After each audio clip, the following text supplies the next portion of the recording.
ride 24/7, we get it, we run up a check. I'm in the yours, they call me a gold black 4 just to make them upset. VV's a bustin', can't with no SIs, my jeweler a chef, we the king of the city. I'm the best of the best. Shorty rollin', shorty tryna get it rollin'. Young and grindin', he gon' get it. Put them peas up in the stoley. He gon' drive 1,000 miles, so his pockets keep on growing. I be skiing, all this ice on my neck like a goalie. When she with you, yeah, shorty, she pursuing me. Would hate if I was you, yeah. We the best to do it, baby. We the best to do it, We the best to do it, baby.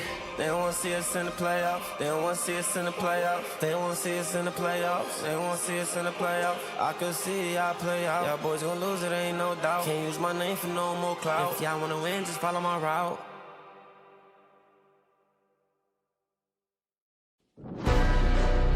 Yeah.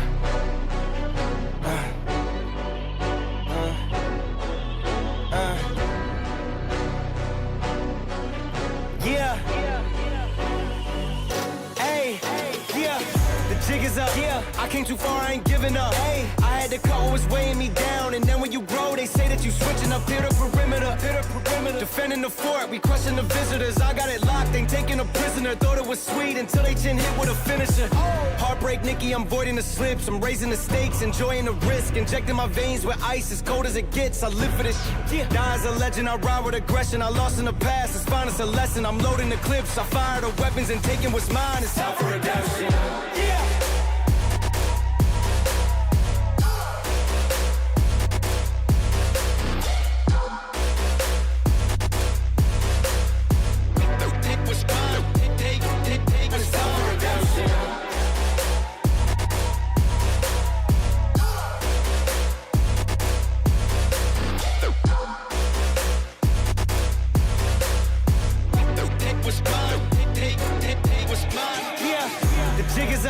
I came too far, I ain't giving up. Hey, I had to cut what was weighing me down. And then when you grow, they say that you switching up here to perimeter. Defending the fort, we crushing the visitors. I got it locked, ain't taking a prisoner. Thought it was sweet until they chin hit with a finisher. Heartbreak, Nikki, I'm voiding the slips. I'm raising the stakes, enjoying the risk. Injecting my veins with ice, as cold as it gets. I live for this shit. Die as a legend, I ride with aggression. I lost in the past, it's fine, it's a lesson. I'm loading the clips, I fire the weapons and taking what's mine. It's time for redemption. Yeah.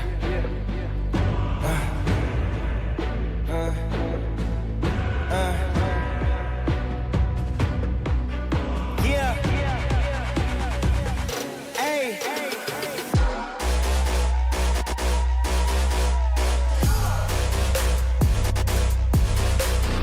Yeah. It was mine. It was time for redemption.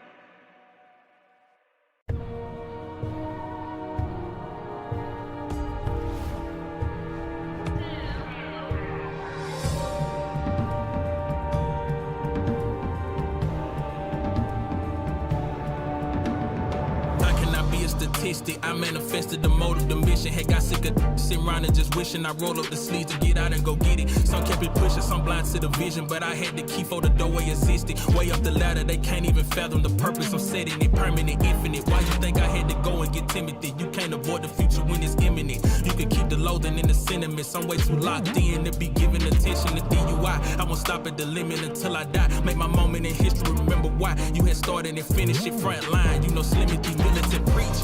I'm back off of the collar, the leash. Took it in, I adopted the game. I should get a check from the state every week. Work ethic, I climb to the peak and repeat. No burnout, I'm constantly leaking the heat. They sending it, packing it, shipping it, label distributed. I hit them back with defeat. This never stopping, the stats off the sheet. I lay all of this on the table. I did all I did for the crown. Can't be nothing less than what I'm made for. They won't give it to you, gotta take it. Then separate all the good ones from the greatest. And all the realest from the fakest. The game is all I know. The game is all I know. And I can't lay that down. My ego won't allow. I'm still fulfilling dreams of my inner child. I know it make them proud. Sometimes I think it's wild. Could've chose a lane that wouldn't have took as long. Without the up and downs, what would I have found? I guess I never know. But this is now. I've been at the check. I've been in the lab. I've been in and out. I ain't weighing in. I'm the biggest I done been. I'm the biggest all around. Ain't no room to doubt. Cause the second that you let it in, it's never moving out. Tell them move around. If you ain't trying to make it big, you better make it out. Point is, no, I have no time. I have no time to waste, no time to slack. The point of this, I want to keep pushing. I want to go hard as I can, as much as I can. Do everything I can with the time I have. I can't waste a second. Not 1 second. So, that's how I feel. That's where I'm at right now. Let's get it.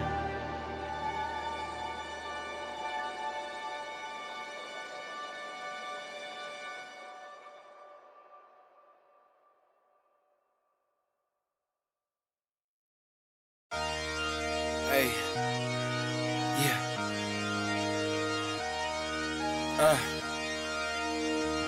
Yeah, hey, giving it all, hey, yeah, I'm giving it all I could give, run up and taking my pick, then bringing it back to the crib, hey, yeah, you know how I go, we finding the gold, the deeper we dig, so we just keep digging till we finally get it, like, get out, sleep when I'm dead, I gave you my word, don't break it for knowing, you know I'ma keep what I said, ready for war, I've been deep in the trench, been jumping since I had them squeaks in the bed, ice in my body, I'm cold under pressure, recovered like I had no heat in the vents, shooting I don't ever conscious, too much to accomplish, you know I can't leave it to chance, yeah, throw it in the bag, throw some dots, I'm Jackson Dart, I'm out of pocket playing tag, catch me if you can, empty out the mag, took the lead, I run the track, and I'm never looking back, for the moment, always rolling with the punches, find a way to see, through the ceiling, put above us, smoke is in the air, and keep it heavy and abundance, when the dust settles, let's see who remains, show up for the moment, always rolling with the punches, find a way to see,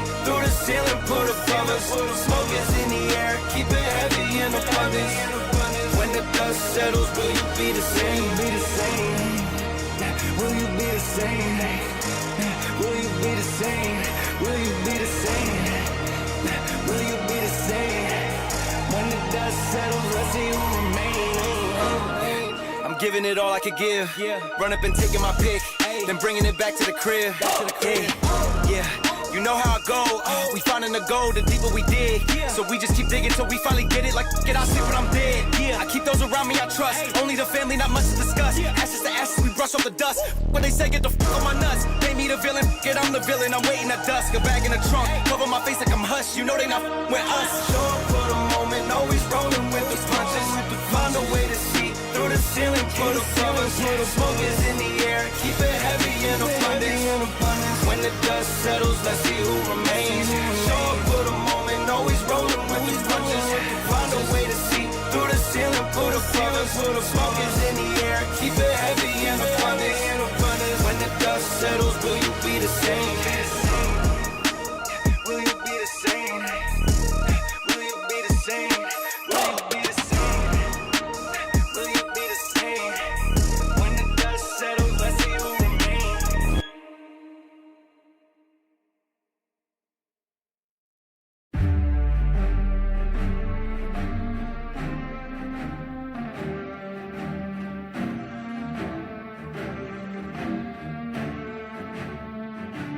I'm at the my spot. It take blood, it take sweat, it take time. I won't stop. I'm in mode, I'm on go. I'm gon' die for my spot. I won't move, I won't shake, I won't drop for my spot. Been too long, been too strong.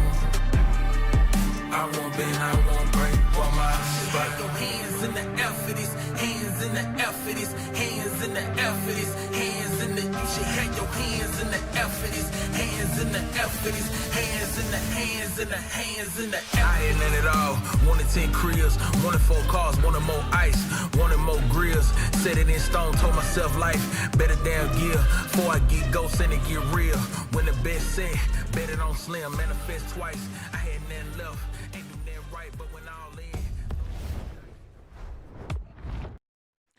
With half the marathon done, we're ending up at the last half, which will turn into a stride, ladies and gentlemen, as you all are watching the MLBB European Championship Season 2, brought to you by Surge Europe and also powered by Runestone. It's going to be me, Scared Yet, and alongside me, Zakota, who will bring you the action of day number 3. Out here, we've got exciting matchups, but man, who's looking more exciting is definitely you, my boy. Zakota, how you feeling? Well, I'm feeling super excited. I cannot wait for the day to begin because we're gonna start off with an absolute banger. The upcoming match is going to be between White Army and Victory Sun Gamers. It's gonna be a best of 3. And I'm really looking forward to it because I'm gonna get to cast Victory Sun Gamers, one of my favorite teams from the entire tournament. Scared. I mean, if you could put your money on who is your favorite team, who would it be? You know what? It was a big confusion between VSG as well as Boars Gaming as to who might actually be the best one. It ended up being VSG, so I think I'm going to put my money on them right now. But again, there's Kingstar, there's Extremely Slay. That is a team which I cannot really put away as well, right? So there are also some of the top teams out, which we will eventually see play off later out in the stages, ladies and gentlemen, as we have a look at the standings of the group. With Group A, VSG having the 6 points with them. They've only lost one game, not the matchup, one game, and it was Boars Gaming who stole it away. Indeed, they did, but right now in group number B, Light Cavalry remains undefeated with 4 wins, 0 losses, Extremely 2 wins, 0 losses, and Bald Force is gonna be with 2 losses, and Vision, unfortunately, one of the fan favorites with 4 losses accumulated. It's going to be the Vision versus Bald Force game, right? We know about that. The winner of that game will eventually move forward in Group B, while if you're having a talk about the Group A, ladies and gentlemen, again, White Army and Unix, once they both play up against each other, it's going to be a kind of fun matchup out there, though.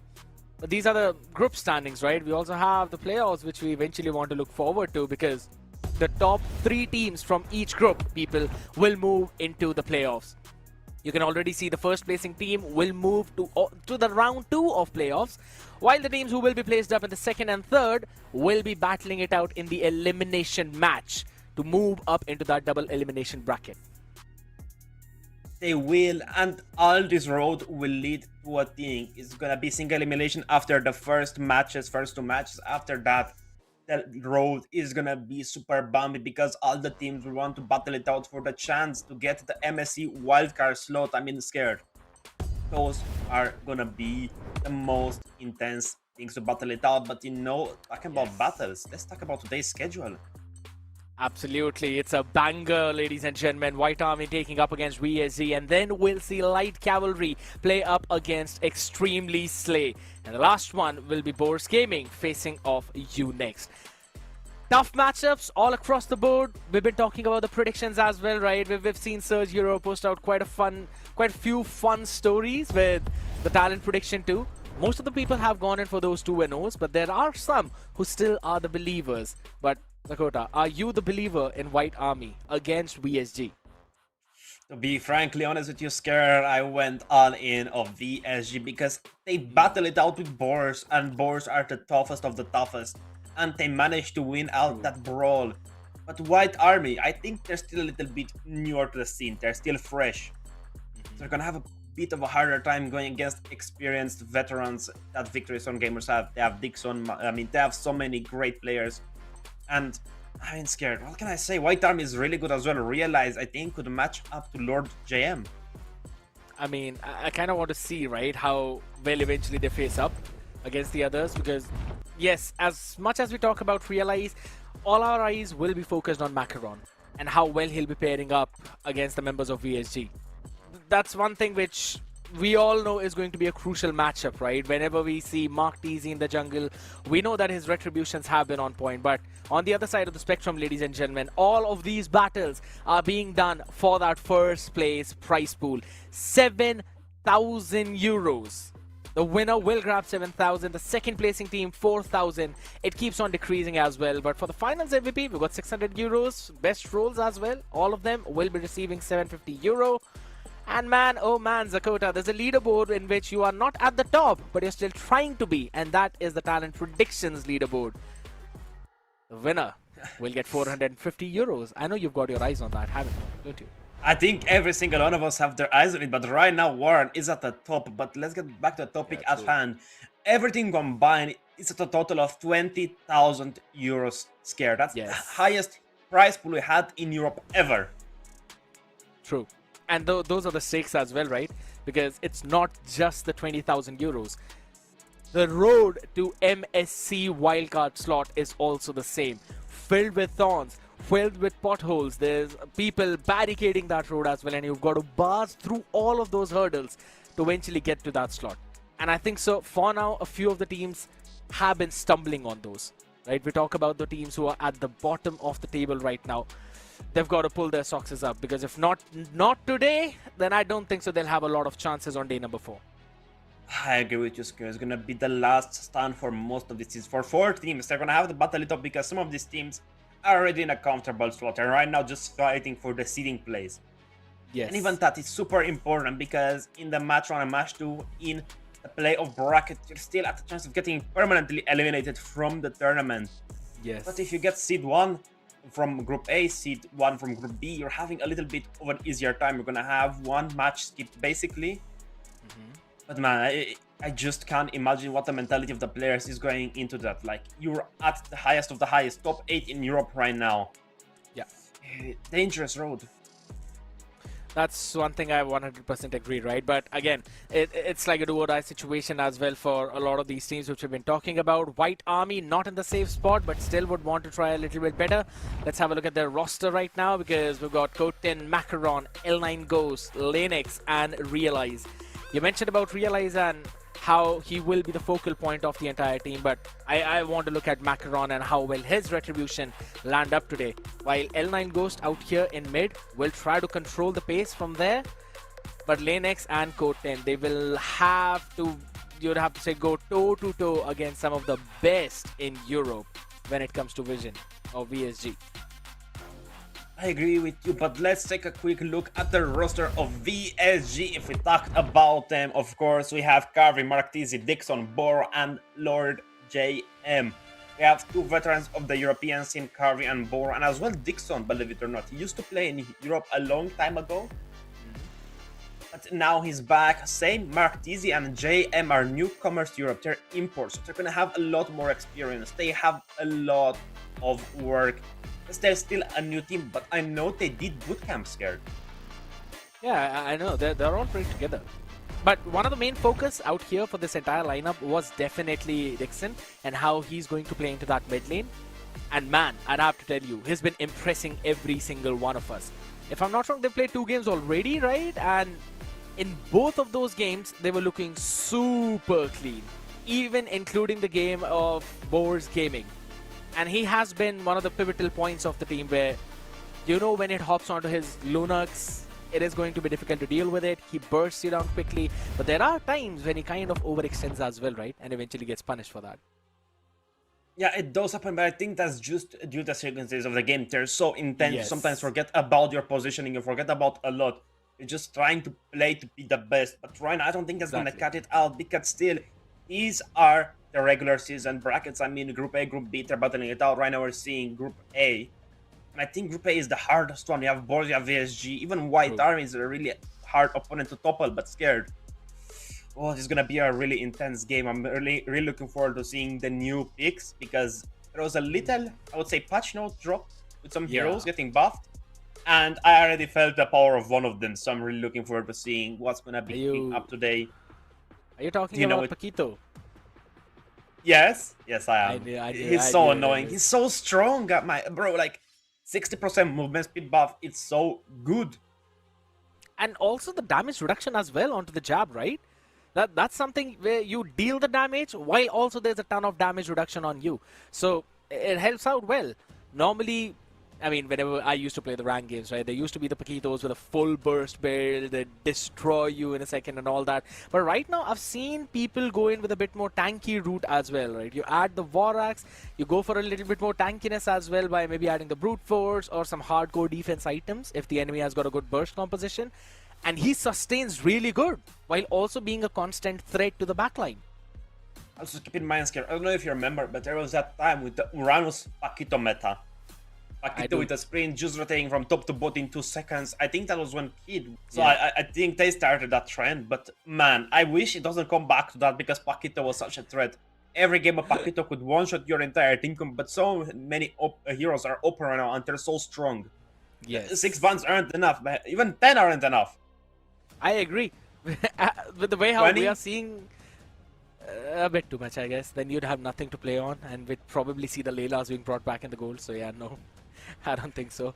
I don't want to see the Angeling combinations back into the mid and the jungle. So we'd rather have this open meta right now. And I agree. The reason why there's the bans seem to be pretty less is because how many good heroes right now are open, and I believe it is one of the globally accepted statement that this current meta is one of the most open metas that we have had in this game in its entirety.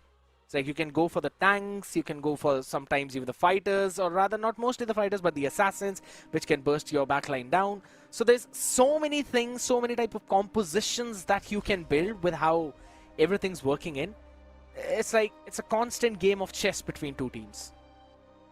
Yeah, the drafting phase, as people say, it's most of the game. It's like 70 or 80% of the Yes. game. The gameplay is the rest because you already won your game in the draft sometimes. True. And man, I really want to see a board they picking up that Atlas because he told me, yes, Dakota, if you pick up the Atlas, make sure you shout me out when I'm doing a great 5-man Fatal Links. I mean, I cannot wait to see that if he's gonna do it. But hey, who knows? It's still against White Army. They have a lot of things good with them because they have such a great power. I mean, we've seen them fighting out at the top of the top for some time now, and they're still standing there pretty strongly. The only actually able to put a dent onto their run was definitely Bose Gaming, right? They won one game. I remember the interview in which VSG were mentioning that they are confident that they will go 2-0 against Bose Gaming. Bose still were able to take that one game away, which kind of opened up the expectations of maybe Boars making that comeback, eventually moving in and toppling down VSG. Maybe we're going to have a new King of Europe, but VSG clearly showed why they were the best. So if White Army have to have a chance of survival, they will have to kick things off right here on this map of Broken Walls.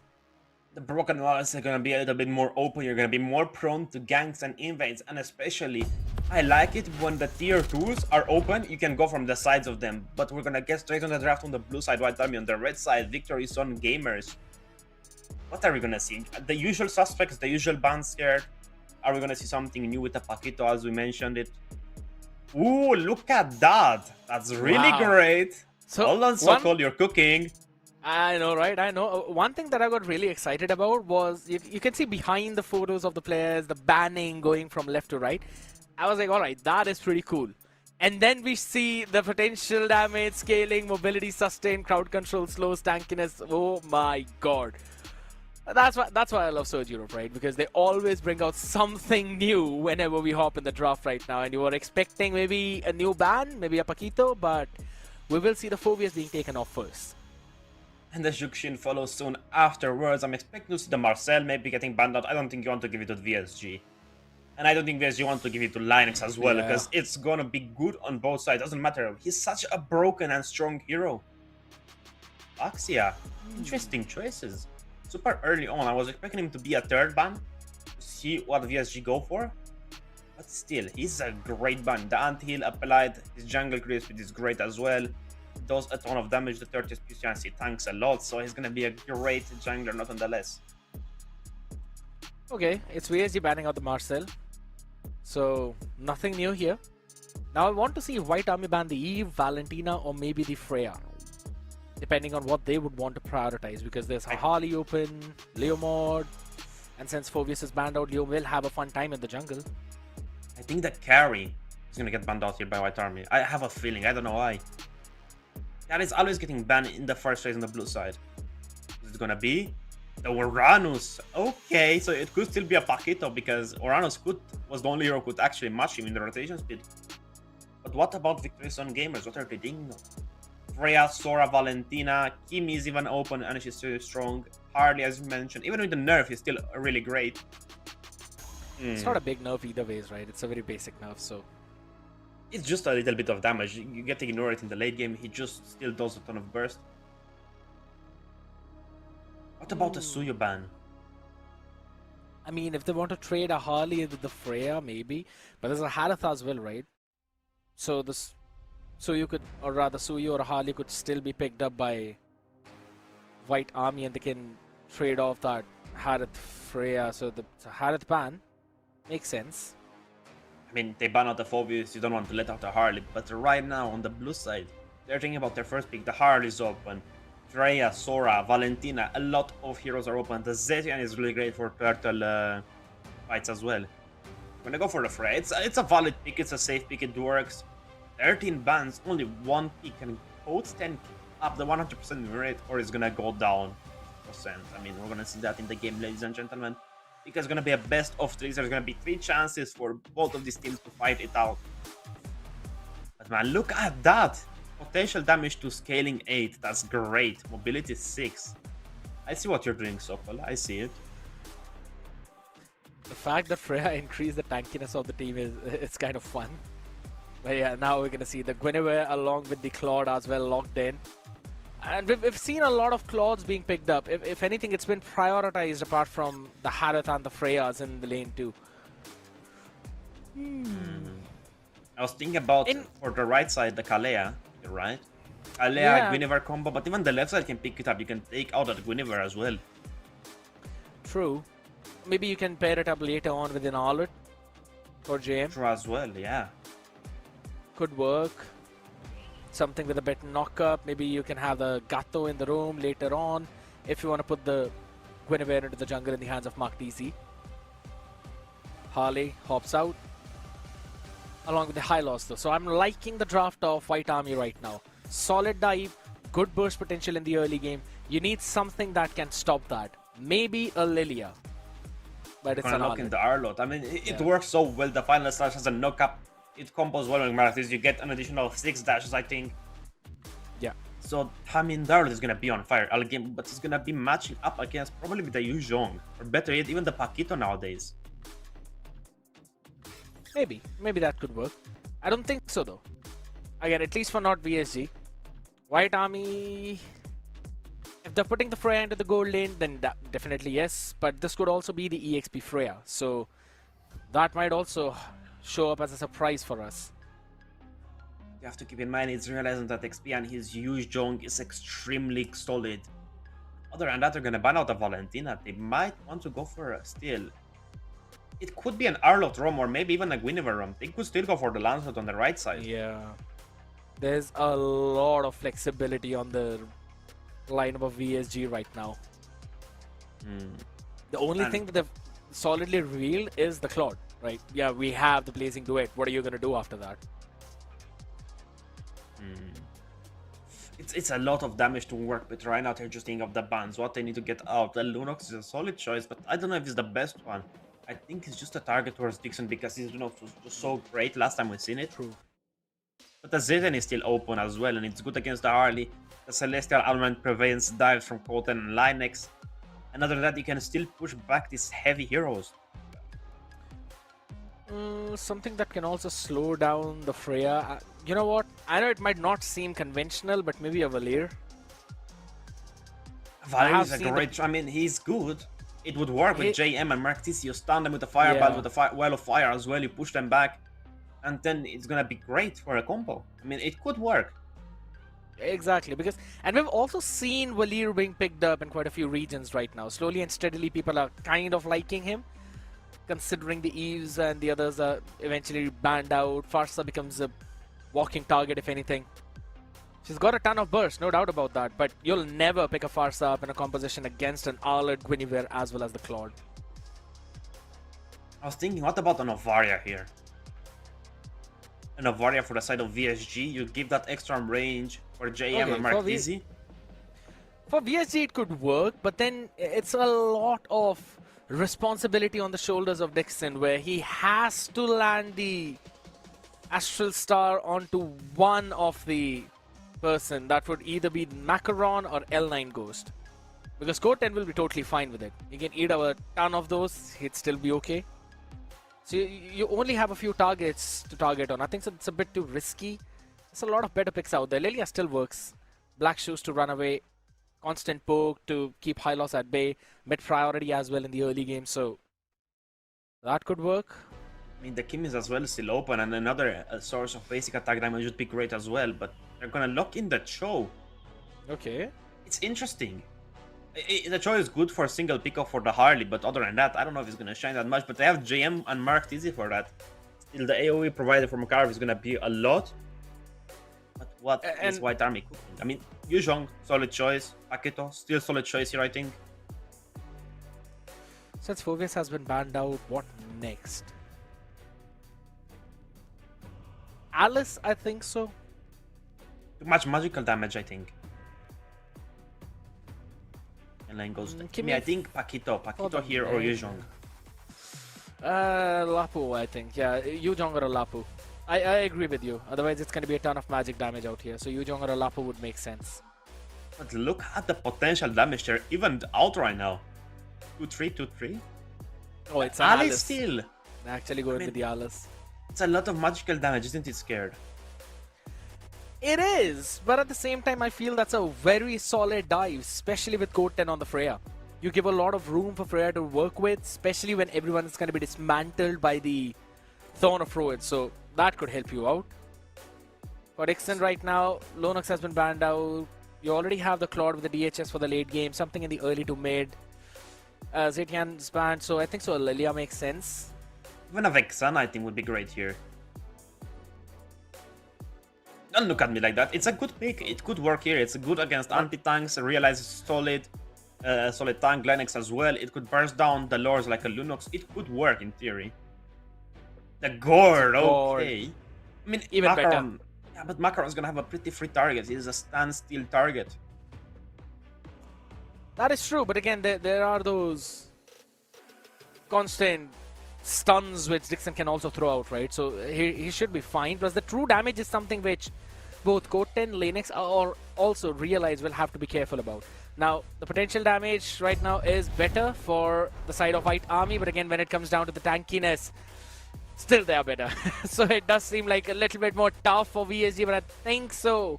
With the God Pick, they should have enough burst potential, and the Wombo combo, it just never ends. 4 flickers for the side of VSG, not one Purify, no respect for the Alistan. But ladies and gentlemen, we're getting ready in the land of Dawn to bring the match between White Army and VSG. What are we thinking, Scare? Who do you think is going to take the W here? Again, it depends on how well the Wombo combo can land in for the side of VSG. That's the main tough part. Out of the other side of the spectrum, I want to see how White Army can actually stop that early game snowball, right? You know that there's going to be those all final slashes, the Guinevere with the knockups as well, and I still remember how well JM played on that Arlet in the first game which they played right now. But ladies and gentlemen, as Dakota rightfully mentioned, as we hop into this land of dawn, it is a do-or-die game for White Army. Not so much so they will not be eliminated, but they'd still be fine, only on that third spot.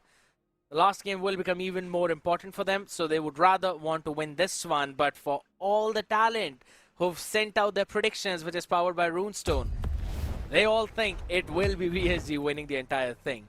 4 of us 2-0, 1 with 2-1. I think I agree with you. I think I agree with everyone. 2-1 or a flat out sweep with 2-0, but Scared. I mean, have you checked out MLTV? I have. If anything, It's I such a have cool opened website. it. I opened it up right now. Yeah, I agree. MLTV has been working so well. You can look at every single stat, whichever you want to see. All of the events that Surge Europe has organized, most of them eventually are live there, ladies and gentlemen. Even the previous ones, the ones that's been going on right now, you can see all the rankings of the teams too. So that's something which, you know what, is my go-to website whenever I want to see what's happening in the European scene. Make sure you guys check out mltv.gg. It's a lot of information there. You can check out about, even in more detail, the builds, the player damage, the damage dealt by the targets, the turret damage, everything. Yeah. There's a Lord Strike. Maybe we don't cover something, maybe we don't cover a build for a specific hero. You can check it out here, but Scared. Man, what are you feeling? I'm feeling super excited for this game. I don't care what you're feeling, man. I was actually looking at the giveaways that's been happening out here, ladies and gentlemen. But before we talk about that, again, it is the talent prediction leaderboard powered by Runestone. Warren out here first with a 5-1, then it's followed by Zakota 3-3, Kronos 2-4, and then I'd be at 1-5. I believe Elise is after me. Let's see if how many he's got wrong. Again, he's 1-5 Same as placement. well. Same place, exactly same place. I'm still 4th, man. It's fine. I'll slowly climb up. This is me. I have a slow start. It's cool. But for the next two games, I think so I'd be able to get those right, or maybe the next 6 ones. Hopefully. Next 20, but let's get back into the game. Let's go back to the action at the moment. Right now, Marcus is waiting for the Little Wonder to spawn. As usual, this is the early game. Nothing interesting is gonna happen. Macaron doesn't even get a chance to retribution on that one, but scared. Yeah. Anything interesting in the emblems, maybe interesting in the spells. I like the Purify being chosen from L9 Ghost as well as Code 10. That will make things a little bit more easy for Boro to get those constant stuns, even Dixon, or let alone Kavi when he hops in for the Blazing Duet.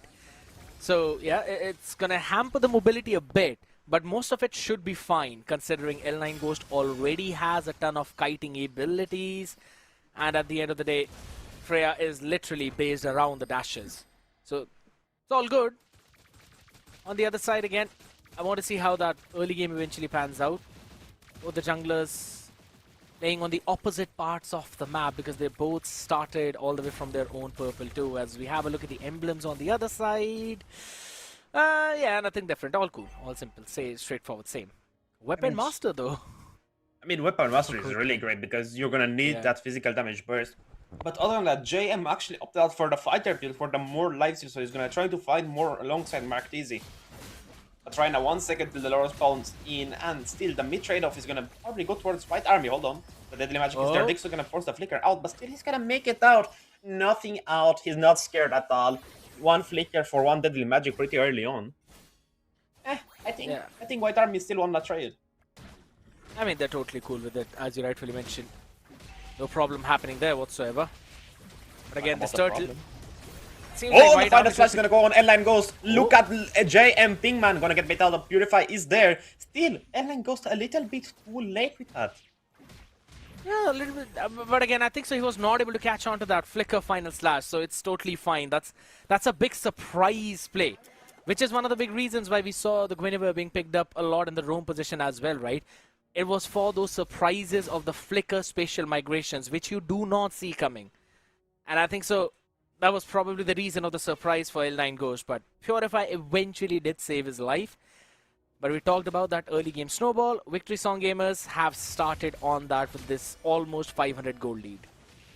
Indeed they do, and Arrow did pick up that Fury Hammer for the extra penetration. The Armor Buster is there, but right now, look at Boro just handing it out to Linex. Still not a lot going on. It's still the early game. We cannot expect a lot of fights.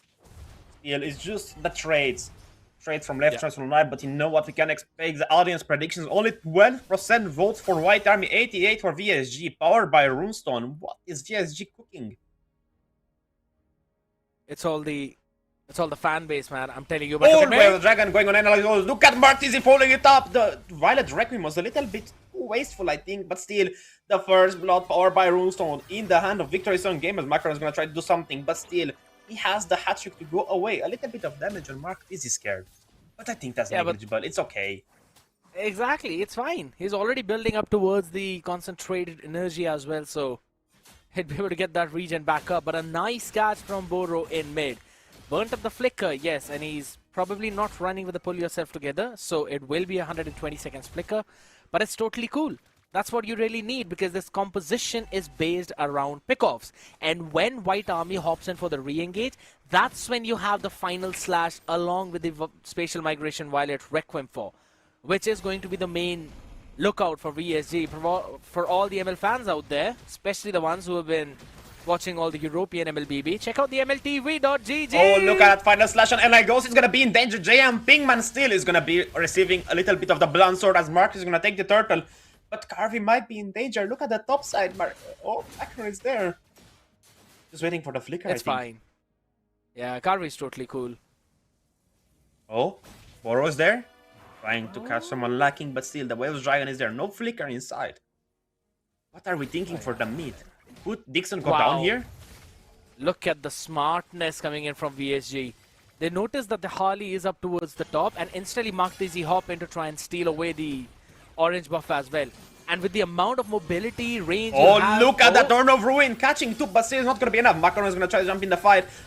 Oh my god, look at that deadly magic. Martis is going to get punished for what he did to Macaron's jungle creeps. Yeah, I think so. Just standing there, taking that one go crab wasn't really the best decision. The greed getting the better of him right now as White Army will find that pick, and on the back of it, they still maintain that control. Not letting the lead fall off. Dixon is fine. Yeah, I thought that traction pulse is going to get him in a dangerous position, but Boro has been making sure to provide that vision and information to Dixon so that he can play safe. Even if so, if N-Line goes rich forward, he could have risked losing a Purify out, but let's take another quick look at the achievements. All the stuff for the Freya, nothing out of the ordinary really. Maybe Sky Piercer so burst or N-Line Ghost a little bit too early. I like the glowing one earlier on because Jamie is gonna heal up, Marty is gonna heal up as well with Carve is gonna heal up a ton. But look at Marty is gonna try to touch Toad 10 lacking, but still not enough. The Purify is still inside. Turtle, 20 seconds. Yep. Now we'll eventually see the rotation from the EXP as well. It should be faster for Realize, which should give an advantage to White Army in the Turtle. But with the pickoffs that's been going on, VSG can anytime turn the tides around. And as well, they have the Mystic Gash as the secret weapon to try to melt the Linux down. So I think everyone is gonna need to rotate towards the Turtle. JM Pigman catching the deadly magic. Oh, look at Attraction Pulse catching JM Pigman, but look at Wave of the Dragon catching N-Line Ghost as well. But is he gonna be able to shut him down? Yes, he is. JM Pigman's killed out N-Line Ghost. The fight is still going on. N-Line's gonna be in danger. Dixon is gonna do the finishing blow. Look at that damage. Great collapse coming in from Victory Zone Gamer Scared. Oh, JM Pigman is not gonna be still. He's still going at it. What's happening? It's totally cool, right? Because you know that Macaron cannot really take down this Arloth so very easily, while the team will eventually get their hands on the Turtle too. It is all working according to the plan of VSG, and that 500 goal lead has increased 3-folds. It's up to 2,000 right now. Make it 4-folds. Yeah, it's a lot, and the turret is gonna go down on the top side, on the bot side. You cannot catch the Arloth. He is so mobile, but VSG are gonna take a lot out. A blue buff is gonna go. Linux might be in danger if they want to take him down. I think they could. No Purify or N-Line Ghost. Keep that in mind, Scared. Look on the bot side. A brawl is going on. Not much happening. Koten just battling it out the Giant Pigman, but still, Koten is at the losing end with a Freya. He did not really get the early game which he was looking for in the gold lane. Wasn't able to hop into the fight at the right time, and JM has been phenomenal on the Arloth. And I'm pretty sure now slowly and steadily teams will start respect banning that because of the amount of map control he provides to the team. Just by being there, the threat of the final slash is enough for him to give the value to the team. And with that utility build, which he's going with, Oracle into the Rose Gold Meteor, he will get a ton of sustain along with a decent amount of spell vamp. Vengeance already provides you good. Look at Striker going on Linux still. Koten is gonna go in, try and take Dixon down, but still Marcus is gonna shut down Linux. And look at Carvey melting them down with a blazing duet. Rieda is gonna fall down. Koten is gonna follow soon after. And Mark is easy. No, it's gonna be Bora doing the finishing kick to the face. 30 seconds to the Lord. White Army lost a lot. They might lose their mid here, Scared. It's not even a question about might or might not. They will definitely lose their mid. And if anything, a big chunky wave has been built up over towards the top. So tier 2 will be targeted there along with the purple. That is a lot of resources being stolen away by White Army. I don't even know if they'd be able to take contest towards the Lord too. Because if this lead falls any further for VSG, White Army will be left on their mercy. It's 5,000 gold now, Scared. It doubled. This is not great if you're a fan of White Army. The 12% are surely gonna be angry after this one because Boro is hitting those whales of the dragon like it's nothing. And they're gonna try to collapse on the... Oh, look at Final Slash coming in on Linux. They're melting him down like it's nothing. Boro's gonna go in on N-Line Ghost. The Purify's gonna get baited out still. They're gonna go out without a loss. 1 for none. Victory Zone Gamers are gonna take again the lead. They're leading this game. The amount of engages and re-engages that this team has is insane. And Linux is a freaking roamer. If anything, one of the most beefy roamer that we have in the game. And look at how fast he was bursted down. There's a stun into the final slash, and what a call by JM. I initially thought that maybe he just directly served it to Mark TZ, who was close by, but no. He called for Mark TZ after getting that stun and then went for the final slash to get the full wombo combo. This is just too high level ML. Indeed, it is. No holy shield on the top, no holy shield on the bot. The mid tier 2 is still standing strong. But I don't know if they can defend this lord. They just have so much damage from Carvey. Everything is ready for the side of Victory Zone Gamers. No Purifier for 8-9 goals. He's gonna be the main target of the show. Can't they do anything here? What is the plan of White Army Scared? It seems difficult right now. If anything, you have to get the Thorn of Ruin into the Valkyrie's Descent by Code 10. That one combo needs to be there to stop Carvey as well as Dixon. Conceal? Still coming through. He's looking for L9 goals, but still Linux is gonna stop him down. Mid is gonna fall as well shortly after, but still Linux is going pretty ahead. He might be the next target. Final Slash is gonna come through. Look at Linux, is gonna get bursted down. The damage of the Demon Hunter Sword from Carvey is gonna come through, and as well Mark T is gonna hit that Violet Requiem, but still it's not gonna fully connect. They could be losing all inhibitors here. Yeah, they are. There's another chunky wave out here which is going to connect to the bot, but right now VSG. Oh, the final is going to connect on content, but still it's not going to be enough as he reacts in time. Realize is going to be taking a hell of a beating, but right now an inhibitor is in danger, and better said, the base of White Army is in danger. Macaron is going to be on the red buff. He could go for a flank here, but look at Marx, he's going to miss out that Violet Requiem, the Spatial Migration as well, but still Dixon has the Mystic Gash, the Wave of the Dragon is available, the final is going to connect on two, but look at that glorious spot to deny the disengage. Oh my god, Koten and LA Ghosts are going at it, they're going ham. Marx is going to survive, Macaron is going to miss tap. But look at Carvey with a killing spree. Can he take Koten down? I don't think he can do it. Or can he? Oh my god! Joe saves Carvey at the last second. Boro hopping in at the crucial point, and this could be the end. Oh no! Macaron gets picked off as well. Look at Realize. He's not realizing he died it as VSG take game number 1 by a storm. A 12,000 gold lead Scared.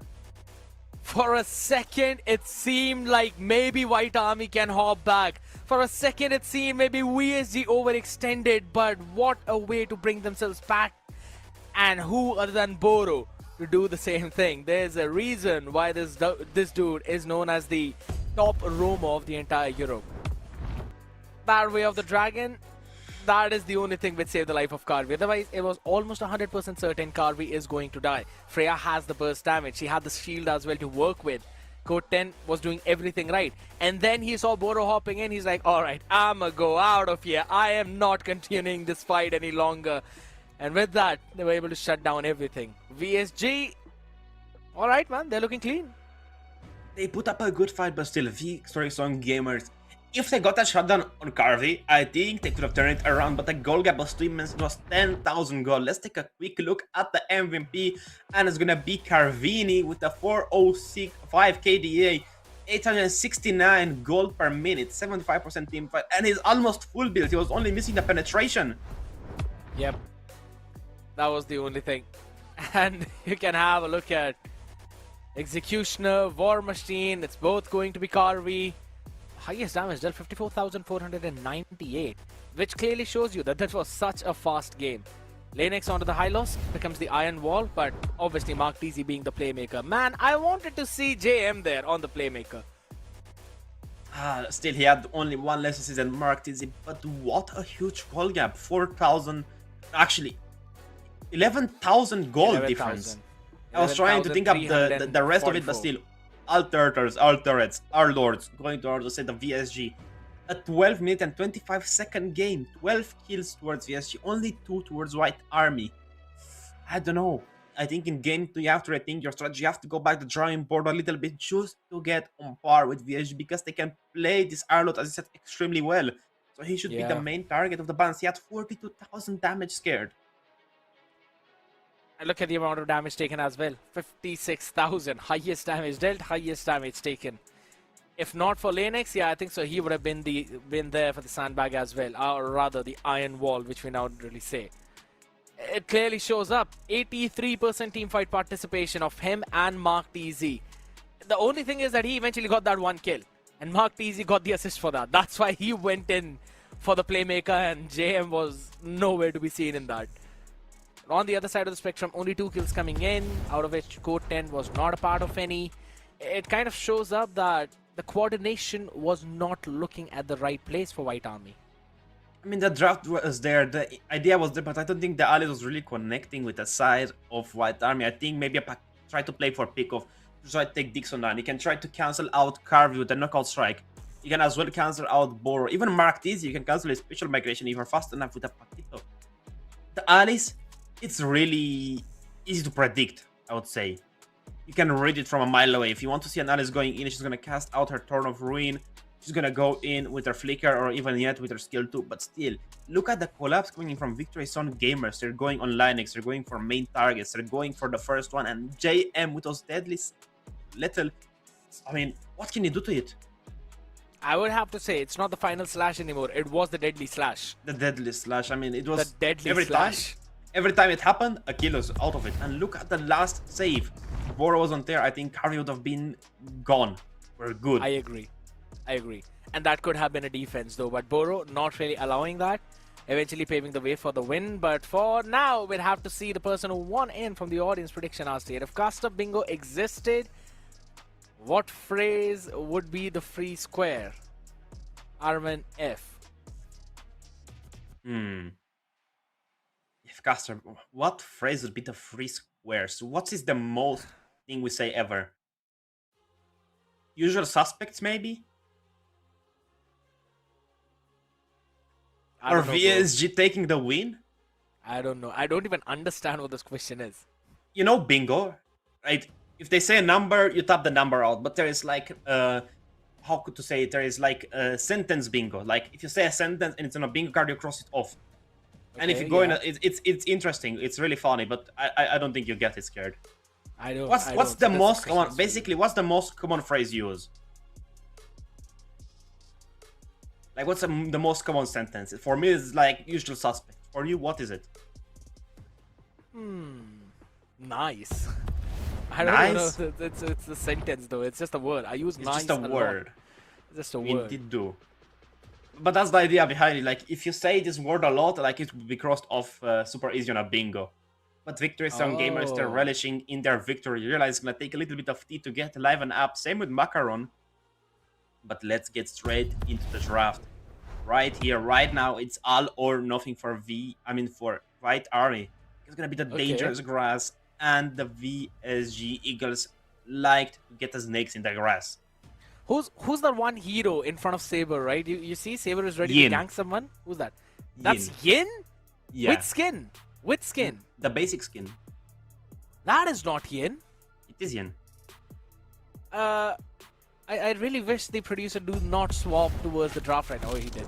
I'd have to go back. All right, fine. Who do you think it was? I love how the transition is so long that I could eventually hop back and my face was not in the camera. I don't know, man. I don't think so. It was Yin. I thought someone else. I'm pretty sure it's Yin. Initially, I thought it was Sun. Why would it be Sun? Sun doesn't have that. Just because of the robe around him. That's why I thought. So Yin also wears a robe. But let's get back to the point at hand. Victory Zone gamers are right now at match point, and White Army, they're one defeat away from being just almost out of the tournament. They will have only one last chance. But right now, the fool is going to get banned out again. The Freya banned out by the side of White Army. If we can't play it, you can't also. What are going to be the choices here? Maybe the Grok I want to see from Borum. Maybe the Atlas. Even the Marcel with that. Oh, the Golden Hour. It's so broken. It's so annoying. If you have a Kim in your team, it's an automatic win. I agree. And Boros Marcel is forced to be reckoned with. That's all I'll say. And I don't know if White Army would want to still allow JM to let that Arlet flow through. I think so you might as well want to ban it out. This man is not scared of making those flicker plays. Like every single time he's got his flicker up, you know that it's coming. You know a flicker final slash will be on its way. It is just so good. The ban out the Guinevere seems like they'd rather want to go in for some kind of cause for themselves. Maybe a Harley. It could all be possible, but still White Army would react that Harley pick with a Caldea, with a Kaja, something to just stop them from going in. But I think they need to ban out the Marcel here. Ban it in the second slot so you don't give victories on gamers any time to think about their initial draft. As if Marcel goes through, it promotes so much. It's gonna be good from VSG because it promotes anti-dive. You have Marcel, if you dive, you're gonna get caught out. If you have another stand, Juxin is gonna go out. Great ban yet again. But you need to ban out the Marcel. I think let out the Harley because even in Macron hands, he didn't do a lot, and Macron is one of the best Harleys we have in Europe. I think so. Harley should be fine. They can let it be. Will VSG ban out an Eve right now? Or maybe ban out Valentina? No, they ban out Baxia. Baxia. Alright. It's good against Marcel. I think they want to go for the Marcel here. It's looking like in a dream, you know. It comes to me in a dream. The Marcel is gonna get picked up in game number 2. That golden hour is gonna be tragic to look at. I don't know, but White Army needs to react. I think the Marcel needs to go here. Marcel or maybe even the Kalea. It's so intense. Even a Harith is something you can't let flow through. There is so many. If here you have to choose Harith or Marcel. I think that's gonna be the deciding factor for White Army right now. That's why they're taking so long. Do we want to give Carvey Harith or do we want to risk giving Marcel to Boro? What's the choice here? It's gonna be the Marcel. They're fine giving it the Marcel. They'd Instant probably pick pick. up the Harley. You lock in the Harley then. Yeah, it's a Harley. Harley Hilda? Hilda, yeah, I think that Valentina is a bit better because you can get that golden hour for herself, but still, it's not gonna be better than Boros. It's still a copy. That's why the Valentina is still so strong. It's a huge AoE effect. You can take a lot out of the map, but Marquez is gonna lock in that Sui with again the Claude, and now was the Claude will target inside the golden hour. I have tried that, did not work for me, so I don't know what the people in the reels are But you're doing. low rank, so I don't know, man. Maybe here in the MEC European Championship is gonna do a lot of wonders. I am playing in Immortal, alright? So shut up. I don't want to hear that you're low rank. Wait, the other night I beat up a 900-star Hanabi player. In your honor. First of all, what? What? 900-star Hanabi player. I don't even know if someone who's at 900-star would want to pick up the Hanabi. The things you see in Europe are really strange, but right now what's strange is not seeing a Yusion getting picked up here, or better yet, a Joy. But still, you have Macron with the Harleys to have a lot of magical damage, but Koten is gonna lock in his signature pick.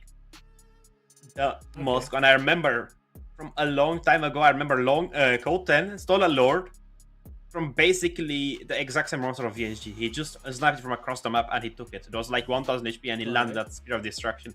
And they completely turned out around the series. And I think White Army actually got the game against him, but I'm not sure about it. But the last bans are here. Only 4 bans to go. What is White Army thinking? Ban out the XPs? Prioritizing the mid. You'd rather want to ban out something that can actually combo well with Boro as well. So, with the Zetian gone, I think so you'd probably take it with the Lunox again. I don't think so. Maybe they're going to take it with the Lunox. You don't want to give Dixon Lunox. But it's gonna be good for N-Line Ghost to pick up that Brilliance. They're gonna ban out the Hilda. It was a great shot from you. I was thinking about it, but still the Khaled is in action. The Grok would be great here, but still Boro is gonna be countering him. The passive of Marcel is so annoying scared. I agree. That's why I was thinking of Hilda, which is better. Khalid also gives a good shout because of the early pressure of the kill, which you have. So maybe VSG would ban Khalid out in the next one, but for White Army, I don't know, man. Maybe they can also respect the Arlet. Ban him out. What about the Kalea here for White Army? You pick them up into the Deadly Magic, you can pick up Boro, you can block out a lot with the Title Strike. It could work here. Kalea, Khalid, one of those two. Kalea makes more sense here. I agree. But then they'd need something very tanky in the EXP lane, so they'd have to lean towards Uranus. Yeah, both have the same idea. Right, the ban out a God. Okay, I mean, whatever Dixon plays, you just ban him out. Yeah, it's a Khalid ban. You gave a shout on that. Good shout. Kalea pick? I think you have to go with the Kalea or the Uranus here. Maybe Uranus. You can pick the Kalea for the last one. Yeah, take the Uranus here, realize it's gonna be great. Even the Alice is gonna be okay here, but I think Uranus is just a little bit more annoying to deal with because he's tankier, he can rage it on his own, and he can pop up that passive of Marcel a little bit faster. But what is VSG gonna think for the XP if they go that? The Dyrot would be a great choice into the Marcel. Trust me on this one. It's good. The Dyrod is a good choice. It's like saying Hanabi is bad. Hanabi is not that bad, actually. Dyrod is also pretty good. Or You why? cannot. Wait. You cannot gaslight me into accepting that, Dakota. You cannot. You're gonna see, but Alex is gonna pick up that Kaja. I like it. I don't I like like it. I actually don't. I think the Kale was better because you're gonna be more instantaneous. The Kaja, you're gonna have to risk a flicker for going into the Divine Judgment, and you can still get cut out by Boro. With the Tidal Strike, you have a little bit more of a chance as well. You have more CC crowd control immunity for the Kalea. What are Victory Zone gamers thinking of? True. I No mean, notes. that is one part of it. I do like it. But at the same time, Kalea Tsunami Slam can be purified. So Karvi can still freely dive in the backline. But you can't do the same thing when you know that Lanex has got the Divine Judgment up. So that is going to be a big surprise right now. Bit of an earthquake happening in the boot camp of VSG. Few cameras tilting left and right with the back, set everything up. They picked up that Faramis and the Terizla. Hold on, I like that. Terizla's really good against the hard. You can block out Deadly Magic, you can save your teammates. And it can also work, believe it or not, it can work with the support item, with a Flask of Oasis. So you could give an overshield to your teammates if you really are willing to do that. And as well, Boro can do it, but I don't think they stack. We'll see. It could happen. I don't think so. I don't think so they stack. Yeah, I mean, it's kind of written if there are multiple Flask of Oasis in a team, only one will take effect. It's kind Then of Dixon written can in the still item pick it passive. up. I mean, the Cult Altar provides basically HP to you, so it could activate the Flask of Oasis scared. It could happen. mean- We could be the first to see it in Europe. Have you tried it though? Yes? Just asking. It's not that bad, believe it or not. I've played with some friends in rank. It was not that bad, but you're gonna go out for the run as we spoke about with a 67% win rate. So here's the thing: a Faramis has a 0% win rate. A Valentina has 100.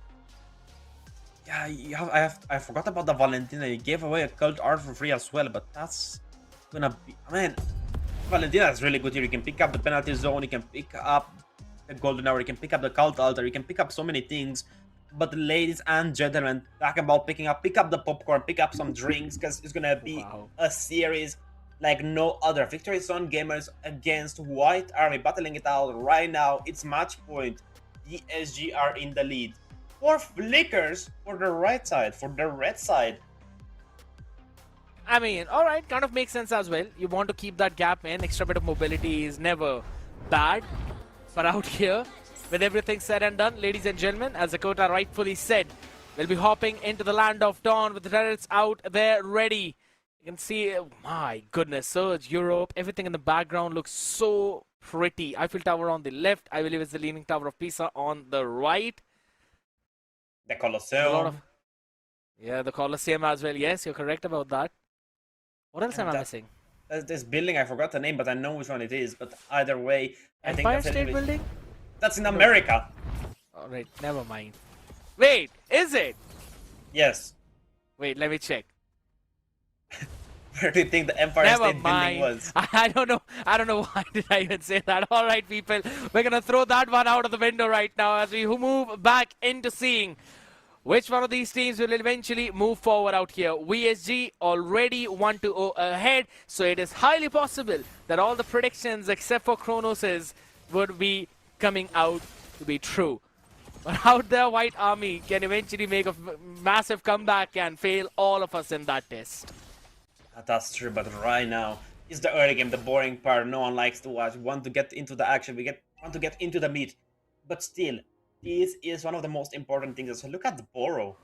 He's just baiting a little bit of line. You want to hit me? Come here, man. Come here, bro. But that's the beauty of the Faramis. That's what I like. He can go back to base, even if he dies. If he has his stacks up, he's gonna go back alive in a few seconds. But let's talk about something else. The summer calorie challenge would be great, but right now Linux is gonna burn a lot of calories running away from Mark Dizzy. But look at Macaron. Boro could fall here. I mean, I don't know if he's burning a lot of calories though, because he's flying away.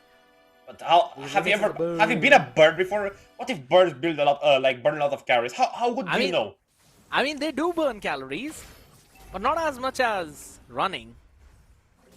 You're not a bird. How do you know this? Because They have because of how aerodynamics work. If you fly high over, oh, hold on, Boro. Look at Golden Arrow catching only big Linux in that, and JM Pinkman is gonna strike him down. But still, look at the revital coming from the Boro, but look at the penalty zone as well. A lot of stuff going down, but right now, Martis is gonna try to take the turtle objective. But Macaron is looking at Dixon, and the Cult Archers will pass. SOD is gonna miss. Who's gonna get the retribution? It's gonna be Martis, as the fight is gonna keep going on, but not for long. Martis is gonna hit a last quiver just to say, you know, I can hit you. Keep in mind, but right now they're looking at the bot side. Everyone is going, go 10, run. Yeah, Dixon. Oh, all right. They eventually forced the flicker out of him right now, so he's gonna be a-okay. You see what he did at the camera, the emote, the quick emote? Yeah, I did. I did. They're really active all around. I mean, fine. Oh, hold on. Linux might be falling down here. He has the Divine Judgment, but he's gonna flicker out, and Martis is gonna hit the arrow right on the head, and Boro's gonna go down as well, possibly, but no, the deadly match is not gonna be enough. A little bit of the poker trick went on Martis. He saved him. Dixon still doing a ton of poke damage. Look at Macaron, super aggressive. Yeah, but again, he just wanted that one kill onto Boro, but Mark TZ simply stood up in between. And I was like, yeah, that ain't happening right now, at least not on my watch. And with that, they still maintain that control. It's the same story like the previous game. 400 to 500 goal lead in the early game. But the good thing is, White Army do have Core 10 on the Moscow. Now, as much as I know it is going to be... it's fine, it's just for the vision. Now, I know as much as it is a Karvi favored matchup, if Koten builds up the Trinity quickly, he will be able to burst that front line. But look at the audience pressure, 93 going towards VSG, only 7% remain on the side of White Army. Of course, it's powered by Runestone. But look at Linux, look at the penalties are going to hit him as well, but still, it's not going to be enough to burst him down. Big Linux is going to go out, he's going to fly out, better said.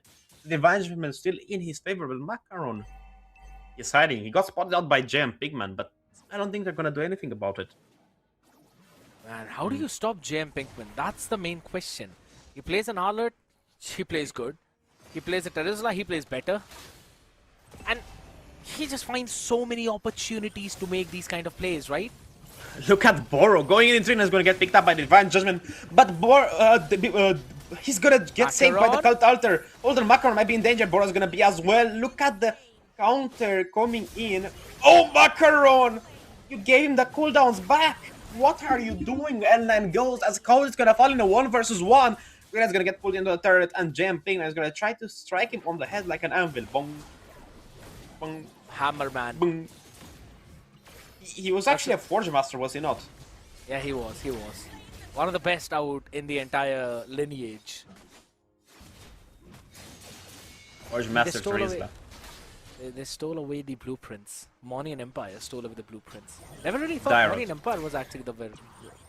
Was it Dairoth? Dairoth is the blueprint, and he got stolen out by Alice from what I know on the lore. But right now, what I know about is that Linux does not have the Divine Judgment. And L9 Ghost is still holding on. He has 1 kill. Oh, it's just so annoying. He goes in, giving them a slap, a kiss on the cheek as well, and he just runs out. But I mean, let's see what Rhea is gonna do. This Faramis pick has been so good. Hold on, Linux. Not much happening. They're just trying to probe things out. They're just trying to bait out some spell because they know that if Linux gets a hold of Mark TZ, that could be an objective going towards White Army. I agree, but I don't think so that's going to happen right now. Especially not as long as JM Pinkman are there along with Dixon. And now this is what I wanted to say. This pick of Faramis instantly cancels out that Divine Judgment in the entirety of it. Because you simply go in for that Divine Judgment. If you hop onto Boro, you've got Talk about Boro. He's gonna get out. Not even a flicker. He has to revitalize. And he did not even pop that. It's just the mobility of Marcel that's been super annoying. And coming back onto the same thing right now. Oh, hold on. Realize, hopping in a bit too deep, aren't we? They're fine. They're looking at another set play. L9 Ghost has the penalty zone in his hands. And right now, Koten is at a wit's end because right now, Karpi is gonna take the top. He took the boat. The SOD is not gonna connect, and still the tower is gonna fall, even if Macaron was there to defend it. Still. And you can see the big difference in the head-to-head right now. White Army have got L9 goes dealing the maximum amount of damage. Oh, look at that penalty zone jumping. He's gonna catch 2 L9 goals. He's gonna use his penalty zone to try to run away, but he's gonna miss it. Marx is gonna try to hit his arrow. Is he gonna connect? No, the stun is still. They got out. They didn't lose a lot, but realize, can he get out? Look at the damage Flicker. coming in. 2,000 gold ahead only, and they're melting an Uranus. Exactly, because all 5 people are the ones who are targeting him. And instantly they burst down the turtle as well, and now want to go in for the invade too, or at least put the pressure on. Macaron using the deadly magic. Still, the cult altar is there, but not enough. Dixon is gonna survive. Even if he died, he had his passive up, but I don't think Macaron is gonna get out unscathed, as Boro is gonna shut him down with the help of JM Pigman. Lord JM takes it away. The Teresa is great, as you said. Put him on the Arlot, put him on the Teresa, put him on anything, and he's gonna play good. Exactly. It's just the understanding of the game by this dude. And as you rightfully mentioned, we've got what, 2,000, 3,000 gold lead right now, slowly and steadily snowballing again for VSG. And we've known them for having this mid-game snowball. White Army are still trying to chase. They might stand a better chance at winning the Lucky Box skin giveaway, ladies and gentlemen. And if you are watching it on Facebook, make sure you type !Lucky Box, and you'll get more information about it. The winner will be announced pretty soon too as well. Not today, but you'll eventually get more information. Just make sure you type the !Lucky Box into the chat. Still, I You are think not allowed to do that, Zakota. because I want too much, I think. I know. Well done, JM Pigman. Boro's gonna go in a little bit deep, but still he's not gonna get punished by that. L9 Ghost has the golden hour just to catch them lacking. They want to take a picture of them. Boom. But still, look at Boro. He's so annoying. It's coming here emotes, but look at Dixon. He might be in danger. The SOG is gonna connect, and Marker is gonna get the final strike on him with a deadly magic, but he's gonna be alive. Nothing happened. Yeah, nothing happened for now. Yes, I agree. With all of the back and forth going on. 23 more seconds out here for the slot. 3,500 gold lead for VSG. They're playing this so good. And again, Linux cannot really target just one person with the Divine Judgment out here. He went into the Thunderbolt for the first, probably the fleeting time for the second. But I believe the fleeting time is only as good as if you're trying to make more plays. We haven't even seen one proper play from him. I mean, And it is just the presence of the Nether Realm on the hands of Dixon, which will be the jail-free card for anyone who gets caught in the Nether Realm. So I think the Kaleo has been a bit better, because you can also heal your teammates mid-fight. And they're waiting for someone to try to go towards the bot side, but the Lord fight has started. Boro's gonna go in, be a bit annoying, I mean, as ever. Realize popping the Consecration pretty early to get his stacks up, but still 15,000 damage on the Lord, 10,000 now. And who's gonna go in the Electrolysis? Look at that! Divine Judgment Mark is gonna get a retribution out, but L9 Ghost is gonna be in danger. The Golden Hour is gonna be popped out. Still, the damage is building up. Macaron is gonna hit that Deadly Magic as well. Still not gonna connect on anything. Wow. And takes the bot turret.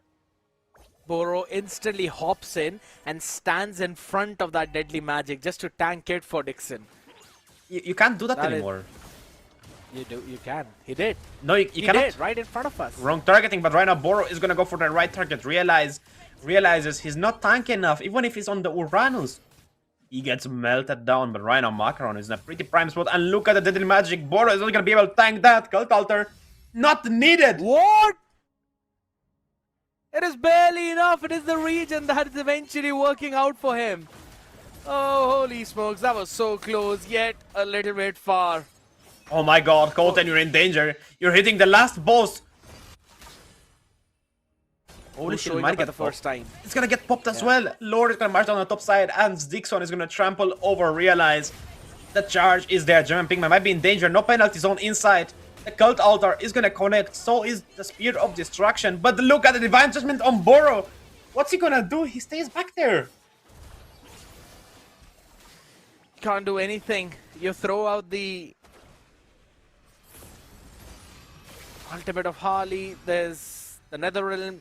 You throw out anything else. There's the Golden Hour on your face. Talking about the Deadly Golden Hour. Magic Look hasn't at been Boro doing going in, anything. shining brightly. The turret is gonna get taken Yeah. down. No mid inhibitor. Hope is gonna follow next. They have a lot of utilities here. Penalty zone might come into play. He's gonna miss out. Still, look at Boro. He Oh. got 4. There we go. No, that's from L9 Ghost. He cancelled out Linux. How did he still survive? The goat, perhaps? Listen, scared. I just realized something. Ellen Ghost is doing such a great job with the golden hour. He can cancel it out whenever he wants and he can restart the fight whenever. I think that's the beauty of the Valentina counter pick. True, but none of that has been working out for his team. That's the main problem. That's true as well, but he's still holding up in the game. He's better on farm than Dixon. He's better on farm than JM as well, I believe. But right now, 37 seconds, the Lord. A 7,000 goal lead. This is the longest game of the day yet. Not by much, but still, it's building up to a pretty solid game. O10 needs to hit his power spike. He needs to farm a little bit more. He needs to try to go for split pushes. Even if he's risking a lot, I think it's needed. I mean, it's what, 12 and a half, I believe he's still working for the Trinity. If he's completed it, that means he's kind of building up the Wind of Nature too. I want to have another look at the items right before we hop onto the slot fight, because again, 7,000 gold lead, I don't think so White Army can contest. Yeah, he's got the Trinity working in for the Wind of Nature. There's already a Rose Gold Meteor in the hands of Karvi, as he'd probably pick up the Malefic Gun as the last item. It kind of seems like a done and dusted game as long as VSG do not throw it up. I've got done and dusted. Boro is not ready to get swept up yet because JM is going to do it on Look at the suppression coming in on Linux. JM Pinkman loves it as the penalty zone goes down.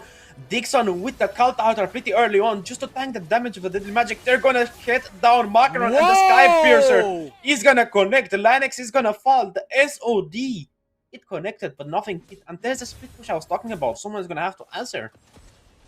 Yeah, but you can try and hop back with the recall right now. They want to go in for the end from mid, and I believe they can. Indeed, they do, but Rhino Cotton is there. L9 Ghost has the penalty zone. Realize, can't tank a lot, but still he can tank a bunch as the Lord is going to march down. The only hope is to carry it towards the top or bot side. Well done. Boro's going to go in deep, not catching Cotton with a golden hour, but still L9 Ghost is going to get caught up by JM Pingman, and the damage is going to come through. Look at the SOD. He's gonna hit a lot still. Realize is gonna get picked up. Not a lot happening. Still, the Lord is gonna march in. The base is in danger, but look at Carvey. Did use the cult altar as well. He cancelled out his blazing duet. Still, they're gonna get out unscathed. Just 2 inhibitors missing. But can they still defend it out? The waves are here. Everyone is ready from the side of VSG. Yeah, there's constantly been that threat. Damage. It's a lot. I agree. But at the end of the day, at least White Army were able to defend. That was the big thing for their side. But I got a big thing. Look at Macaron is going to try to take down Dixon, but still, I think the right target needs to be Carvey. Go for Carvey. I think he's going to be the one and only guy you can actually take down. Code 10 is taking a big, breath in, breath out. Still. I don't know, man, if it's Karvi as the main target right now. I think so you have to take Dixon out even before he can pop up his Nether Realm. That's the thing. There are just so many useful members on the side of VSG. Everyone has its own use. Oh? Talking about taking Dixon down. Dixon's gonna take himself there, just doing a ton of damage. Ghostbusters hitting hard. I agree. And that is something which eventually takes down what? 65% of your HP if you're a squishy? Especially if you're Moskov? You've got to be very careful. If there are more targets, the lightning transition is going to do a lot more damage as well. But 40 seconds towards the second Lord of the game. 3 turns for the side of White Army. Only 1 inhibitor left for the side of White Army as well. They don't have much. Linux is going to pop in. It's concealed, but pretty early on as Boros gonna step in a bush unchecked and is gonna get suppressed out. Koten can try to burst him down, but the Revitalize is gonna get popped up. Not much you can do to this Marcel. It's back to full HP. Flask of Oasis passive was also used up right now, so if they really want, they can actually hop in and maybe burst him down. Dixon is nowhere close by to give the support for the Nether Realm, but they're not really going for it. White Army have been hesitating quite a lot in these team fights. And I understand that hesitation. You try and target Dixon, there is a random golden hour by Boro in the backline. You try and target Boro, there's always going to be the Nether Realm. You try to target Karvi, there's golden hour and Nether Realm both. And looking at the Lord is going to get taken down as Jam Pigman is going to try to take down Realize with the help of Mark Easy, and they're going to succeed. Lightning is going to be next on the hit list And Bora's gonna go in. The golden arrow is not there yet, but still it's not gonna get played out. And Marker is gonna get the blazing duet right in his face. No way for him to run with the hot trick, as they're gonna get shish kebab Bora and Carvey put up together. The door is gonna start his march pretty soon enough. 4 seconds left for that to happen. The mid side is gonna be the fastest time for it to get closer. So that's gonna be it. And I think Realize just completely accepted the fate. It does look like from their body language that they cannot really defend. Items all full house for both the main damage dealers right now. Boots, so Oh, look at that damage coming in! Elen goes almost getting shut down. Colton forces the wind of nature. Still, Martis is gonna get out alive. Jumping is gonna catch two with the penalty zone. Look at the cult out there just to soak up a little bit of damage. Just Carvey goes in with a blazing duet, and that's gonna be the game. Nothing in the path of victory song, gamers. No turns, no gravel, just a straight, pristine path to victory. Singing the song of their victories, rightfully named out there, VSG. 2-0 yet again, and the uncontested winner of their own specific group. There was only one team which could have taken them down, and that was going to be Boars Gaming, but that did not really happen. And yeah, it's exactly as most of us predicted, that it is going to be a 2-0 for VSG. They did the exact same thing. What can I say? I mean, White Army got completely outclassed. This is still a top 8 team in Europe right now. White Army is top 8. And Victory Zone Gamers completely played with them. They just won everything. You want to take this inhibitor? Yeah, you guys can take it. You want to take the stop inhibitor? Yeah, guys, you can take it. We're not going to contest it, but still, it's not over. There's going to be one more day left. One more possible redeeming them for White Army. But right now, let's take a look at the MVP, and it's going to be yet again the man, the myth, the legend, Carvey. On the Claude. Swapping in with the Rose Gold to the Immortalities once the passive procs up. 3-0-6 onto that KDA. 742.9 gold per minute. Yeah, that should be the same. 704. I thought 7,429 gold per minute seems like a little too overboard. But it's fine. He's able to do quite a lot for the team. Mark Teasy as well this time comes in as the executioner with the most kills, and 5 are the most kills. So that clearly shows you how objective oriented this entire game was. I agree with you. Like, whatever VSG wanted, they got for, and White Army didn't really touch on system. The turtle wasn't traded. They didn't do much, and Linux went up for that splitting time as well, and I think that was a waste. I think the Kalea is still a better pick here, but that was the past. Now it's the present, and they still gave the game to VSG. Realized tanked a ton of damage. He was there. He was doing a lot, but still Martis with that marksman emblem. He was just doing so much work. True. There was over what, 12,000 goal lead for VSG. They won in every single one of those objectives. The entire damage being spread between the members of White Army shows how much more invested they were in those team fights together as a team. Or rather, same goes for VSG. Everything was being spread out. White Army did not really have a lot of chances as well either, right? 13-2, again just 2 kills going in for their side. And who are the people who've eventually fallen down? It's what? Maybe Boro and JM. So those are the frontliners. And they're cool with giving their kills away to the other side. How many times was it Boro survived? Barely. 4 times, I believe. 3 to 4, yeah. I mean, we'll see it in the highlights because Lennox didn't do a lot of damage. Look at that. He just got a Divine Judgment and he got hit by Mark Easy. Even then, look at the survivability coming in. The Revitalize getting popped up. Dixon as well with the Cult Altar just saving him. And then he falls. He ran out of luck here. But after that, it refreshed. I mean, VSG just completely owned the map. Even if White Army had a little bit of more pick-up comp, they didn't really play it out. I agree. It was constantly that one part where whatever VSG wanted to do around the map, they were doing it. They were winning in the side lanes. They were constantly rotating for the neutral objectives. And White Army just seemed disconnected to me. Even when Linux wanted to make a play, if everyone would have hopped in at the same time, going for the burst, taking down the suppressed target, I think so they would have had enough damage to burst them down. You've got L9 Ghost on Valentina, Macaron onto the Harley, and the suppressed target cannot really do anything. Core 10 would eventually join in a little bit after building up the Trinity. So you have the damage, but they still were hesitating. And I guess it was all the mental pressure brought to them by JM, knowing that when everyone will be together, that's when the penalty zone will show up. Yeah, that's true. There's always gonna be that scare factor because they have so many playmaking abilities. Marquez can go in, Boro can engage, Dixon can also engage, and as well JM, as you said, with the penalty zone, he could get a lot of people marked down. But man, what a series. I agree. Again, it is VSG easily closing this one out, ladies and gentlemen. Guess what? We've always had Boro and Dixon hopping in for the interview. So this time, we're going to be welcoming out Karvi, Markizzi, and JM, ladies and gentlemen. The boys are finally here. How are you doing, my boys? How are you feeling after this win? Good. We're feeling stronger. Feeling stronger. All right. Zagota, you've known the men. Go ahead and talk with them. The Filipino trio on my screen right now. Boys, how are you feeling? Is it easier to communicate, Karvi, with them? Because I know you speak Tagalog and you're just a little bit more fluent than the rest of the team, than Bora and than Dixon. How is it communicating with Marquez and JM? Well, for me, yeah, it is easier since we speak the same language and everything.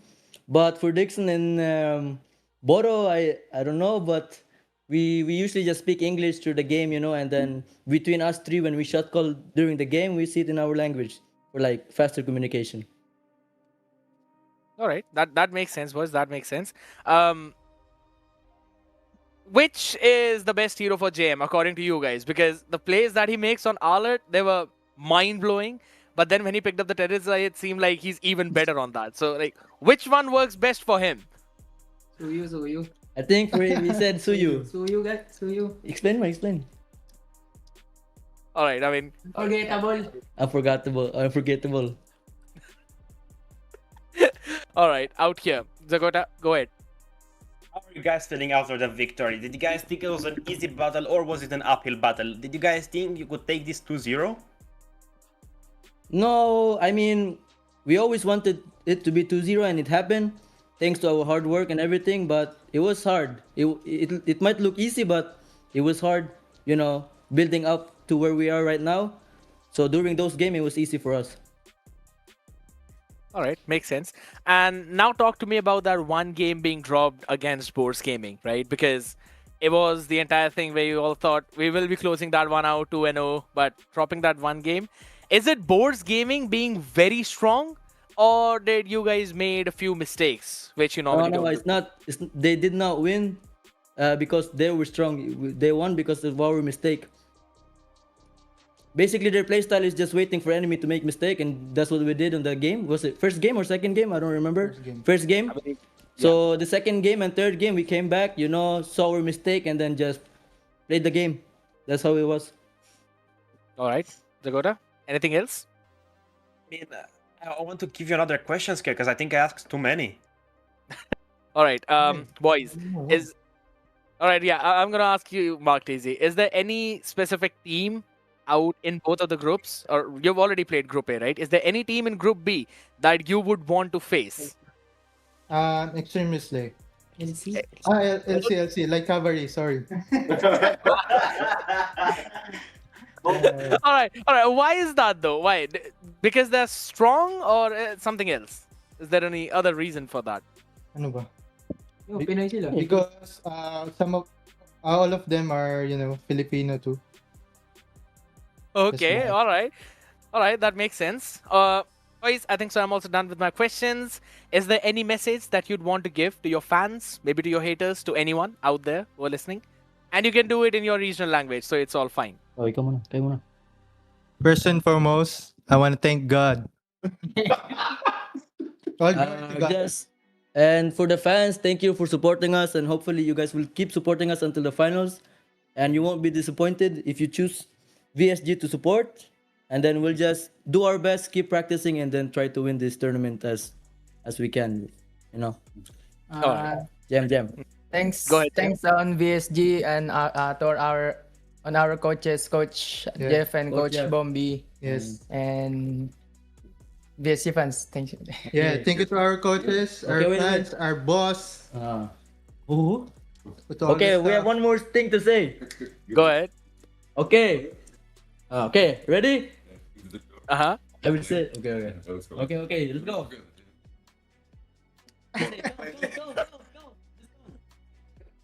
It's 3, 2, 1, go. Is this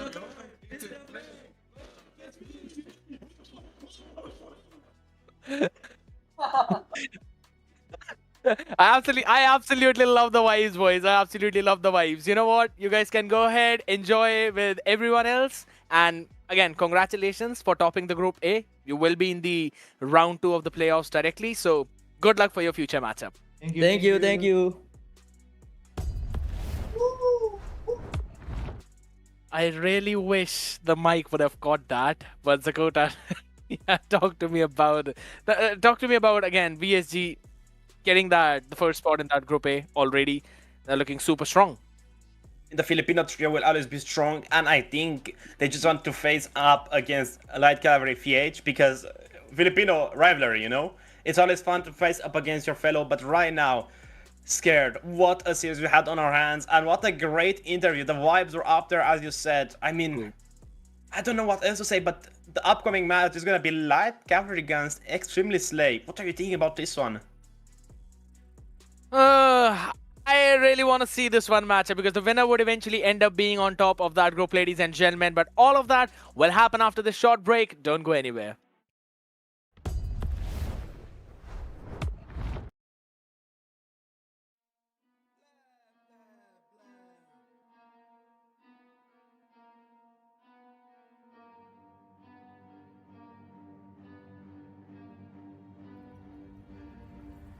I got problems on problems on problems on problems on problems on problems I solve them. I run through the money, the pressure be calling. Left on my blessings, I feel like I'm falling. The birdie is back. Tell me I'm garbage, I'm going through something, that's why I ain't calling. Phone and progression is all that I wanted. The phone and affection, I summon and dub it. Cause I got problems on problems on problems on problems on problems on problems I solve them. I run through the money, the pressure be calling. Left on my blessings, I feel like I'm falling. The birdie is back. Tell me I'm garbage, I'm going through something, that's why I ain't calling. Phone and progression is all that I wanted. The phone and affection, I summon and dub it. Why you be all in my line about nothing? Why won't you go get you $1 or something? Don't hang with it who line for nothing. I see that we different, you riding, I double. I don't do discussions on bragging about hundreds. Don't go to your places, I know that they sunken. Don't call me your brother, I barely could trust it. I talked to a shorty, she bagging the bucket. And I'ma need all of my dollars on corporate, so hand me the money, I divvy the pie. I'ma give all of my people a portion to build them a fortune. I'm flipping the ride. I can't be mixy when iffy the vibe. And 40 on 50 is really the time. Why are you all on my phone like you want me? Like you wasn't pushing the kid to the side. I don't know if you thinking I'm blind. Cross on my crosses and dot on my eyes. Done with your efforts, I'm dealing with pressures. I know it's a lesson, that's word of the wise. Dubbing the mixes I'm mixing, I know I've been missing. I needed some personal time. All the pictures, dimensions, I don't with your digits. I mean it, I'm staying inside. Cause I got problems on problems on problems on problems on problems on problems I solve them. I run through the money, the pressure be calling. Left on my blessings, I feel like I'm falling. The birdie is back. Tell me I'm garbage, I'm going through something, that's why I ain't calling. Phone and progression is all that I wanted. The phone and affection, I summon and dub it. Cause I got problems on problems on problems on problems on problems on problems I solve them. I run through the money, the pressure be calling. Left on my blessings, I feel like I'm falling. The birdie is back. Tell me I'm garbage, I'm going through something, that's why I ain't calling. Phone and progression is all that I wanted. The phone and affection, I summon and dub it.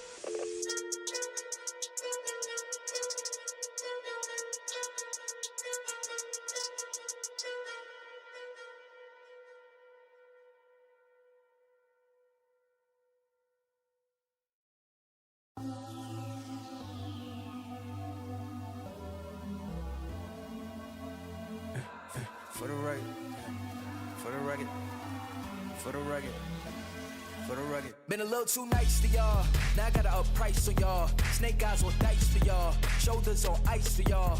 8-6 all the hay. I won't get involved today. Got lost in the ball and A's. I'm flipping the bars. I'm flipping the. All record, off record. I still count wins when they doubt it. All record, off record. I let them take advantage. I was wildin'. All record, off record deals. Tell them talk to Colin for the quote. All record, off record. I still want to act, not the ghost. For the record, I'm done trying to make y'all comfortable. For the record, you ain't trying to grow, then it's done for you. For the record, lab on me going all the way. For the record, ain't trying to make no time to waste. Running through it with the young influence, adolescent presence, I'm succumbing to it. I've been giving yeses when I shouldn't do it. I complete ejected, but the moves elusive, and I'm barely moving, but I'm still gon' boost them. I can't work on winners when I know you're losing, so I work the winners and they throw the deuces. Guess I had to pivot, shooting no bazookas for the facts. I need racks, paper, cash. fuck a tax, that's a joke. Tell him laugh, Uncle Sam, fuck out the bag. Brody plot, but get a whack. Contract, give me the max. I got laugh on my back. You ain't that, then it's raps. Whoa, whoa, whoa. For the record, I'm done trying to make y'all comfortable. For the record, you ain't trying to grow, then it's done for you. For the record, lab on me going all the way. For the record, ain't trying to link, no time to waste.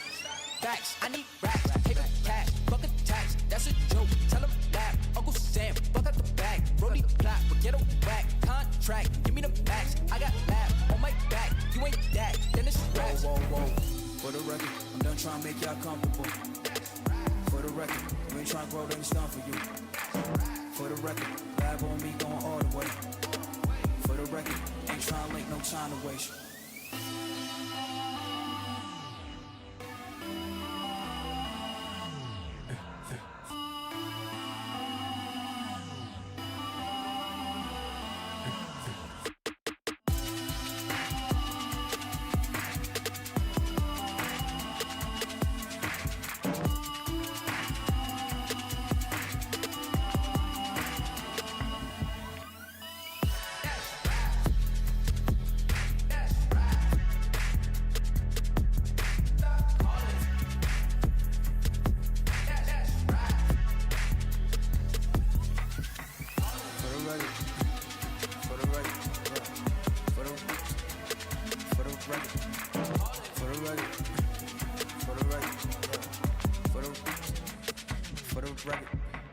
For the record.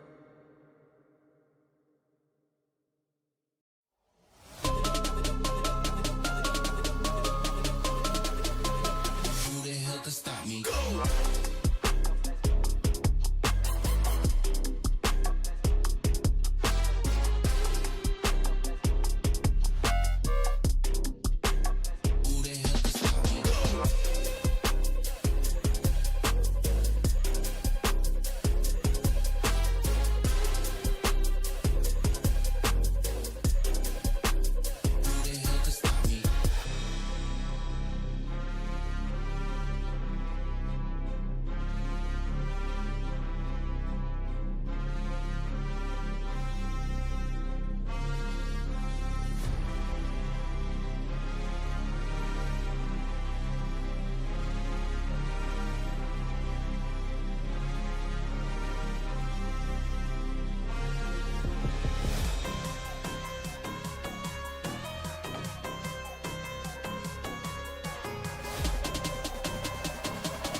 Who the hell can stop me?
Who the hell can stop me?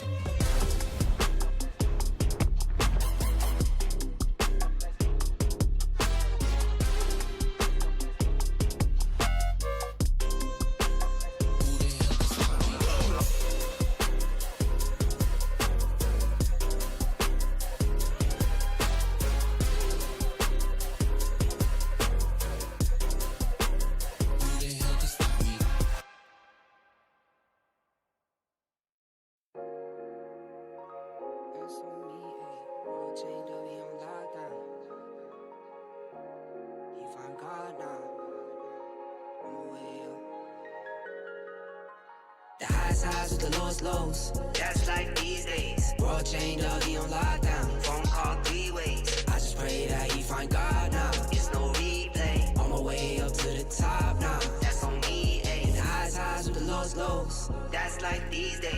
Bro chained up, he on lockdown. Phone call 3 ways. I just pray that he find God now. It's no replay. On my way up to the top now. That's on me, ayy. Any day could've been dead. High school price on my head. Paranoid lying in my bed. Pray to God they don't turn my shirt cherry. I was lost, didn't know me. Introduced myself to codeine. 6 months was a dope fiend. Philly didn't even know things. There was a low me. Swear to God that would've owed me. Everything you ever told me. Everything you ever showed me. I forgot it. Caused me drama. I used to stay on one. Now I changed on them. The highs with the lowest lows. That's life these days. Bro chained up, he on lockdown. Phone call 3 ways. I just pray that he find God now. It's no replay. On my way up to the top now. That's on me, ayy. Hit the highs with the lowest lows. That's life these days. Bro chained up, he on lockdown. Phone call 3 ways. I just pray that he find God now. It's no replay. On my way up to the top now. That's on me, ayy. I just saw Jizzy got a plane. Guess that's what he meant when he said nothing was the same. Lately I've been grounded, energizing off the pain. Some things gon' change, I'm just soaking up the game. Through the mud, out the rain, like I remember all those same nights. Now I'm on top, no stage fright. Now I'm on go, no brake lights. Hit the pedal, hit the engine roar. No fear like a matador. Breaking trends and I'm making more. Going up, climbing ladders more. I can't be stopped. Now I do what I want. Real, no front. All the way to the top. Highs with the lowest lows. That's life these days. Bro chained up, he on lockdown. Phone call 3 ways. I just pray that he find God now. It's no replay. On my way up to the top now. That's on me, ayy. Hit the highs with the lowest lows. That's life these days. Bro chained up, he on lockdown. Phone call 3 ways. I just pray that he find God now. It's no replay. On my way up to the top now. That's on me, ayy.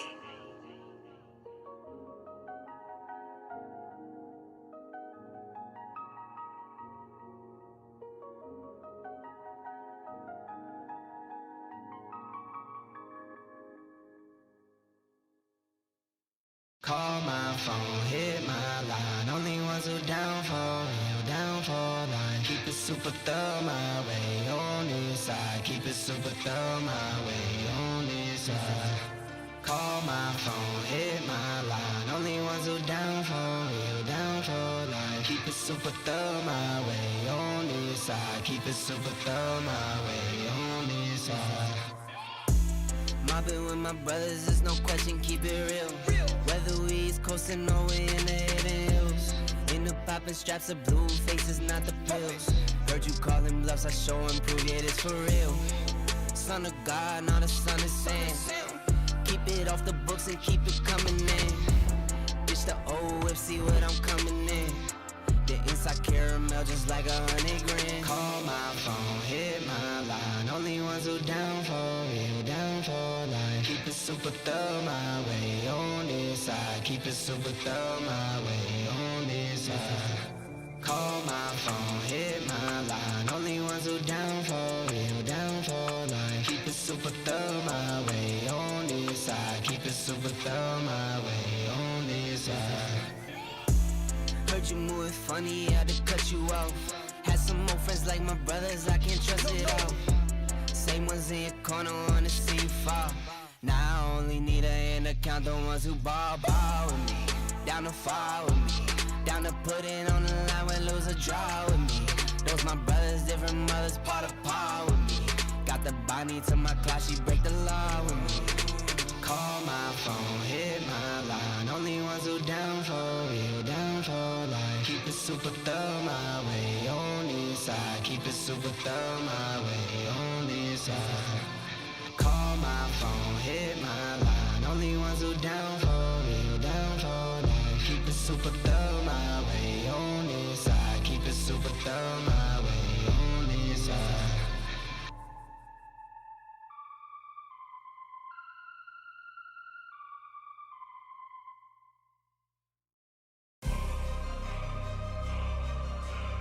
fear none, gotta stand tall too many times. Bust down a new Jacob, it's too many diamonds. Like, what you gonna do, baby? You too damn fine. Let's run it up. They don't wanna see us in the playoffs. They don't wanna see us in the playoffs. They don't wanna see us in the playoffs. They don't wanna see us in the playoffs. I could see y'all play out. Y'all boys gonna lose, it ain't no doubt. Can't use my name for no more clout. If y'all wanna win, just follow my route. Shorty rolling, shorty trying to get it rolling. Young and grinding, he gon' get it. Put them peas up in the stoley. He gon' drive 1,000 miles till his pockets keep on growing. I be skating all the ice on my neck like a goalie. When she with you, yeah, shorty, she pursuing me. Would hate if I was you, yeah. We the best to do it, baby. We the best to do it, we the best to do it, baby.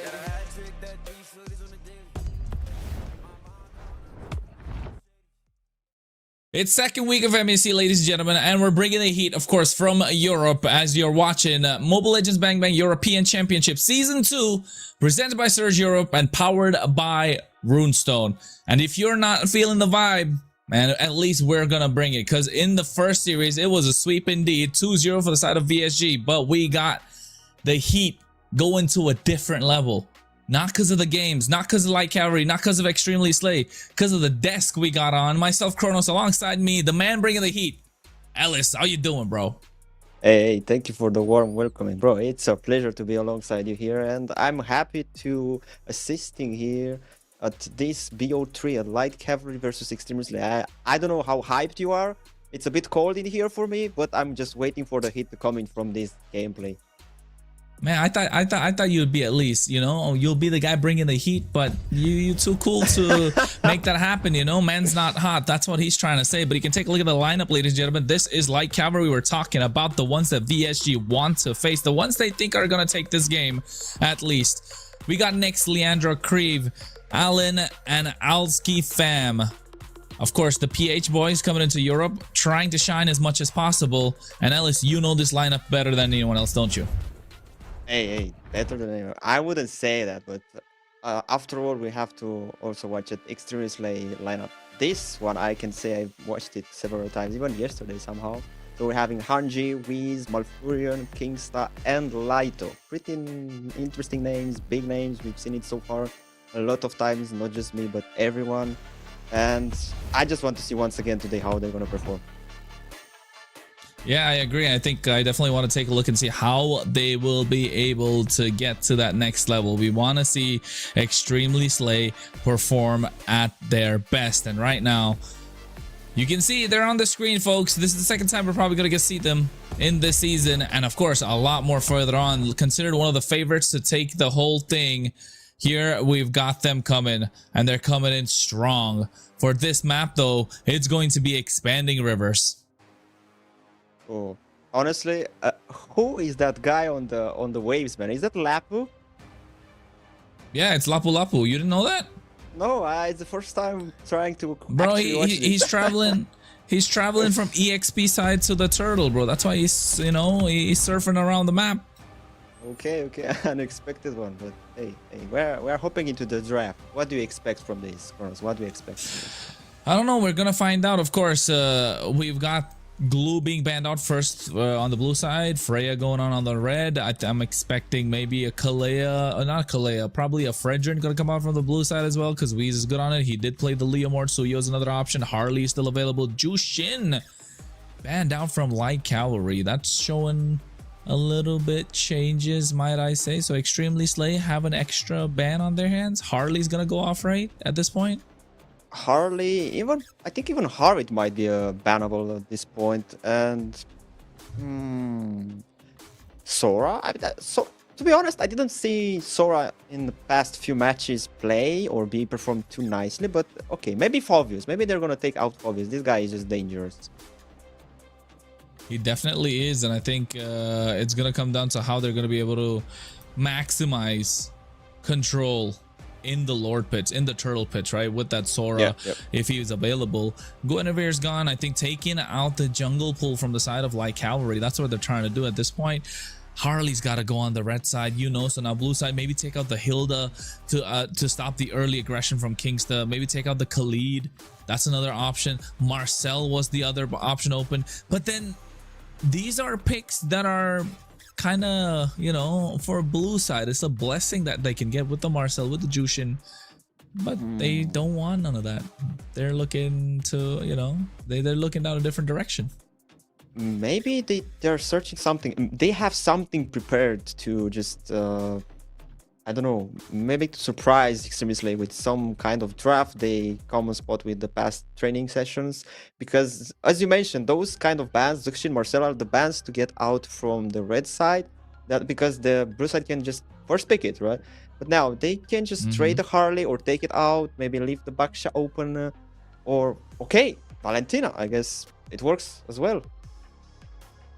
Yeah, it definitely works in this case because you don't want to give that flexibility on the other side. Basha is open, like you mentioned. Basha's gone. Yep. But Harley, why would you not pick up the Harley? That's a big game changer for me. I think in this current meta, yes, Basha is up there, but Harley's such a great pick, man. You can't let go of that guy. You know Extremely Slayer are going to pick up the Harley here. They don't even have to necessarily pick up the Harley. They can go for the Uranus plus something, so you're denying the Uranus on the other side. But yes, Basha does kind of put a stop to their plans. Phoveus is a great option. Carry can be one of the solid options here. Maybe Carry, Kalea. They go for the Wombo combo. They could go for Khalid plus something else. Eve is another. Eve is a massive option here. Eve plus Sora, just because there's no Valentina on the other side. Extremely Slay have a plethora of options to choose from. There's too much. Even Harit can be picked, or no. They're just going with the Leomore. Okay. I was expecting, let's say, Harley or Suyu, but looks like they have something else prepared with the Leomore in the jungle.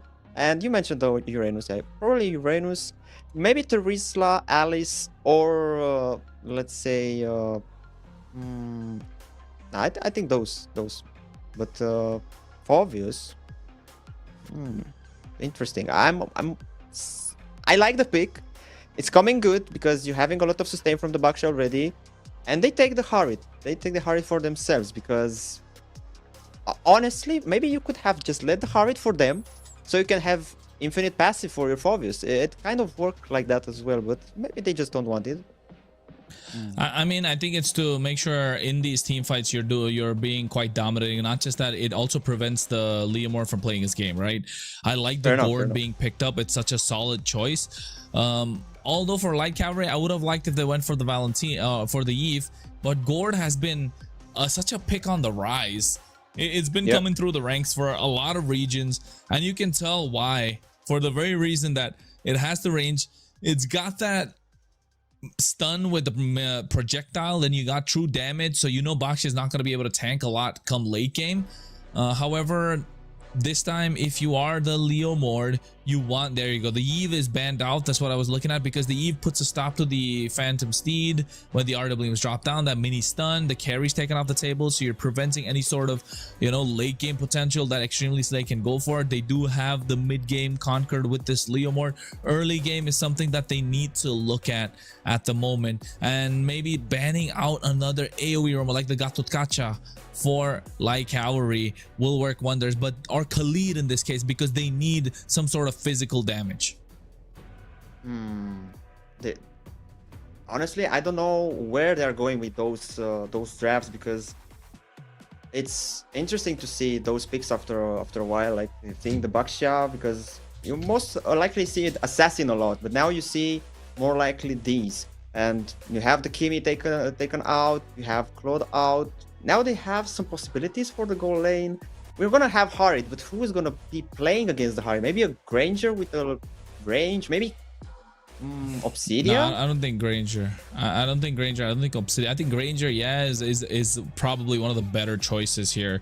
Now that I think about it, because then against the Herod it does super well. It's got burst. They don't have enough shred, but they do have it a little bit in the hands of this Gord.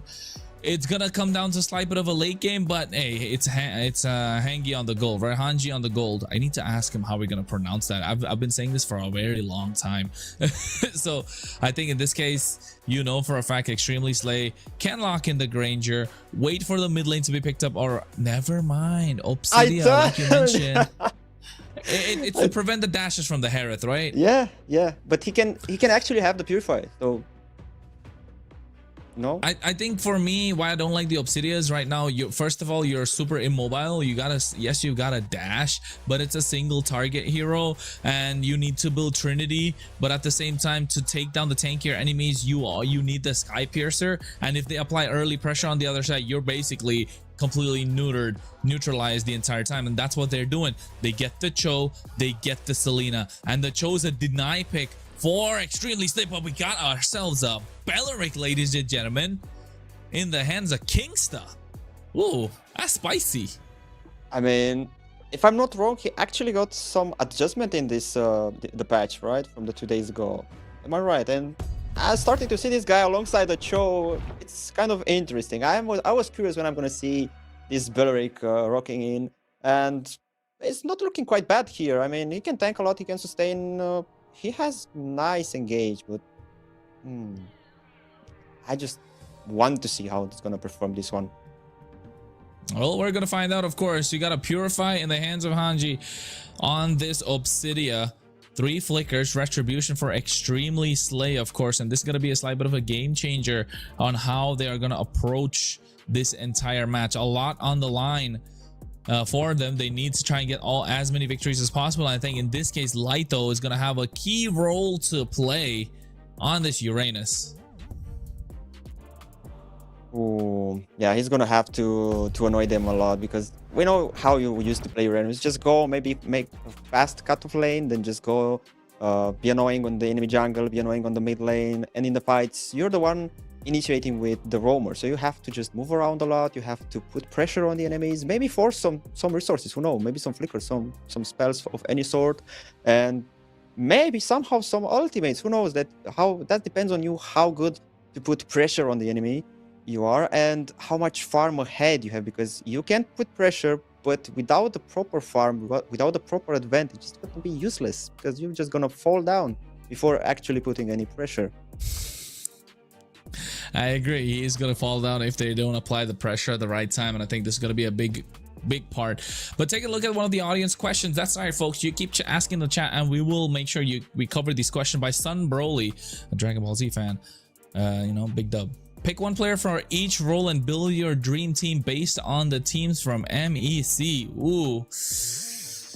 Oh, that's going to be a tough one. You know what? I think this question... Can we request something, production? Can we hold this question for, after the group stages so we can answer it? I think that's a good time to answer, right, Alice? What do you think? Or do you want to answer right now? I don't think I can answer that, because you need to actually see more to see how people play, to see who is the best one in each role, to actually think of... I mean, yeah, we all know at this point we have something in mind, but we are still far from seeing the best of the players. So they have more to show.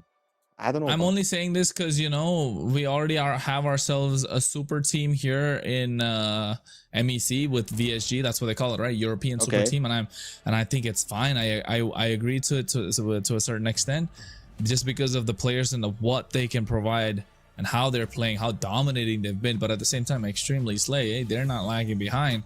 They're playing their hearts out. Maybe it's VSG lineup and probably add Malfurion or God Believer in there. I don't know, with the way that it's playing. No shade to Dixon. Dixon's been an absolute force to be reckoned with. It's just that, he's there. He's there to be the what do you call that? The pivot for the team. Right, the pillar of the team. Yeah, he's one of the pillars of the team for sure, 100% pillars of the squad. VSG, and I saw a lot of these games getting clipped as well by some of the Russian YouTubers, and it's looking great, right? Some of the Russian-speaking YouTubers, rather, I'd say, and it's looking great for the coverage for MEC overall. And continue to do that, folks, because that's going to be super important for us. And another factor just to cover is just the fact that, how is this going to affect the rest of the season? Okay. I know you disappeared for a moment to just check the team, so maybe you're preparing the... Bro, you're preparing the... Nah, don't do me like that. I know you went to check the teams and maybe make yourself an idea for the best. I'm taking a look at the teams to see what's going on. and you know, making sure we get everything down. So yeah. What do you think, Ellis? I mean, I think we just need to hop into a short break because we have to make sure that everything is ready with the team, everything is at the best possible situation, and we're just gonna be right back. Don't go anywhere.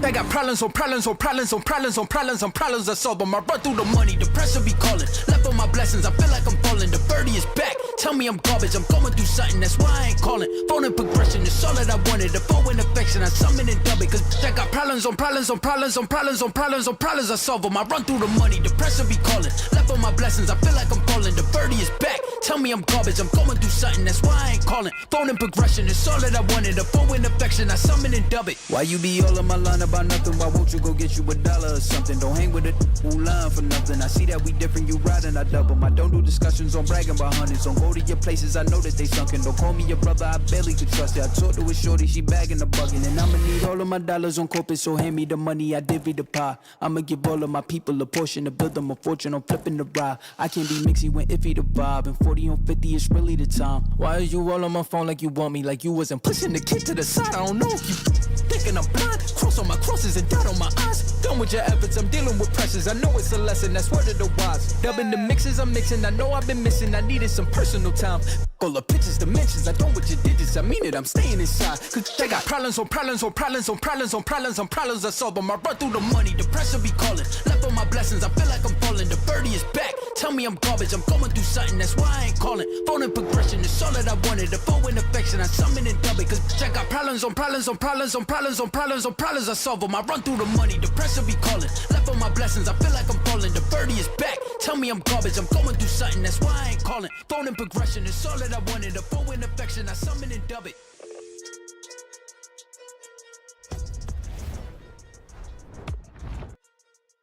Hey, welcome back, welcome back. We just had a bit of a break to be sure that everything is going right with the players, with the map, everything to be set perfectly for you guys. Now, coming back onto the topic, we've seen the draft, but now, you said I'm bringing the heat in this, but I want to see Extremely Slay and Light Cavalry together bringing the heat, making it combine somehow, and to see an explosive movement on the map, some interesting gameplays and setup from both of the teams. I agree. I think the teams definitely need to pull it up and bring the heat like you mentioned. And folks, speaking about that, we're not gonna wait any longer. We just wanted to make sure you are refreshed, rejuvenated as we're going in to the second series of the day. Light Cavalry versus Extremely Slay. It's gonna be a best of 3. Who are the ones to take first blood? Who is the one to take game number 1? Who wants to put a stamp onto MEC? I mean, I don't know at this point, but what I do know is that we're gonna watch talent prediction powered by Runestone. Looks like Warren is the only suspect from the 5 of us that is kind of thinking that Light Cavalry is gonna take one of the matches in this series. But other than that, we all think Extremely Slay is gonna win. I do think we all think Extremely Slay is going to win, but at the same time, you know, Light Cavalry, they've been putting up a tough fight. So yes, they can take a couple here or there. And dare I say, it could be, you know, an upset as well at the same time. I mean, I do want to get my prediction right. Of course. But it's okay. We like to see some upsets. We want to see the surprises. They got to surprise us as casters, right?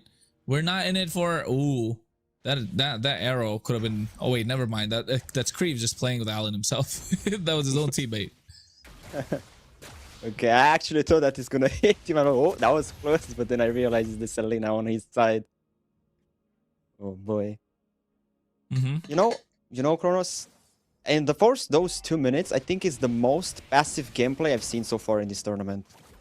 Yeah, I think they're pushing them back for Leandro to play a Boxia. I think he should be a little more aggressive. I'm surprised I'm not seeing that aggression coming out from Light Cavalry at this point, because Extremely Slay, they're happy to absorb the pressure at the moment. They got a Gord, they got an Obsidia, they got a Uranus, not so hot in the early game.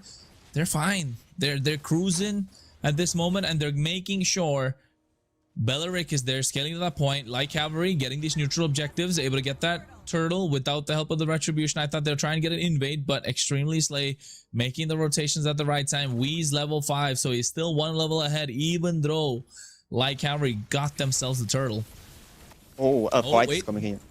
Yeah, as the Mod Force dropped down, Kingston has to flicker on harm's way as well. Nice kick coming in for the way of the dragon. First blood in the hands of Leandro. Here comes the Mystic Gush. They find one back. Allen, no flicker. And it's going to be easy pickings for Extremely Slay's Wheeze. It's 1-1 on the board. Oh boy, I thought this was going to end like this. No. I honestly thought it's just going to be... Is it going to be like that? Is it going to be a first blood for Light Cavalry and they just going to disengage? But no, looks like Extremely Slay, they decided that we're not just going to give up like that, a kill. You're just giving us something in return.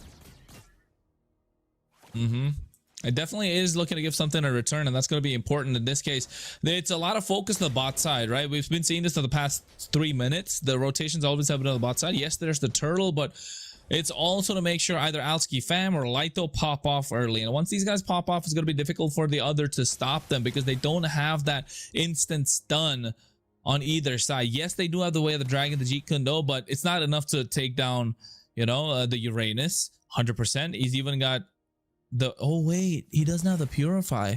That's really, you know, arrogant from Lito. Yeah. Oh, Hanji in danger a bit? Nah, he's fine. He's fine. He's just playing around.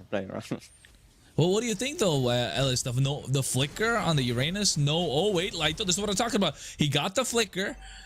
Well, I guess that kind of proves me wrong. The flicker works, but do you not think Purify would have been slightly better though? I don't think. I mean, yes, it might. Oh, Creeve. Go on. Okay, so I think that for a Uranus, Purify is not that good because he's tanking a lot. He's sustaining enough to just go through the fight. But Allen but you can get Chain CC'd. Now you can see Leandro using the Turtle's Poisons to go away. Zed Kingston with the Wrath of the Dryads pulling 3 members but taking a lot of damage. Fam goes down. Leandro secures the next turtle. Again, an Extremely Slay moving like a unit. Although they're losing members, they're able to trade one back. But thanks to the help of the turtle, Light Cavalry are starting to pull away. Yep, they're starting to gather some advantage. That's 1k goal lead in nearly 5 minutes of the game. And it's just depending on how they use this goal lead. It's not much, but it's there. And they can use it very nicely so far to maybe start to monopolize neutral. Yeah, I think at this point, for Extremely Slay, they need to find a way to pick up the pace of the game, right? They need to find answers, and you know it's going to come through from... Oh, wait, was that the way of the dragon being used up early? Now they don't have that big tool. Allen taking a lot of damage, and Weeze comes in. He's on a killing spree. All 3 kills in his pocket, and that's what you want if you're a Leomord. And now Extremely Slay looking dangerous, looking difficult to be dealt with. An Alski Fan with a Dark Wave walks into a projectile and a gush coming through from Extremely Slay. Light Cavalry are slightly behind, and they're lost the control, which was 1,000 ahead. Now Hanji gets caught. A Purify coming in, escapes with his life. Oh, that was heart-taking, bro. I was expecting something more, but it turned so good for Extremely Slay. Then now they just, in like one fight only, they came back from this gold gap. It was to the favor of Light Cavalry. And can they force the bait? Nah. But you know what I actually seen so far? Even though the 3 kills for Leomord are there, I don't know how many is he gonna be able to get after this, because I saw the Malfurion having Skypers as the first item, and he already have 10 stacks on it. So he doesn't have the Purify to run from the Way of the Dragon from Show, but if he's positioning himself good, he can actually be very dangerous for Light Cavalry.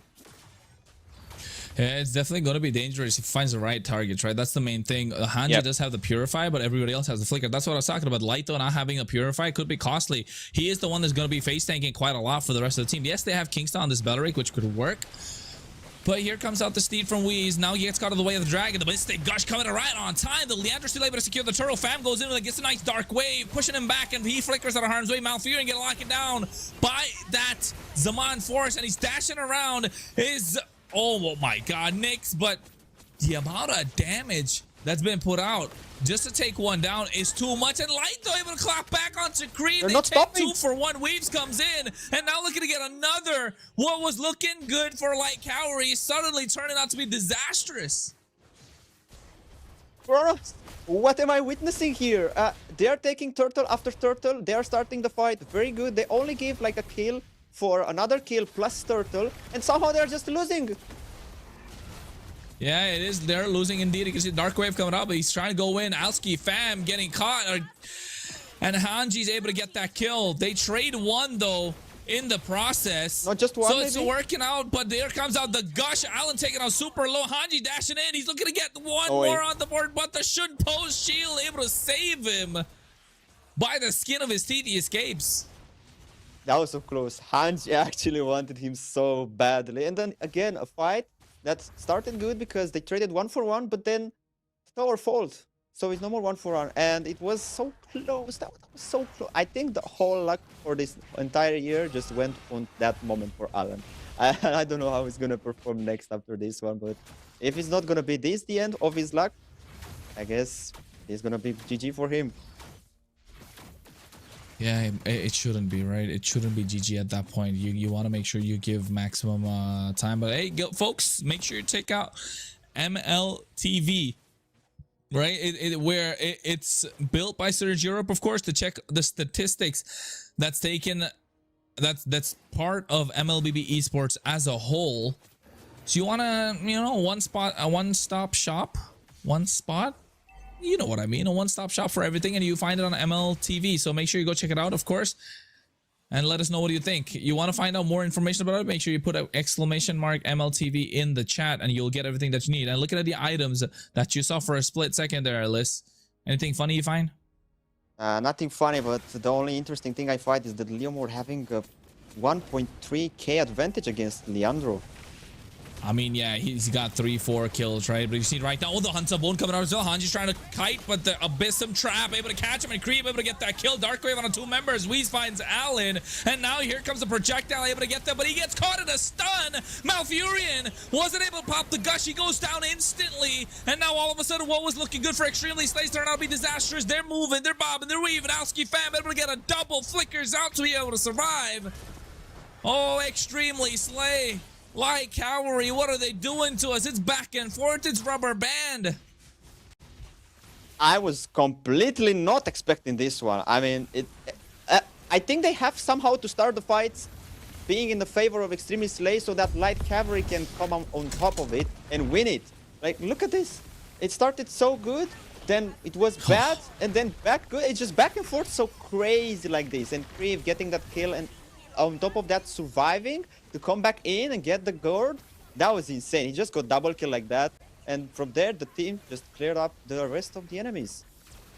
Yeah, and pardon me, folks, I thought the Gush wasn't used. The Gush was used, but the Dark Wave canceling it out, and all of a sudden a big source of damage not available. Light Cavalry playing this perfectly to a T, and this goal lead has been going back and forth. Lord's going to be already locked down by Extremely Slay. It can get clear early. I like that. The Chastis Pauldron coming in from Allen. That's a clutch item. You need it. There's an Obsidia in the enemy team that is not having full items, so you need it that early as possible. And they took it, let's say it's not that early, but it's early enough to make problems for the Obsidia. And from now on, they actually gathered back the momentum. They have the advantage going close to 1.5k goal lead. And from here on, it's just how Allen is going to set for the team. Oh, well, the Mystic Gush comes out. Fam taking a lot of damage, able to make it on harm's way. No flicker, but you can see the taunt coming in from Kingsta. And you know what? The Belleric, I don't think he's been able to pop off as much as we like, right? It's a pocket pick that's come through. I want to see it pop with the big Wrath of the Dryads. It's just not present at this point. It's looking difficult for the side of Extremely Slay, but Light Cavalry equally behind in terms of what advantage they need. So We got the items here again, Ellis. Anything funny? I like the Sky Piercer on the gourd. Yeah, I told you it was the first item that he actually built. He only went with half of the boots, then Sky Piercer, and then completed the rest of the items. And in terms of the Kingstar with the Belleric, I want to see some TikTok memes with Flicker Ultimate. That's what I want to see. Catching them and then everybody else coming in with punishing Slight Cavalry. But so far, what I like and I see on the map from Extreme Slay, even though that they were having 1.5k difference in farm with the enemies, they somehow reduce the gap. Somehow they are managing very nicely the map. It's not looking that good, but the gap is just coming closer and closer to being neutralized. So they are playing like a... How to call it, Kronos? Give me an idea. How can I call it? Well-oiled machine? Yeah. They play like one... well-oiled machine. Mm-hmm. Okay, they do play like a well-oiled machine indeed. And you can take a look at the stats as well. Meanwhile, Leandro trying to scout out the bushes. Lighto gonna get caught. Doesn't have the Purify. He has the Flicker. There's a Force coming down as well. We have the Dragon kicking him back. At the same time, Dark Wave comes through. He gets Chain CC'd. He flickers out. He might be able to survive. He buys enough time for the rest of the team to come through. Here's the Gush as well. They find Alski Fam. And what was a Hail Mary play coming through from like Cowrie turned around. Thanks to Lighto being able to survive. And now all of a sudden, Hanji, he's able to dish out so much damage. And Wheeze finds a double in the midst of everything. 3 members down and off for the side of Light Cavalry. Everyone alive for Extremely Slay. Oh, Lighto, how does he do it?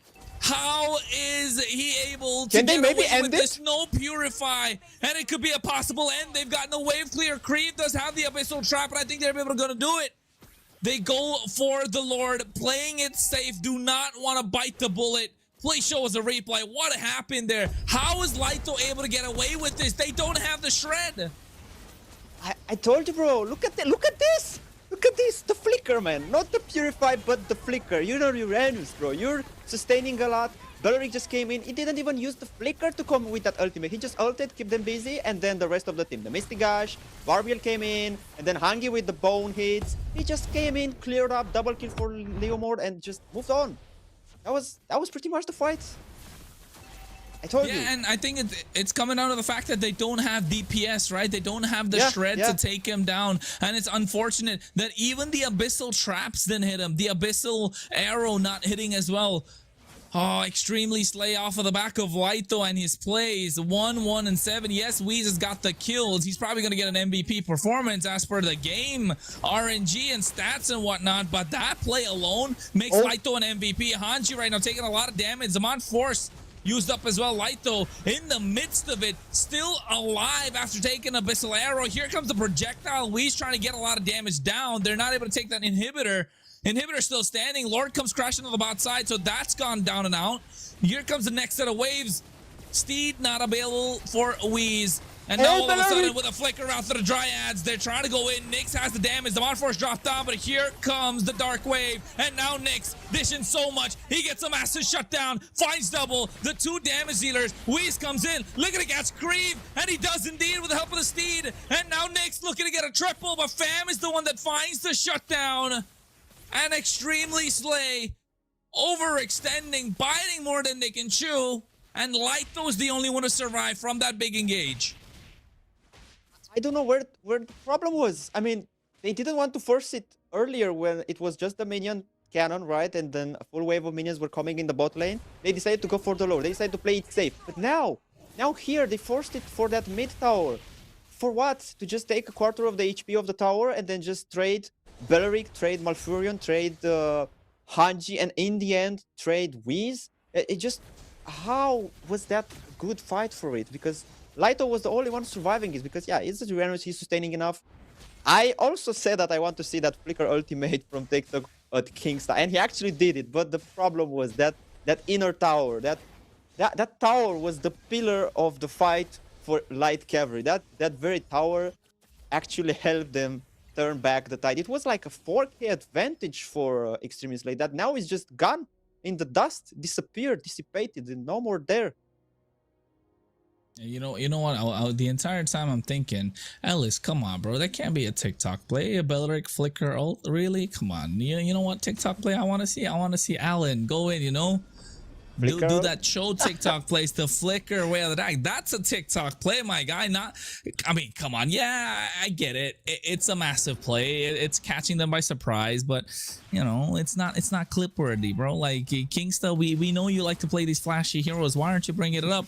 It's all right. It's working for Extremely Slay. That's what matters the most. But I like Calvary still have the goalie. They're trying to blitz down this Lord. They have the Zaman Force, and it's a massive tool they don't want to use, but they do have the range on the side of Extremely Slay. Lighto going and peeling for the team. Kingsta comes in as well. Now all of a sudden, Lord Pit in their control, and Leandro taking a lot of damage comes in, and Creve looking to snipe from the side. Everything working out in the favor of Extremely Slay. Hunter Bone locking on Leandro as well. Here comes the steal, and Wee's going to be able to lock in the Lord. Creve is trying to get a steal at the same time. Abyssal Arrow's not going to connect. Malfurion able to use the gush early on. Now Hanji, the damage, Dark Wave coming in, but Fam does not want to get in deep. Flickers out, and now the base crystal losing out on the top side inhibitor. Lord is going to come crashing in from there, and Light Cavalry have to defend.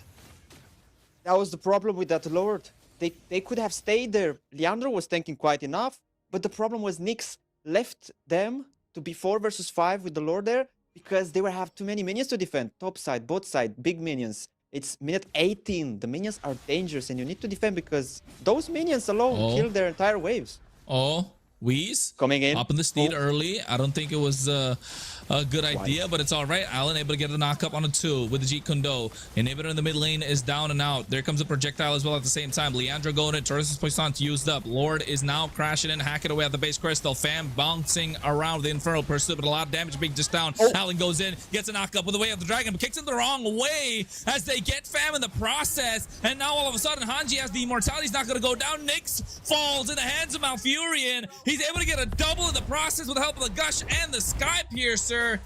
Extremely slaying the Light Cavalry in game number 1 in this best of 3. Ooh, looks like our Tigers here have some nice sharpened claws, man. They are just devouring the prey in the first game. Yes, it took a bit, but they actually backed the game. And you know what? You told me that about the flashy moves, about the flashy heroes for Kingsta, but looks like this Bellerin did his job, bro. It was there, it just flicker ultimate was enough for them to have the perfect setup for the comeback. And at some point I actually thought that Light Cavalry, wait, they might actually get this game. And that would be very good and nice for their momentum and for their everything going smoothly for them. But then looks like Extremely Slay, they know how to play under the pressure. They know how to maximize the positioning from the map, to maximize the output from the minions, you know, the gold, the XP for them. So even though the gap was 2k nearly for Light Cavalry in their favor, right? Extremely Slay somehow make that gap go away, and yeah, it just came back for them. As I think you mentioned it, right? This? Yeah, they definitely can.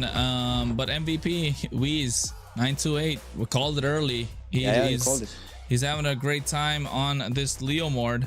And look at the rest of the stats as well, Ellis. Oh, most damage, the War Machine Nyx. Yeah, actually, that's what you want to see from the heart, doing the damage, but it looks like that damage wasn't enough to kill Lighto. He was sustaining too much, and of course he's gonna sustain because he's having both the magic defense items, both the Radiant and the Athena on him. He was just there. He died only one time entire game, and that was early moments, right, when he was not sustaining, but later on he was just sustaining. And 18 minutes and a half for this first game. There was definitely a lot of damage from both sides, and the hit came in. Do you feel it, Kronos? Oh yeah, of course. You can feel it. The heat's coming in. The heat's picking up. I'm sweating a little bit, man. I'm sweating a little bit. Not from my pits just yet, but you can tell Extremely Slay definitely dominating this game, which was back and forth, right? It was a rubber band until what, the 8, 10, 12 minutes probably, and then one single fight, and all of a sudden Light Cavalry, I don't know what cavalry they got. They can't even see the light at the end of the tunnel. Extremely Slay, the Tigers coming online and finding the right moments to go for these angles, to go for these fights. Light Cavalry, on the other hand, if the frontliner, which is Fam, is already down and out, and they're not able to get these Way of the Dragons, the Abyssal Arrows to hit, ooh, It wasn't looking good. And not just that, they were lacking the shred, right? That's the main thing, in my opinion. The lacking in the shred department. Yes, the Harith is a solid goal winner. Probably the best one right now in the game, with the fact that he can always get the gold crab in the early game, but it's not DPS. And that's where they kind of lost out. Also, I think this was the fighter. This was 50-50 here, and after this, it just went one-sided on the side of Extremely Slay. And also, for Light Cavalry, we haven't seen Creed pop off a lot, right? We haven't seen the Cho. We saw the Cho, Jeet Kune Do, Way of the Dragon. He missed here and there, but I didn't get to see a good Abyssal Arrow, my friend. Not one. I mean, wait, actually there was the moment earlier also on the highlights when he actually popped the double kill with the Selena, but other than that, yeah, he kind of missed, because yeah, you have the early stuns, you have the vision on the map, you have the pokes, but after that, when the game's coming longer and longer, when everybody is building up, you're no more having any impact on the mid compared with Malfurion that was just throwing stuns, damage, pokes, Mystigash with the damage enough to send them to the base. And even here, Wiz on this highlight, I thought he's done for, but he actually picked one more kill before dying. And yeah, that was amazing gameplay from Extremely Slay. Yeah, amazing indeed. And I think, you know, Light Cavalry, thinking of what they got to do, they're smiling at each other, man. They're laughing. they're yeah, look at that. They probably saw each other on the stream, and it's like, hey, let's enjoy ourselves. But Extremely Slay, what's Lito's face, bro? What is he doing? Is he mogging or something? Somebody's got to clip that. That's a meme right there. Everybody else looks so cool. King still looking super cool, right? A little bit of a G vibe he's got going on, but Lito, like, what's that? Like, well, what are you trying to do there, bro? Next day, like, chill, cool, decent game, and Lito like, oh, smile for the Marcel to take some pictures, bro. well, talking about smiles and pictures, we got a question from a viewer named Viewer. Bro, why is your name Viewer, bro? It's all right. Well, we'll move on. How many times per event do you just pray the observer catches the fight? Every single time. Every single time we're hoping for it. Right? No. It's not right, Ellis? I'm not hoping, because I know they're our guys from the production. I know they're doing a great job. I don't have to pray because they are showing it. They are catching everything on spot for us. I agree. Cardinal's the GOAT when it comes to observing. Absolutely fantastic. We don't miss a lot of fights. We don't miss any fight on point. If you guys think we miss fights, I don't know, man. I disagree. I'm pretty happy about it. But yes, I do pray every time the observer does catch these fights, because it's important for us to cover it, especially in terms of the storyline that we're gonna put forward, right? That's the main thing here. Hey, Kronos, you know what? We had the expanding river, but now for our second game of this BO3, we're gonna have dangerous grass. Do you think that the players are gonna draft something around more camping around, or the surprise element? I want to know who that hero is that Saber's looking to kill, right? I want to know who that hero is. I've been trying to find out about that for a long time, just not able to do so. But then again, I think like bush camping, Kaleas, the Harleys, definitely going to be a big factor. They're looking to make plays from these brushes. Light Cavalry, on the other hand, going to be on the blue side, Extremely Slay on the red. I think it's a repeat of what happened in game number 1. They're not switching it up. Glue banned out at the same pattern. Freya's probably gonna go as well. There you go. Is it gonna be Jushin again? Are they gonna keep it the same way? I think they just maybe right now they will just take Baksha out of the equation. Maybe go with the Harley. They go with something that is gonna be farming more, having more chance to kill, because that was the thing that they were lacking. Harley instead of a Baksha. Yeah, he's tanking. He's all over the map. He actually secured every turtle in the early game. If I'm not wrong, they actually took 3 out of 3 turtles. Somehow, Extremely Slay didn't catch any of the turtles. They took something in exchange in every fight they had, but they actually stood their ground, like Cavalry. They actually stood their ground in the first 10 minutes of the game. Was kind of neutral with every fight. Oh, there you go. The Kalea that I was talking about, because it's dangerous grass, and you know King still loves to play his pickoffs. So at this point, they're not gonna have that available. I think the forced Jushin ban probably coming out this time, or maybe even the Marcel. I think Guinevere is probably gonna be one that's gonna be let through here if you are extremely slay. I don't think you wanna know.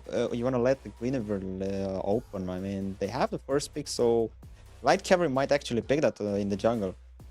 I think that's fine. I'd rather give a Guinevere than a Marcel or a Of Marcel course, or a Jushin. So all day, bro, all day long. Exactly. So that's why the Jushin ban. Light Cavalry here could ban out the Marcel themselves if they don't want to pick it up. Or look to leave that open, get the Guinevere for their hands. Of course, there's this Valentina, there's the Sora that's still available. Basha is another choice that they can take out at the table. A lot of options. I think they can actually get out Cho as well. Nah, Basha, there you go. See, yeah. Come on, Ellis. You come on, bro. Well, you gotta pull up. I'm throwing the rope. I'm throwing the rope. I'm pulling you through, bro. You gotta come on. Let's go. Hang on tight. We're going. Extremely slayed on this time. I think Marcel has to be the ban. They don't want to let that slip through. Leave the Guinevere open. Leave the Valentina open. It's all right. Marcel too aggressive could be problematic unless they have an answer for it, and then take out the Harley instead. Look. Oh, maybe have the Valentina. They take the Valentina. They banned the Guinevere. And they leave open both Harley as well as the Marcel. So what's going to be the choice? Marcel's the first choice, so it's going to be Harley plus something on the other side. Harley plus Valentina is amazing here. Yeah, that's what I'm saying. They can actually go with Harley because it's good to play against even Suyu. I think even Suyu is playable against Marcel nowadays, but Harley I think is the best choice because you just can just take him out from the distance without coming up close to him, right? And Valentina seems good here because you already have the golden hour in your side, and maybe there will be something more coming from the Marcel game. Oh, Uranus picked up because he played a fantastic game number 1. Yep, did Lito, and also just preventing the counter on the other side. You don't want to give away a Uranus and all of a sudden make problems for this Harley. Light Cavalry, get the Suyo. Pretty straight answer. It goes well with the Marcel. It is weak against the Harley, but then again, it's a skill-based matchup. If it's coming down to 50-50, you would give the Harley the advantage, right? Just because he got the magic damage, he's got the deadly magic. So yes, Suyo's got the iframes, but you gotta have some sort of slight bit of an advantage. Even if it's like 50.1, that is an advantage for the Suyo. So yes, they will be looking to play for the early game. Maybe get yourself the Valentina, but it's not going to do wonders for your team. Eve is a great choice if they want to go for it. Harriet is still going to be the option. They're going to lock in the gold lane since there's no Phoveus available for the other side. What would you do if you're extremely slow? Would you lock in the mid lane or would you lock in the gold? I think I would like the Obsidian. It went good. It was decent. Not decent. Actually, it did a lot of damage in that game. And it was there. So it can be, but no. Looks like they're just going with the Valentina. You cannot possibly just let her pass through. You have Golden Hour and you have the Harley in your side. Those two together are coming in perfectly, even more than Suyu with Marcel. Actually, the Valentina copying Marcel with Harley come together nicely. And from this, maybe they can come in with some gold laner to actually do a good combination with the golden hour that Valentina can steal. I think the Granger should be a good choice here, right? Yep. Yeah, Granger should be the bans that they're looking to make if you're like Cavalry. No Kalea available. I think Hylos could be another great option if you are extremely slay. So maybe take out Claude. Okay, I'm not a big fan of it, but I mean, yeah, of course Claude is straight. It's a safe ban if I'm not wrong. So yeah, he's actually good. He's definitely working against what all they have. He's just poking from distance, and if he's just playing the BMI with the Purifier, he's just going back to from where he came safely and sound, no problem. So they just took it out. But on the other side, I wasn't expecting the Selena ban. Was Selena doing that much on the map? Because both me and you didn't quite catch too much from the Selena. It was there, it was doing some job, but not the impactful moments we were expecting, right? I think the Selena is a great pick here, though, in this draft. They got a Suyo, Okay. they've got the Marcel.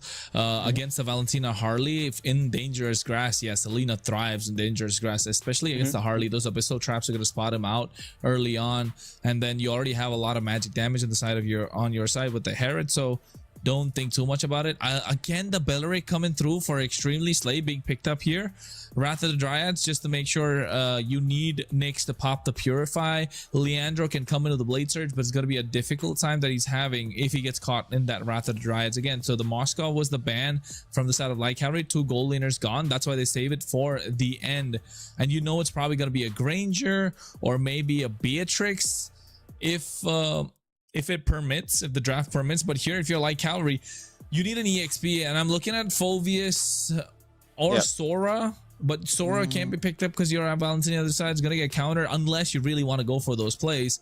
If not, then Lapu Lapu is a great choice. Yu Zhong's still a great choice. I guess Hilda.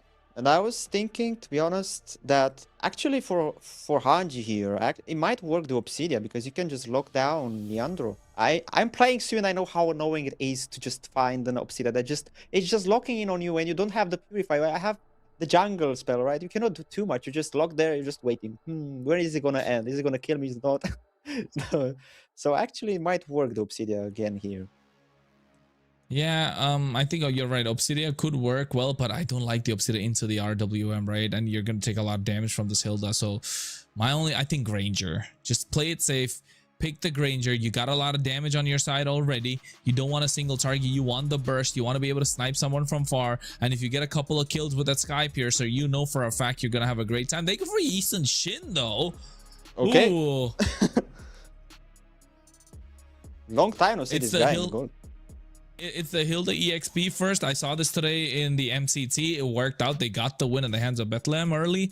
But in the MEC here, in the hands of Fam right now, and Yi Sun Shin, I don't know how you play Yi Sun Shin into the Hilda. You don't have a lot of room to work around. You got an RWM that's there. You're not going to have the range, and you're not going to be able to win the laning phase against the Herod. Maybe you can poke him out and then possibly get something in your favor. But I'm just wondering what this Yi Sun Shin is going to do. Extremely Slay got to show up here. They have something in mind, and I'm sure that once the game is going to start, they're going to show us. Yeah, well, it's gonna start, of course, folks. So we're talking about MEC Season 2. It's match number 2 of the second week. We're talking day number 3, game number 2. A lot of numbers. Don't get confused. All we want to do is to make sure you have a great time, as this match is gonna be a banger. Oh, I definitely gonna be, and I am curious, as the talent prediction I'll show you right now, who is gonna be the one having them right? Because so far, everyone is right. But with this game, we just need to watch and see. Yeah, we need to watch and see indeed. So, they got fast wave clear on the side in the mid lane for Extremely Slay at the moment. I think like Cavalry though, they need to find options. They need to amplify what this Suyo can do in the early game. Already, you can see a frame moment coming through from Allen. Malfurion flickering out early. That's a big W for our Light Cavalry right now. Yeah, and you know what else? It's a big W. Our Lucky Box skin giveaway. Just type !Lucky Box in the chat, and you will find more about this. Don't miss anything out because you never know when you're gonna win. Did you win anything, Kronos? Bro, I've never won. I've never won a single time. Me neither, bro. But who knows? I would want to. You know what?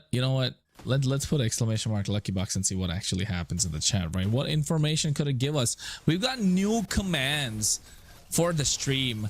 But Kingsta trying to command this game, but Wee's able to find a deadly magic onto Kriv, forcing a flicker. So no flicker for Kriv nor Malfurion in this turtle pit. It's gonna be a lot because 2 resources are popped out and they can either come in and don't come out, or they're just gonna come out without, I don't know, doing too much. Oh, Creep. Creep taking a lot of damage. Revitalize already being popped on. Malfurion doesn't have the flicker. You see the golden hour coming through. He's already level 4 at the moment. It doesn't want to go for the turtle. Leandro's present, trying to get a steal. Lito spots him out. Evil Queller coming out, and Fam gets spotted out as well. They're looking to contest this. They don't have Creep. Still didn't go back to the base, by the way. He's still there. He's looking to pop the RWM. It's going to be a massive tool. Oh. Can they get it? And they're able to get the steal in the turtle. All of a sudden, extremely Slay that were looking hot are not so hot anymore. It was tough, but I think that Kriv decided to not go back was the winning condition for this turtle, because they were 3 versus 4 if Kriv went back, and he just waited, find the position where he wouldn't be in danger, and he just came in, popped the RWM, helped the team to secure the turtle. Leandro just took it without any problem and just moved on. Yeah. Now, in this game, again, started in the favor of light cavalry. It looked good, it looked nice. Not too much of advantage in gold, only 200, but it can get better from here. Yeah, definitely. They play it right. Yeah, if they play it right, that's the big if, right? It's not. It doesn't have to be a whiff. It's got to be an if. But at the moment, I think looking at the emblem setups from both these teams, Wee's name is missing. Something happened to him. He's trying to be a ninja at this point. I like the concussive blast coming out from Kingsta to be able to get a fast clear in the waves. Meanwhile, Malfurion gets caught in the RWM. Oh, that's a lot of damage. That's so much damage. It could have been disastrous. Leandro's looking for the snipe with the Evil Queller, but not able to get it. Ooh. I think that he should have aimed the Susano's arrow a bit more to the left side into the tower where actually my friend was recalled. Oh, what is happening on top lane? Oh my god! The deadly magic doing God's work for Extremely Slay. And that's first blood 4 minutes in the hands of Hanji.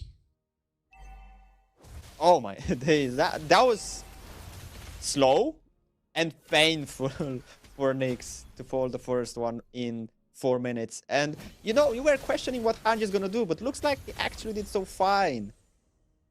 And take a look at the audience predictions powered by Runestone. 84% in the hands of Extremely Slay and 16. Oh my god. Nyx had no chance whatsoever in that moment, my bro. And now he comes in, Alan, with a nice golden hour. RWM dropped down as well. King's with the Wrath of the Dryad trying to escape. Flickers out of harm's way.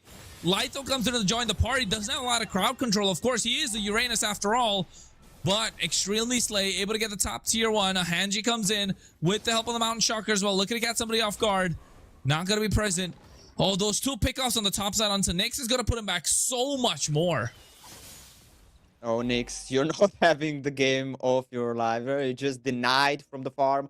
You're denied from staying on the map. 2 kills already on you in under 1 minute. Until 4 minutes, nothing happened. And then in less than 1 minute, he died twice. He was just focused like that. They just want that advantage for Hanji. Oh no, knew. Oh no, they're locking on Malfurion. He's trying to escape. And he's able to escape as well. He didn't have the flicker, but Fam's gonna get caught out, and Hanji's able to get the kill. Zamon first dropped down by Nyx. Is this a lot of damage? Dashing around, finds Hanji, and now the Wrath of the Dryad's coming through as they get caught in the RWM from Malfurion. They find one and they trade one back, but Leandro able to get a kill off of that as well. 3 for 2 traded. Like Calvary get the advantage, but look at the map. Look at the map. Weez is making his way into the fight. Oh my god, I just couldn't follow this. This happened so fast. It was like in the hands of Extremely Slay, but then went back to the light cavalry. Nyx coming in, just making so much damage. He was even getting a revenge on Hanji. He was having that 2 kills on top on him, and he was like, nah, it's my time to show. It's my time to show how good I am, and that even though I died 2 times, I can still do the damage. And he did his job. He sent Nyx to the base. Sorry, not Nyx, and Hanji to the base. And from there, it just went worse and worse for Extremely Slay. I definitely did get worse and worse for Extremely Slay. But they still got Weez, who's a little out of control at this point, right, in the game, if you ask me. Like Calvary able to bounce back though after what was a disastrous early game, but still I think it's 50-50 at the moment where it is. Although yes, momentum and tempo on the side of Like Calvary right now. Yeah, they actually been doing this in the first game as well. The first 10 minutes it was back and forth, just sending from one to another one. And at some point, Light Cavalry having more opportunities for the momentum, more opportunities to increase the gap with a lot, actually. But somehow, Extreme Slate played it very nicely, very composed. They managed the waves good, and they just got back the farm that they lost it in the fights. So even though they are losing the fights, they showed us they can come back easily, steadily, and they actually, I'm expecting them to do it again.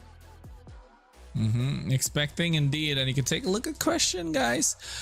Audience question: what other games do you play? Josh 21 Young: we play Magic Chess. The other games we're not allowed to say, because unfortunately we're not allowed to say that at the moment. We get into trouble, folks. Don't worry about it.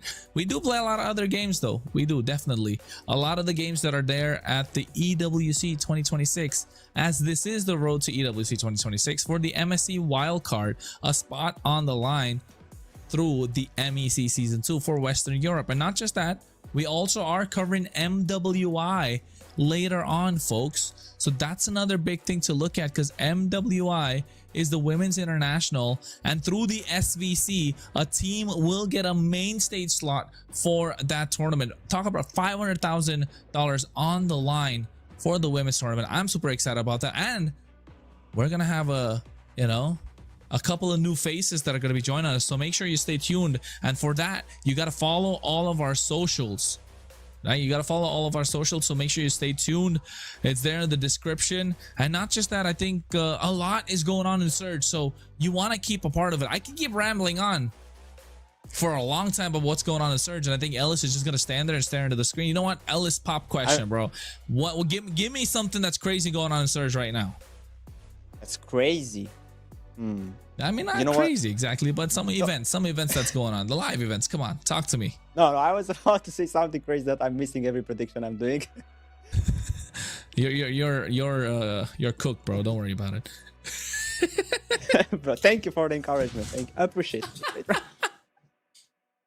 Hey, don't forget you're not far from me, bro. Hey, no, you're fine. Even if I end up last place, it's okay. I believe in the teams to make the upsets. I want to see the reverse sweeps happen. I want to see excitement brought into MEC. I want to see Clippers farming this. And speaking of Clippers farming this, if you take a look at, the lower third, we got news showing. We're talking about Clippers.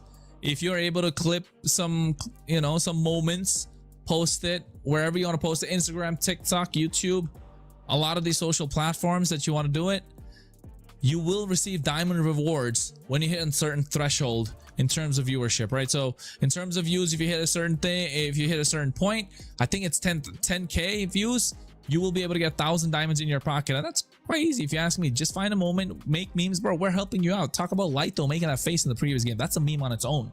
So clip that moment, make it a meme, let it go viral, earn yourself some diamonds. Doesn't take a lot, and we know you're clipping your own gameplays in anyway. So clip some from MEC, man. Don't be shy. Don't be shy. Hey, Kronos, you know what? Let me just fast text Zakota, because I know he's just gonna clip that and text. And I got what it said. Hey, Zakota, shut up, bro. Yeah, exactly, Zakota. It's always Zakota, isn't it? Don't do it. And also, other events that are going on, at the moment is the Lucky Box skin, like you saw earlier. Put the exclamation mark Lucky Box. We're doing a giveaway on Facebook. So if you're super active on Facebook, make sure you go and check it out. We are doing a Lucky Box giveaway.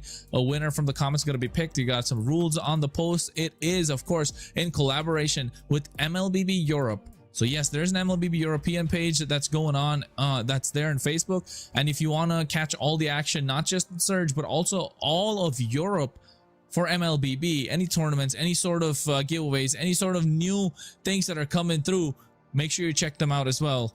And the Fit Club. Have you spoken about the Fit Club yet? Hey, I think I need to hit that Fit Club. The way the players are looking, I'm sure they're getting to the Fit Club, and I need to get in shape, bro. You know what? Lemon's got to give a earful to every caster, because nobody's following through with all the socials and all that's going on with Surge, man. Because we got a summer competition that's there, folks. You lose 5,000 kilocalories a day until the end of the month, and you're gonna win some diamonds. I think what, 10k diamonds was it, or 5k diamonds? That I'm not sure of, but I know that's the rules. Every single day you're able to do it for 15 days straight. You're gonna be able to get massive rewards. So make sure you join it. It's not that hard. You probably walk around that much any day, every day anyway. right? So don't worry about it.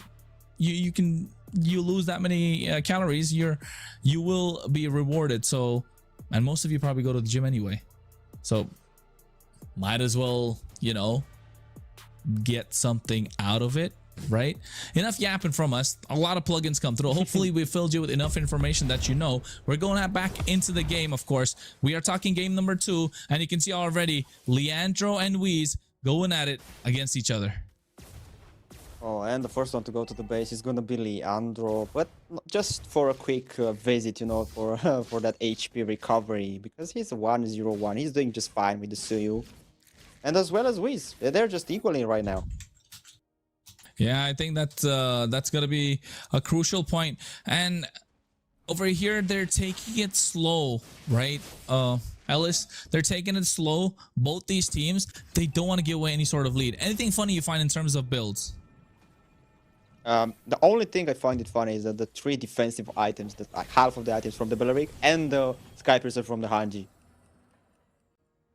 Yeah, definitely. Sky Piercer from Hanji means that they want to get the early snowball, right? I've seen this work out for Yisun before, but the moment you lose out on the lead, it's going to be difficult. There comes the Mountain Shocker as well. Revitalize popped in from Allen, so he's going to be running the favor roam as well if you take a look at the items. And now all of a sudden, Hanji's getting the turtle started. It's looking clean. Malfurion drops down the RWM, and all of a sudden, Leandro is not any way to walk in. Wrath of the Dryad's coming through, but he gets caught in the RWM, goes in like though. And at the same time, Leandro steals away the turtle. Talk about a thief in the night, able to steal that away, but Weaves find Creve indeed. They trade it back every single time Hanji has a Sky Piercer. Looking to pick off Allen. Here comes Weaves with a poker trick as well, and the hat trick at the same time, but he's able to bob and weave and survive. Weaves goes in, but he gets taken down as he gets Leandro. What a killing spree. A battle of micros, and Extremely Slayer coming out on top. Weez is putting on a show. I cannot believe how Alan survived. He was the priority target of Wiz, and somehow they just killed Leandro because he was there trying to protect his teammate to recall, right? And he thought, hey, it's my chance. I have the Sky Piercer. Let me kill Harley. But no, he just backfired and he got just deleted. Oh boy, this entire fight was crazy. Just small battles around the map here on this side, with having Kingsta being there, and somehow Lighto falls because Fam was doing a lot of damage with the Hilda. And again, you know what I just noticed? What? That Lighto is not doing too good in this game like he did so far last match. I mean, he's fine though. It's fine though, right? He's not doing so good. That's because Altsky is playing a Hilda, so he's making sure he's at least taking him down half HP before he gets into the fight. But still good. Extremely Slayer Riben. There's 6 kills, 5 kills on the side of Light Cavalry. Yep. And goal leaders evened out. They've got a little bit of map control for themselves. Hanji does have the Sky Piercer in his hand, so it's working. It's working out in the favor of Extremely Slayer. Now, Light Cavalry needs to find a way to turn this around. How will they be able to do it? That's the big question.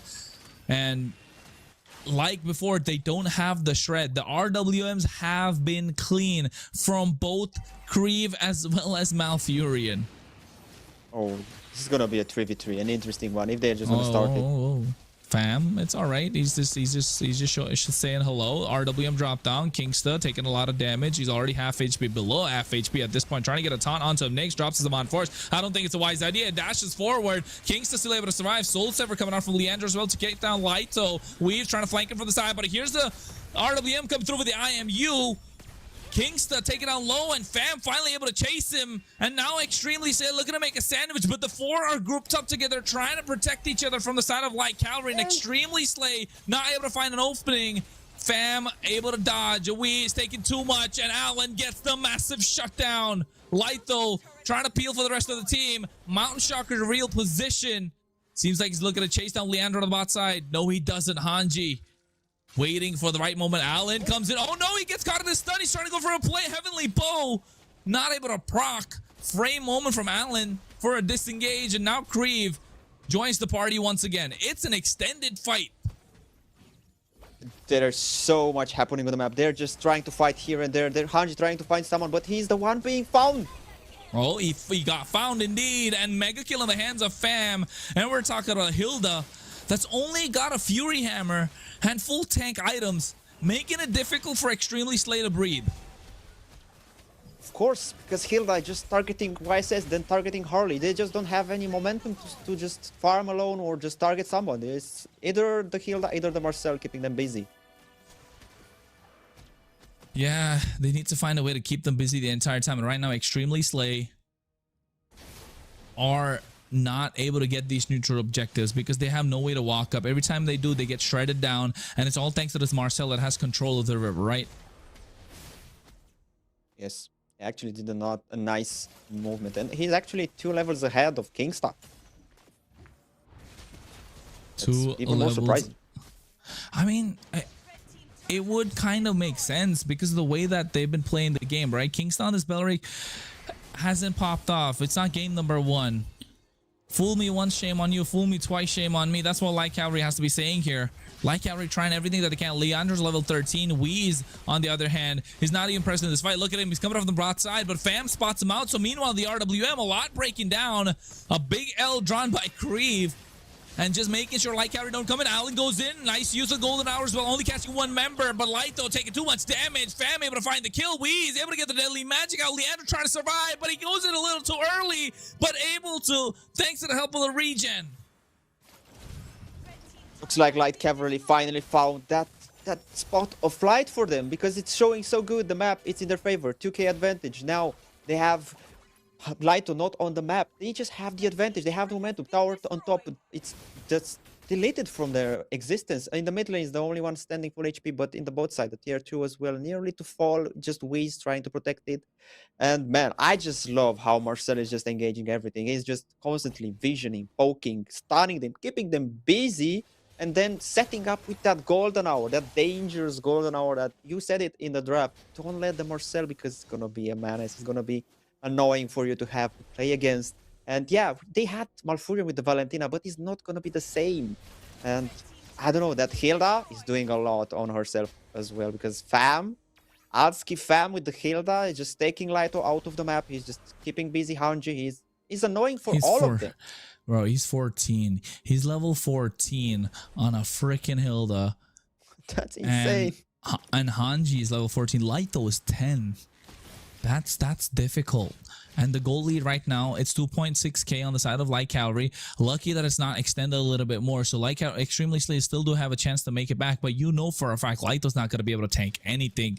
It's a Uranus that's going to get melted down. And Alski Fam has this big axe that he wants to drop down onto someone. And who's going to be the target? Walks into the wrong bush, though. Gets caught in a lot of CC. Gets taken down. -1 now. The entire team of Light Cavalry. Golden Hour coming through as well from the same time. Light Cavalry are looking to take it to Extremely Slay, who are kiting, who are trying everything they can. But you can see Nick's dropping the Zaman Force. It's not enough to take down Light, though. Malfurion with the RWM. And Leandro gets kited as Malfurion gets the outplay.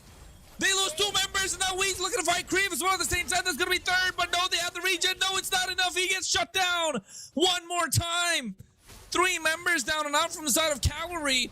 Extremely Slay. How are they able to do this every single time when we think they're down and out? They make a comeback. What was a 3k advantage from the side of Light Cavalry? Now almost down to 500. It's just gonna be gone with the Lord coming. Yes, it's in the favor of Extremely Slay now. Yes, it's gonna be raising to full 1k soon enough because Hanj is pushing. They just, bro. Let me tell you something. Let me tell you something. Let me tell you something. We just. I know. Tell him. Go ahead. Alski Fam, bro. He was doing it. He was annoying. They saw it themselves and they had to neutralize him. And the game went in their favor. They did, and the outplays are show. Oh my God, mistake, a big whiff. Yeah. Light though, making mistakes is rare to see, but when we see it, you know it makes it difficult for his team to try and take this. The Lord is coming down now. The mid lane is gonna be a slow push. They're gonna try and make sure the Lord comes as delayed as possible because Lighto's not present. But meanwhile, the fight Kingston got picked off again. Oh. The 2 frontliners from the side of Extremely Slay are not going to be present for this Lord push. And now all of a sudden, Fam in the back line. What was he doing off position? Golden Hour being used as well. Light Cavalry, Extremely Slay, messy. I'm stunned. And you know why? Because just so many mistakes in like, what, a minute? They took the Lord, they had the advantage. Somehow, that's not okay for them. Extreme Slay just traded 2 kills. First it was Laito falling down, and then I know Kingstar was somehow baiting because we saw Wiz there waiting with the Harley to get something, to get a kill with the Deadly Magic, with the cards. Our little magician tried to be sneaky, but it just ended up worse for them because they lost 2. And then they had the advantage, Light Cavalry on the other side, because they could defend the lore, they had -2 from the enemy side. And Alski Famis was like, okay, why should I just help the team? Why should I just stay safe when I can just deliver the enemy a free kill like that on the plate? Look, serve it. Definitely, you're right. I think if it's a free kill in their hands, why not? Why would they not take it, right? And it's been a series so far. First game was kind of back and forth, able to find it, but in the second game of the day, it's, I don't know, it's mistakes across the board from both teams, which is rare to see from teams of this caliber. And this only begs the question for me: are they enough to challenge VSG? That's the question I'm thinking about right now. Yes, it's not about VSG, but if they're making such mistakes against VSG, the game's gonna be over, my guy. If it's gonna be such mistakes against Boris Gaming, the game is gonna be over. Well, we need to find out. Whenever we interview someone, we need to find out what's going on. Why so messy? Why are there no clean games coming out from both these teams against each other? Is there too much respect? Is there like hesitation? And why the hesitation? I mean, I agree with you. I completely agree with you. It's like just the movements seem like sloppy. Something is happening with their communication, maybe, or something. The positioning, it's sometimes it's there, sometimes it's not. So, okay, that's Tiso, why are you asking such questions to us, bro? Tiso, the funniest player in interviews is Tiso, but he's not there in the MEC this season. But so if you ask me, MEC funniest player for interviews, I haven't taken that many, to be honest. Do you have any answer, Alice? I don't think so. I think players are kind of pretty serious when it's coming back to the interviews. Yeah, they're kind of, let's say, yeah, we're the best, we're good, we're just gonna win 2-0 full sweep, etc. But all in all, they're just respectful, right? They're just confident on themselves, but they're respectful. I don't think there is someone that it's the funniest. I think everyone is funny in their way. Nah, I think Laito. I think Laito's super funny when he comes to his interviews. Okay. But also, but I mean, he is pretty straightforward what he says. Like you said, right? Just respect from all players. I think Carvey is pretty funny when it comes to interviews, just because of the fact that he's just so nonchalant when he's saying something. So in that way. But yes, another player that's super funny, Tiso himself, bro. You yourself are funny during interviews, man. You laugh, you give us a good chuckle, you give us a good vibe, and we want to see that coming through in the next season, possibly. Where are you gonna go, bro? Don't go. Come back home. MEC and Surge are waiting for you. But then again, the current match we're talking about, like Cavalry and Extremely Slay, with this match going back and forth again, what do you think is gonna happen, Ellis, towards the late game? Give us some sort of predictions. Break it down, bro. Analyze the game for us. Okay, bro. Okay, let me cook. Let me see what I can bring Go on cook. the table. Okay, let me become a chef. So for me, I just see some crazy play from the Bellaric, right? He was there, but also in addition to this, I want to see Malfurion coming with Valentine with the RWM, stealing it from the creep, and then I want to see Harley more active in those fights. I want to see Laito tanking more, because so far he's having a rough beginning of the match, and then it just kept that way for the entire minutes of the game. Right? Like, he was dying, he was trying to tank him, but he was the one being catched. And on the other side, Light Cavalry is doing quite fine. I want to see more from this aggressivity that is just going to bring them more and more momentum, and maybe the game in their favor. Definitely. I think that's momentum and tempo is going to be super important with what's going on at the moment. But yes, taking a look at the map, in terms of control, Extremely Slay have it. The map's looking a little more red. Weez is able to pick somebody off from either sides, and all of a sudden, Light Cavalry are pushed back. Right? They have the aggression in terms of their play style with the Hilda, with the Marcel, with the Suyo. But I think Leandro's not been able to pop off this entire game, has he? Not quite too much. I mean, it was popping at the beginning, but then somewhere he was trying to defend his teammates so much, and he just died twice. It wasn't too good for his performance, because now he's a bit behind with the farm, let's say like that, a bit behind, or he cannot actually just go in too much. And to be honest, earlier when Laito was checking the bushes, he was losing quarter of HP only from Alan himself. What is the damage of the Marcel, man? Marcel at this point does have a little bit of damage, but still able to, you know, open up the map more aggressive. These golden hours are going to be super important now when it comes to this Lord. If they're able to catch Wheeze at the right time, the retribution is going to come in clutch if you're Leandro. But can they even walk up to the Lord, right? Because Laito was having a bad game, right? He was level 10 to level 14 of FAM. He's 13 now. He's starting to catch up. Those items are going to get in his pocket. He's going to be able to scale. And one thing good about a Uranus, no matter how many times you die in the early game, if you're having a terrible early game, terrible mid game, a little bit of space, you're going to get your items. You will scale. He has the Guardian's helmet. Or rather, he has the Dreadnought armor, he has the Radiant armor, got the Chassis Pauldron, now built another Silent Robe to go into an Athena shield. He is super tanky, and same with Kingsta as well. Yeah, he's tanky. The Lord they get the Lord starting. started. Yeah, you can see at the same time, Fam going on top of Hanji, making sure he's zoning him out, but you can see he gets caught in the Mount Shocker. Laito, Wrath of the Dryads coming out from Kingsta as well. RWM drop down. Kingsta already flickering out of harm's way. He's going to get taken down by Allen. Going in for the golden hour, catching two members. Hanji able to get out of there with the help of the Traceless. And that's enough of a moment. Enough peel for Light Cavalry to be able to steal it away. And here you can see Hanji able to get Creeve. Malfurion has to get out after using the IMU, and Nyx right now with his Amon Force dashing around, has the damage. Hanji, bobbing, weaving, he goes for the plays, but he leaves Laito stranded, and Nyx has enough time and enough shred to take him down. Bro, it looks like now they have the DPS to just send Laito into the base. He actually is starting, as you mentioned, to tank more because he's building the items. Now he's coming closer to max level as well soon enough. In the couple of, let's say, a matter of a minute or a minute and a half, he's gonna be a max as well as the Hilda. But bro, Hanji was like, no, I ain't dying with you, my guy. You're a bad luck charm into the fights. I'm just leaving you there. You support the consequencing. I'm just gonna go because I don't want to die with you, and just make it the trade as smaller as possible. I think that was in their mind.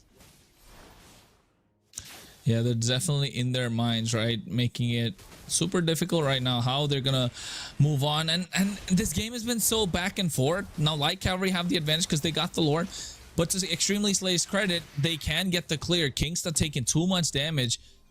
No flicker for about 10 seconds. Hanji needs to try and get this Lord away. Crashing on the top side. Golden Hour coming in from Malfurion to try and buy some time. RWM locking them down as well. Coming in from Creeve. Laito dashes out. Consecration still available. Not popped yet. They get the inhibitor on the top side. The aggro's been pulled towards the mid lane tower. They go into the base crystal. It doesn't matter because Light Cavalry have bailed the Lord. Tier 2 in the mid lane is going to be their target. They're looking for a big engage. Frame moment coming out from Allen as well. Kingsta forced to flicker out, and now all of a sudden Extremely Slay are backed into a corner, and Light Cavalry, oh my god, look at the Immortality coming in at the right time from Wheeze. Nyx has so much damage at the moment. This Harith is out of control. He farmed a lot, he pushed a lot, he is doing a lot of damage, and the shield is not missing. Look Oh at this. no, Kingsta, Wrath of the Dryads, but he gets melted down. Alski has the physical penetration to do so, and you could see it. Look at his items early on. He didn't have a lot of physical defense. He had the Guardian helmet and the Radiant armor. Oh, just susceptible to so much physical damage coming through from Light Cavalry.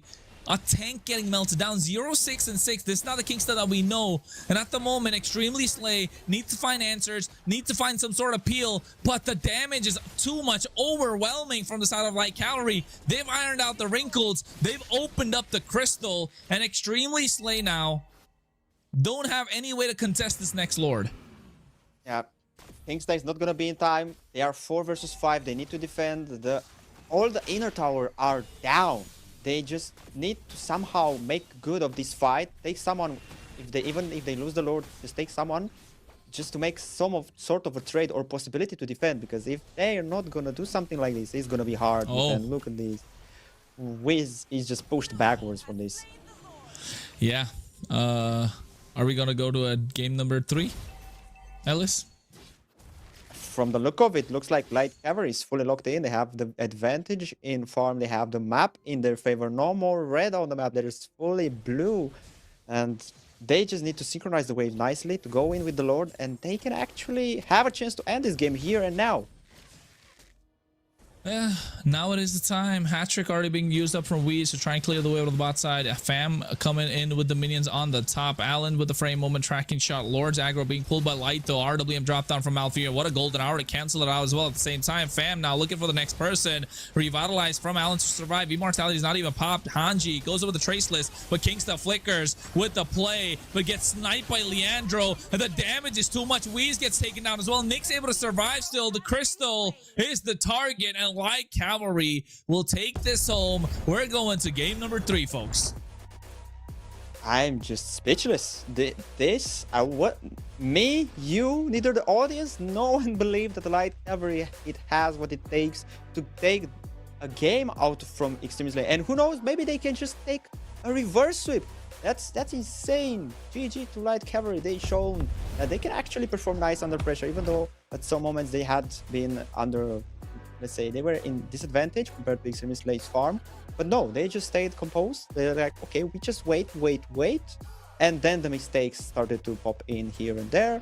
They got advantage of them and turned back the game into their favor. That was well played by Light Cavalry and not that good from Extreme Slay, that they were just giving openings to just lose the game. Yeah, they gave too many openings and advantage in exactly when they needn't give it, right? Extremely Slay controlled the mid game, what, 12th minute, 13th minute, I think the 15th minute where it slipped up for them, losing members when it mattered the most. And MVP is gonna be Allen on this Marcel, Ellis. I cannot doubt he was having a lot of movement on the map, 89% team fights. Give this guy 100%, bro. He was there for everything. He was setting up, he was making vision, he was keeping them busy, he was even killing at some point. Like, too much from just a roamer to do, and he just pulled it off. And also taking a look at the rest of the stats, of course, at this point. Anything funny you saw on the items? I don't think so. The War Axe coming from Nyx, he's just trolling at that point. He just want to get the crystal as fast as possible. But then, you know, Extremely Slay, that's the reason, right? That's why I said this. Easton Shin, yeah, 4-5, but I don't know, bro. If it was Granger, would have been a different story. I mean, Hanji did his job. He was having the 2 kills in the early game. He was having the snipers early moments on. He was doing the job. He was being annoying to the enemies. But the problem was on the AXP side, because Laito was not having the same impact as the first game, where he was annoying. He was dying only one time. He was tanking a lot. He was just doing basically what Fam did in the second game. So now Fam just did way better. He performed nicely. Okay, Laito tanked a lot, the most from his team, but just because he died a lot. He was trying to sustain, but the lack of farm. He was having only 9k farm compared to Fam that was already at 12k full build, full level for a long time already. It was hard for Laito. It definitely was hard, right? Not allowing Laito to play the game means you're really taking away one of the pillars, one of the cornerstones from Extremely Slay, and that's what happened in this game number 20. Although, to Extremely Slay's credit, it did take 22 minutes for Light Cavalry to get this win. So I don't think it's going to go that long again in game number 3. So Light Cavalry better pull up with their early game, otherwise it's going to be difficult for them to try and find any sort of answers if they don't find the early game. And you can take a look at some of the highlights of this game. A few moments which was back and forth again. This 5th minute in the hands of Extremely Slay. Now all of a sudden Nyx finds openings, and once Nyx dropped his Amon Force, they didn't have any sort of crowd control apart from the Wrath of the Dryads to put a stop to him, to stop this Leonin from dashing around. Yeah, it was just there, and Leandro was taking every neutral objective he could possibly do. Somehow he was pulling it in the first game with the Bucks, and now pulling it here with the Suyu. And look at this shutdown on the Marcel. He was just annoying, not for just 1 or 2 of the members, but for everyone. And yeah, here was the moment that Extremely Say realized, bro, Hilda is a problem. Fam is doing too much. Let's take him down. They took him down, and then the game suddenly turned into their favor. That was what they were supposed to do for these entire moments. Moments. That's what it's all about, right? For this series at least. And the ones to provide those moments, of course, Lito as well as Fam. But in this case, oh, Malfurion. He got a couple of outplays, man. He got a really good outplays. But here in this moment as well, Hanji trying to get the 1v1 against Nyx. Lito just slowed down so much. He walks a straight line on the Zaman Forest, right on top of the sword. So I think definitely was a big problem there. Yeah, that was the problem. He was not tanking enough. He was having halves of the items. He was trying to sustain for YSS to just let's say do the damage and take him out, but somehow it didn't work out. He was not sustaining, and then Leandro tried to push him away because he saw danger from YSS. He just saw it, but it wasn't enough because Lito just died. Yeah, Lito definitely died, and well, it's all right. I think game number 2 is off the books. I mean, it's on the books, but Lena, it's off the board. You just forget about it. Now, if you're like Extremely Slay, you shake it off, try and get game number 3. You know, Light Cavalry had a difficult time trying getting that game in their hands. But if you're Light Cavalry, you gotta lock it a little bit more. You need to find clean ways to get this 3rd game and not let it get so messy, not let it lose control, not let it go this rubber band effect where there's a push and pull. It's not a tug of war, bro. You want to dominate. You want to be aggressive, and you want to get the game in your hand. You want to make a statement victory, and beating Extremely Slay in a dominating fashion will be a statement victory if you're Light Cavalry. Extremely Slay, on the other hand, losing that one game could look like weakness from the other teams that are eyeing them right now, especially VSG that we saw in that interview. Carvey mentioned as well, right? He probably wants to look at the face Extremely Slay, and with them losing a game against Light Cavalry, he must be thinking, so Extremely Slay, not so hot right now. And you know what? Honestly, I didn't realize just now, but it might be the last game for the last series for Light Cavalry to just complete 9 points exactly as the VSG, right? Am I wrong? Yes, I think so. So can they pull it off? Can they pull this 3rd game? Hey, we're gonna find out. I think we're gonna go in the draft soon enough. If not the draft, we'll see. We'll get something on the board indeed. But again, folks, make sure you go check out all the action that's happening in Surge Europe, right? Take a look at it, read it. You got a whole lower third that's just running through, man. We got the news up for you, ! Lucky Box, and you'll be able to get the Lucky Box skin for yourself if you follow the rules. It'll redirect you. We got the clip farming challenge like I spoke about earlier. A lot of pages for it. You can get a chance to win 1,000 diamonds, right? And now moving on to game number 3 in this series, we're gonna find out who's gonna come out on top. And you know what, where we can find out even more information about this series, Kronos? Where? MLTV? On MLTV, yeah, bro. Yeah. You got it. And the point that we actually synchronizing it. I like it. Hey, great minds guys, think be alike. sure to go there. Yeah, MLTV, of course. Put ! MLTV so you can get all the information regarding that. And you can take a look. This is game number 3. Map Flying Cloud. Tigreal just flying to catch Nana. Again, who is that other hero, man? I am been looking. I need to find out. Can someone please tell me who that one is?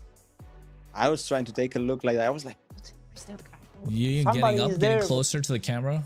Yeah.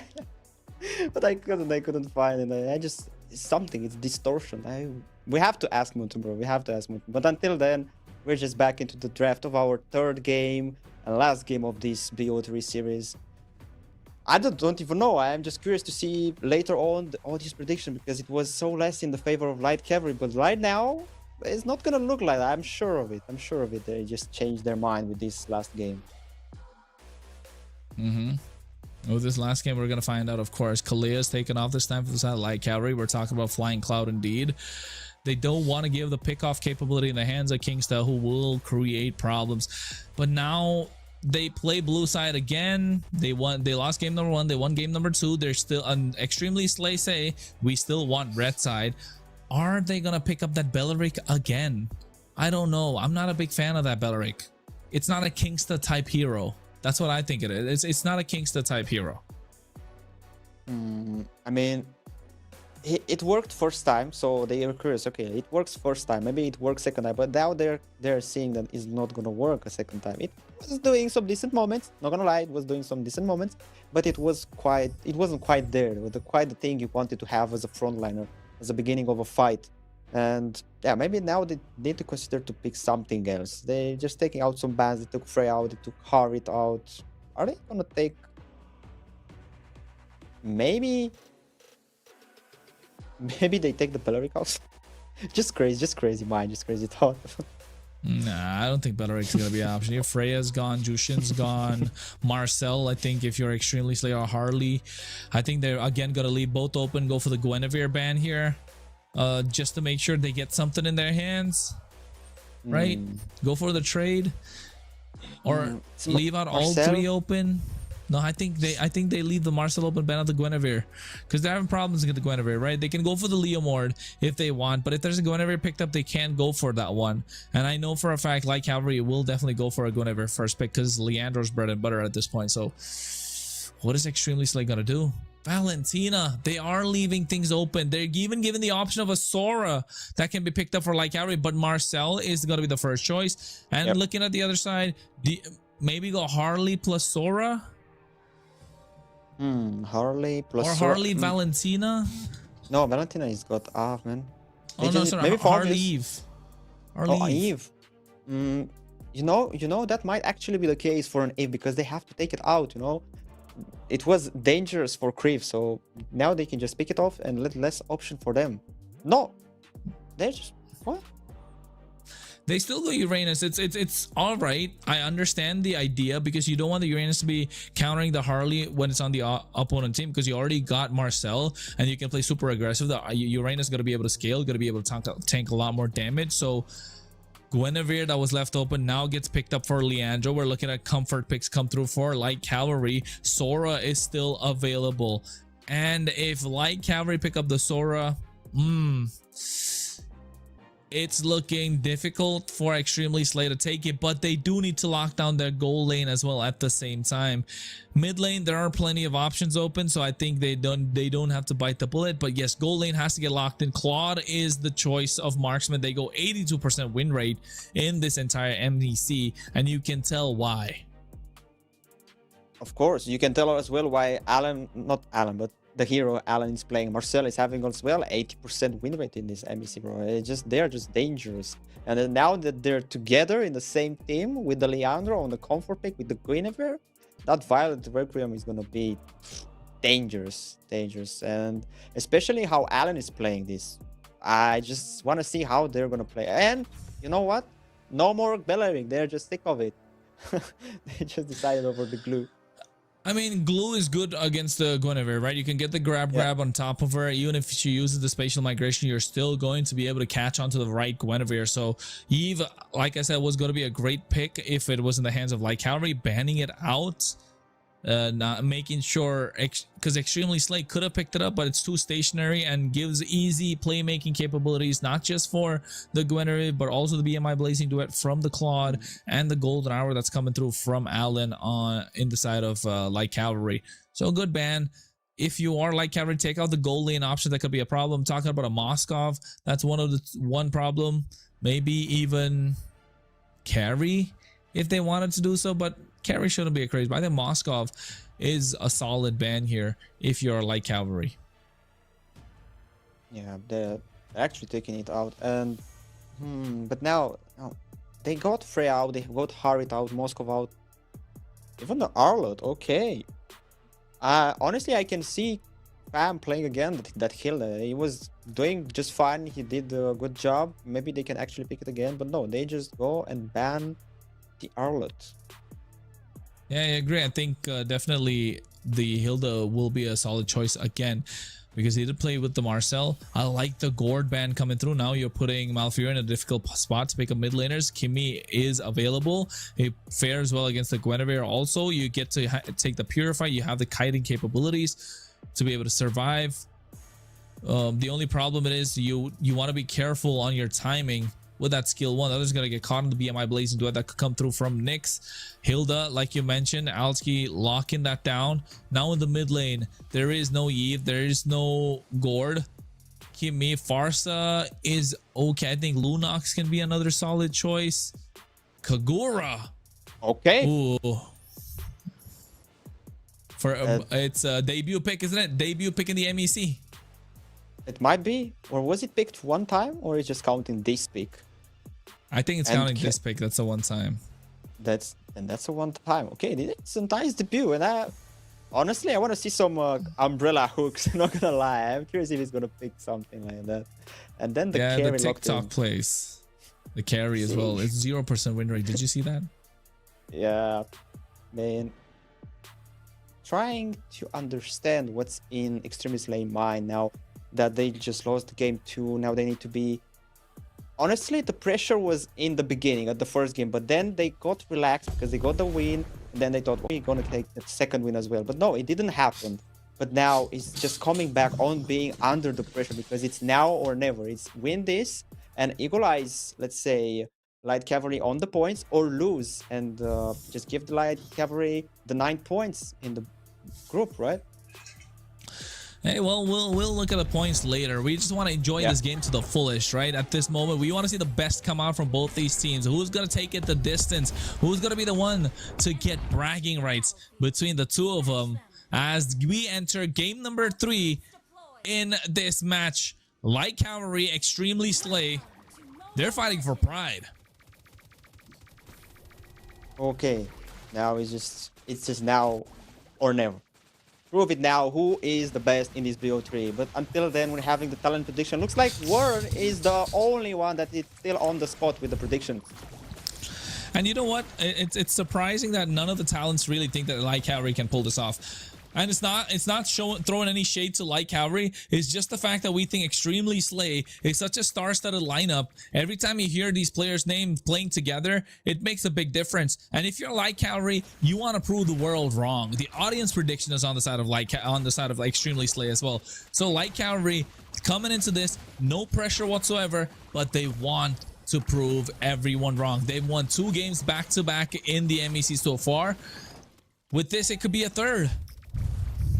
Yeah, I honestly, even though I put the prediction against them, I want to see them pulling off, because oh no, Nyx. First blood powered by Runestone on the top side, and now you get Kingsta forced to flicker as well. Nyx was already taken down. No flicker for Kingsta in this turtle pit. Looking at the emblems, Master Assassin from Nyx wants to take the 1v1 to Hanji in this goal lane. Frame moment tracking shot coming in onto Malfurion. Turtle up in 20 seconds. Okay, and let's not forget that Fam was having the same emblem as that assassin for 1v1. Okay, oh, Crave. Okay, I don't know about you, Kronos, but I have to say this. I've seen Malfurion playing this Kimi, and he is dangerous. And I honestly, if he's playing like the Gord style, he's probably gonna have the Sky Piercer as well as the first item, and trying to be as annoying as possible. They definitely are at this moment. Oh no, oh no, getting caught now. Able to get the turtle. Creve gets pushed back. He's gonna be taken down. Wild Requiem coming out as well, but Wee's able to pick up the double after getting the turtle steal at the same time. Kingsta able to get the split and run away. Extremely Slay fine advantage in the turtle pit. 1k gold already in under 2 minutes and a half. Looks like they just changed the gears. They're like, okay, we lost. It's not good. We just need to get back into the game. Lock in, no more relax, no more chill. Let's just win it. Even though Fam was rotating from all over the bot side till the jungle side on the top to just find Malfurion and deliver a kill for his team. He actually did all that with all the chaos on the map, and he's just back on time in the lane. Back on time indeed at the moment. You can see Kingston right now drilling them out, getting the grab onto Leandro. Hanji comes in, Speedy Light Wheels already popped in, doesn't have the damage. They don't want to follow through. Leandro getting caught right now into the Violet Requiem. Kingsta goes down. Light Cavalry capitalizing from the mistakes off of Extremely Slay, but Weave's able to steal away the orange. It's Grand Theft Orange in the 3rd minute, and now Weez is trying to recall. Here comes the yin yang overturn. Weez taking a lot of damage. Fam able to follow through. And they're able to find the kill and extremely slay what they thought could be a quick and clever maneuver. Just biting them at this moment. I'm telling you, Kronos. Fab did it once, he wants to pull it off twice. That's what I'm seeing from Fab. He has the spirit, he has the momentum, he has the communication with his team, he has the kills in the early game. And, bro, probably gonna have the Heptasis as the first item. Am I wrong? Did I so wrong there? No, it has to be Heptasis, right? What else would you go for if you are the whatchamacallit, if you're Hilda right now? It was the first time of the previous game. So nice traction, plus catching two members. Now he goes for the flickers. Well, King's still looking to make a play. Revitalize popped in already, and Leandro goes in. Violent Requiem doing everything that he can. Here's the golden hour, making sure Kingston can able to survive for a long time. Allen, oh no. What a golden hour coming through. It's only saving his own teammate, but Fam comes in at the right time, able to get the kill. Now you can see Hanji with the blazing duet, or rather Nyx coming through. Hanji able to get the speedy light wheels and finds Creve, but they're able to get a back. It's back and forth. It's messy. And Light Cavalry hanging on by a thread of their sword. Extremely Slay. They're fighting for control, and neither team wanting to let go. Bro, that Extremely somehow finding that opportunity to kill, to just conquer more of the spaces from the map. And Light Cavalry, they just don't want to give up. They're fighting back. But so far, it's not. They're holding a bit, but not enough, because Extremely they're finding momentum again and again. Look at Kingsta doing here. He's being aggressive. He's being annoying. He knows he's going to go down, but he's trying to take Nyx down in the process. I want to take a look at his items. Does he have the Molten Essence? Right, that could have been a big difference maker. That's usually the first item on this glue when you're looking to play so aggressive. If he doesn't have the Molten Essence, that means these aggressive plays that are being made, what could have been is not happening. They're just, that aggressive playstyle was good at some point, but then he just has to back off. Yeah, he does have the Molten Essence. You can see that red aura around him at the moment. But like Cavalry, no. Wee's able to catch Allen. Frame moment coming off to the tracking shot. Extremely Slay, 1,000 up ahead. But look at the predictions. 51-49. Okay, that's more balanced now. You don't know. And even the score is 6-6, even though Extremely Slays have the two turtles from the early game and the momentum of 1k farm. That's not just enough to win everything. It just can happen. You just have to pay attention, and it's how they control this top lane fight. Nyx comes in with the blazing duet. Hanji able to dish out the damage. No speedy light wheels popped yet. They know there is opportunity. It was only to clear the wave. Kingsta grab, slam, pass. I mean, call it whatever you want. He needs to get the grab onto someone. Yeah, and that someone needs to not be able to run under the towers, because Nyx was running in the towers, Leandro as well. So they need to receive tons of damage and not have the opportunity to run. But look at him, he's just zoning, just making space for his team. Oh, golden hour coming in, catching Weez. Retribution coming at any point, but not present. But Weez is still able to get it, even after Leandro made it to the fight. Now getting pulled back. Traction pulls to follow through, and Hanji's able to get that kill. BMI to make it out of Fam. Peeling for the team, being a distraction. Kingsta, no, he does have the flicker, doesn't want to take advantage of it yet. The wave is not present, only a cannon minion. And Weez looking to go back to the base. Oh no, wait, he canceled out his recall. He's canceled it out again. Looking, he's hunting. He finds Nyx. He knows that could be an easy pickoff. Nyx does not have the BMI. Goes in. Deadly Magic coming out as well. The BMI used up. Nyx taken out super low. Only a poker trick could get the job done. A lot of damage coming through. They go and tap at him. Weez, hat trick out of there. Looking to go back in, but Allen comes in at the moment. But meanwhile on the bot side, it's a 3-man rotation. And Weez has to get back. Respect the damage that could be put out by Light Cavalry. Oh my days, they are just so aggressive. The playstyle is different.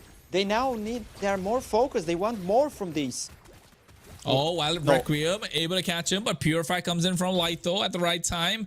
Doesn't want to get caught up. Doesn't want to get chain CC. There's a wave coming in. They need this tier 1 in the mid lane for Extremely Slay to get more advantage. They do have the goal lead, but not having the map opened up means Light Cavalry still have an opportunity to pull it back more than ever. At this point, 3k farm that is just keep increasing for Extreme Slay is looking very nice. It's looking very good for this. And we is just trying to find opportunities. Creep taking too much damage, but able to survive thanks to the region and the shield coming in from that same umbrella. He went for a yin yang overturn. Now Hanji popping the speed and light wheels, looking to catch Fam. King still goes in, taking a lot of damage from the tower as well. The grab coming in, but at the same time, what a golden hour catching 3 members. Malfurion is doing the work to make sure they don't get anything done. Another yin yang overturn, trying to pull them back onto the tower. Creep taking a lot of damage.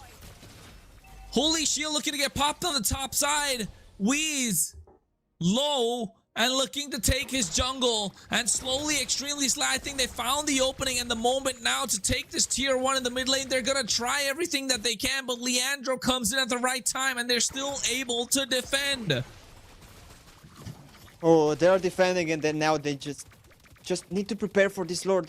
That's a 4k gap into the gold for the Extremely Slay. They have only 1 kill on the table more, but they have 2 more turrets, they have 3 turtles, and now they possibly can have this first Lord if Leandro is not gonna steal it somehow. But how Kingsley is playing right now, zoning everything. Alan cannot approach anymore like he did in the last game. And this is what he couldn't do in game number 1 and 2, right? On that Belleric, doesn't have a dash, not able to make plays. Over here, he can. He has the flicker, he has the dash, he can get on top of someone, make life difficult for them. And now it's looking to be like Alan. Golden Hour coming in as well. Malfurion caught him in the traction pulls, and now the frame moment coming through as well at the same time. Gets a grab on top of Malfurion.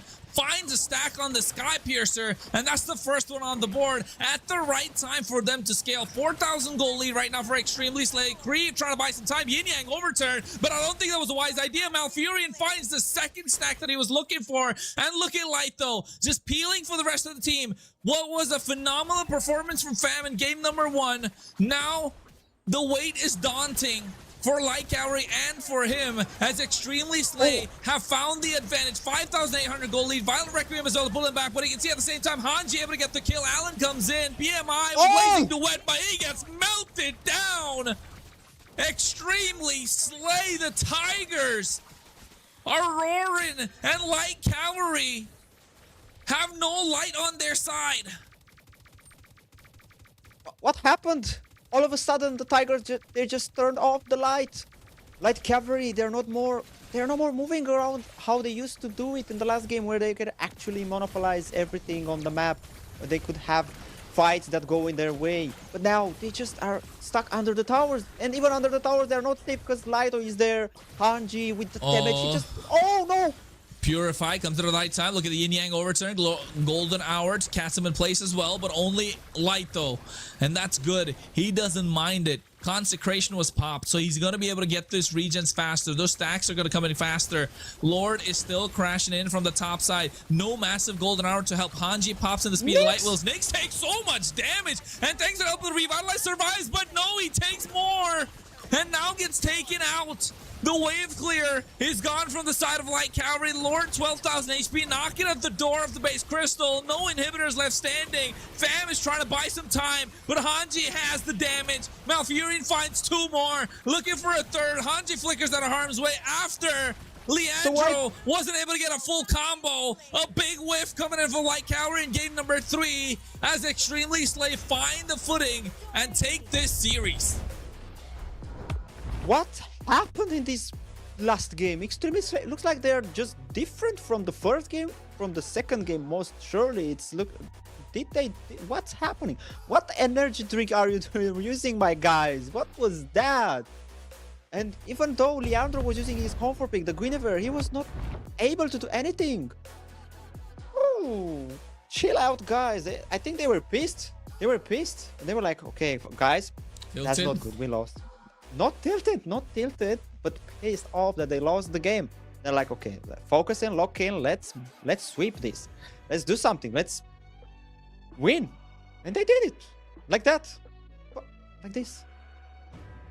Like that and like this. That's true. With the way that Extremely Slay played, it made it difficult for Light Cavalry to make a possible comeback. And I think, again, you don't give Kingsta a hero where he can make plays, it is difficult for him to try and maneuver around for extremely like control the river. But this time in the hands of Glue, he was everywhere. The Glue was literally on top of Leandro most of the time and popping that Violet Requiem just to survive. Even in the end, Leandro making a big misplay. He went for the spatial migration, not catching anyone, and pop Winter Crown after the Violet Requiem, and Hanji was able to dash out. I don't know what that play was about. He missed everything completely, panicking under pressure. MVP, of course, Lighto, 1-0-10 KDA on this Uranus. He was there. He was tanking. He was so-called Iron Ball of the team. He was in the first game. Yeah, not quite in the second game, but in this third game, he was definitely there. He died only one time in the first game, but now he died 0 times. 1-0-10 perfect KDA, you can call it.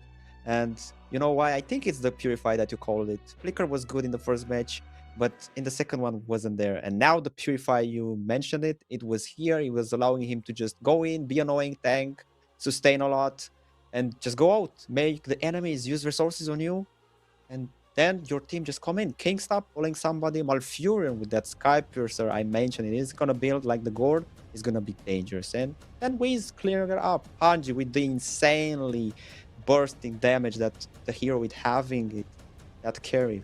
Ooh, it's just, that was it. 16-6 in 12 minutes. Yeah, definitely. I think that was a massive game changer in this case. Extremely Slay getting the better of Light Cavalry, and now get to that 6 points, right? They're 6 points right now. Yeah, they're 6. They're on equal foot, if I'm not wrong. They definitely are. And with that match, oh, what a series that was indeed. And you could tell that both teams fought tooth and nail to get there. Yeah. Okay. Right. I don't know about Kronos, but this was intense, and I most likely, as well as the audience, I think they need a break. Don't you think? Nah, bro, we don't need a break. We want to go to the next series. Just Let's kidding, go. folks. We want to make sure the teams are up and ready. Of course, that's going to be the most important thing. How can we, you know, get the game going if the teams are not ready? We know you don't want to listen to us yap for another 10 minutes, so don't go anywhere. We'll be back shortly. Stick around. We got some giveaways going on in the chat. We'll be back with the next series, of course, and that's going to be a certified banger as well. So see you soon.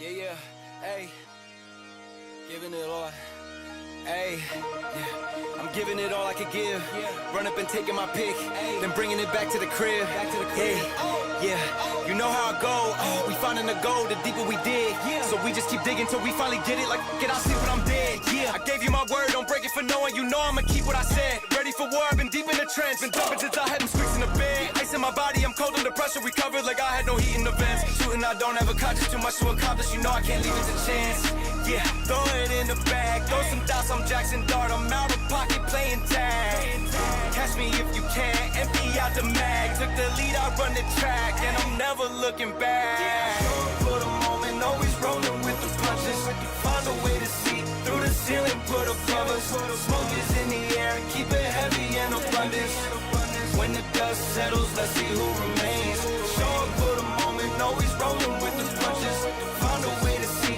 through the ceiling, put above us, smoke is in the air, keep it heavy and abundance, when the dust settles, will you be the same, will you be the same, will you be the same, will you be the same, will you be the same, when the dust settles, let's see who remains, I'm giving it all I could give, run up and taking my pick, then bringing it back to the crib, yeah, you know how I go, we finding the gold, the deeper we dig, so we just keep digging till we finally get it, like, get out, sleep when I'm dead, I keep those around me I trust, only the family, not much to discuss, ashes to ashes, we brush off the dust, when they say get the f*** on my nuts, they me the villain, get I'm the villain, I'm waiting at dusk, a bag in the trunk, cover my face like I'm hush, you know they not with us, show up for the moment, always rolling with the punches, find a way to see through the ceiling, put above us, smoke is in the air, keep it heavy and abundance, when the dust settles, let's see who remains, show up for the moment,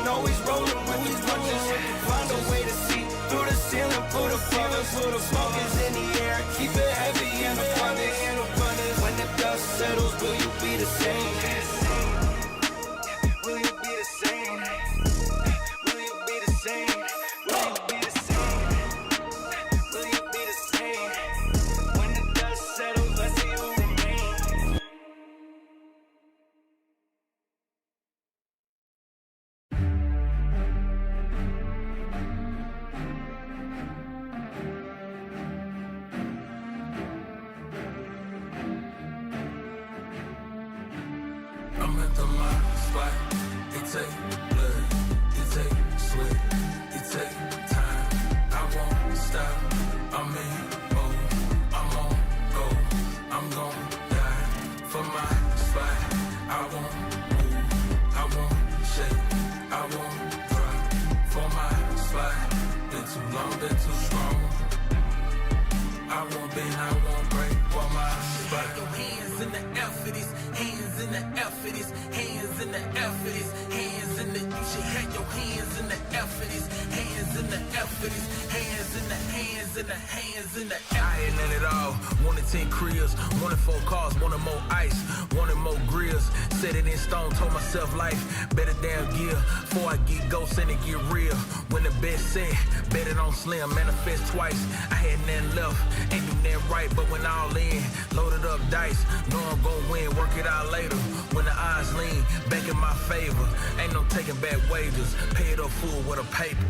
Running, running, running, running after that, running after that, running, running, running after that. What a come is it? Running, running, running after that. What a come is it? Running, running, running after that. I'm at the my spot. It take blood, it take sweat, it take time. I won't stop. I'm in mode. I'm on go. I'm gon' die for my spot. I won't move. I won't shake. I won't drop for my spot. Been too long, been too strong.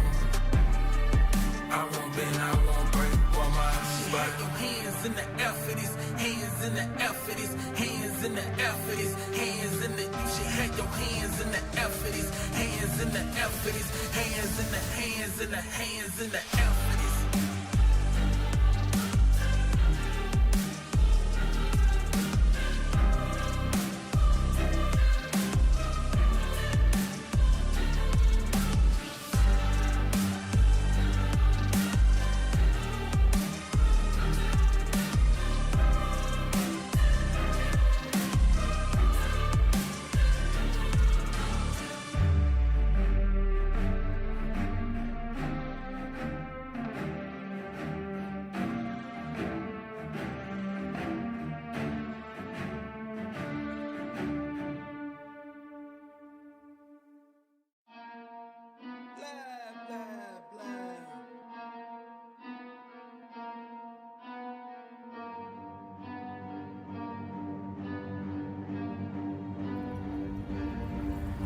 I got problems on problems on problems on problems on problems on problems I solve them. I run through the money, the pressure be calling. Left on my blessings, I feel like I'm falling. The birdie is back, tell me I'm garbage. I'm going through something, that's why I ain't calling. Phone and progression, it's all that I wanted. The phone in affection, I summon and dub it. Cause I got problems on problems on problems on problems on problems on problems I solve them. I run through the money, the pressure be calling. Left on my blessings, I feel like I'm falling. The birdie is back, tell me I'm garbage. I'm going through something, that's why I ain't calling. Phone and progression, it's all that I wanted. The phone in affection, I summon and dub it. Why you be all on my line about nothing? Why won't you go get you $1 or something? Don't hang with it who line for nothing. I see that we different, you riding, I double. I don't do discussions on bragging about hundreds. Don't go to your places, I know that they sunken. Don't call me your brother, I barely could trust you. I talked to a shorty, she bagging the bugging. And I'ma need all of my dollars on corporate, so hand me the money, I divvy the pie. I'ma give all of my people a portion to build them a fortune on flipping the ride. I can't be mixy when iffy the vibe. And 40 on 50 is really the time. Why are you all on my phone like you want me? Like you wasn't pushing the kid to the side. I don't know if you thinking I'm blind. Cross on my crosses and dot on my eyes. Done with your efforts, I'm dealing with pressures. I know it's a lesson, that's word of the wise. Dubbing the mixes I'm mixing, I know I've been missing. I needed some personal time. All the pictures, dimensions, I don't with your digits. I mean it, I'm staying inside. Cause I got problems on problems on problems on problems on problems on problems I solve them. I run through the money, the pressure be calling. Left on my blessings, I feel like I'm falling. The birdie is back, tell me I'm garbage. I'm going through something, that's why I ain't calling. Phone and progression, it's all that I wanted. The phone in affection, I summon and dub it. Cause I got problems on problems on problems on problems on problems on problems I solve them. I run through the money, the pressure be calling. Left on my blessings, I feel like I'm falling. The birdie is back, tell me I'm garbage. I'm going through something, that's why I ain't calling. Phone and progression, it's all that I wanted. The phone in affection, I summon and dub it.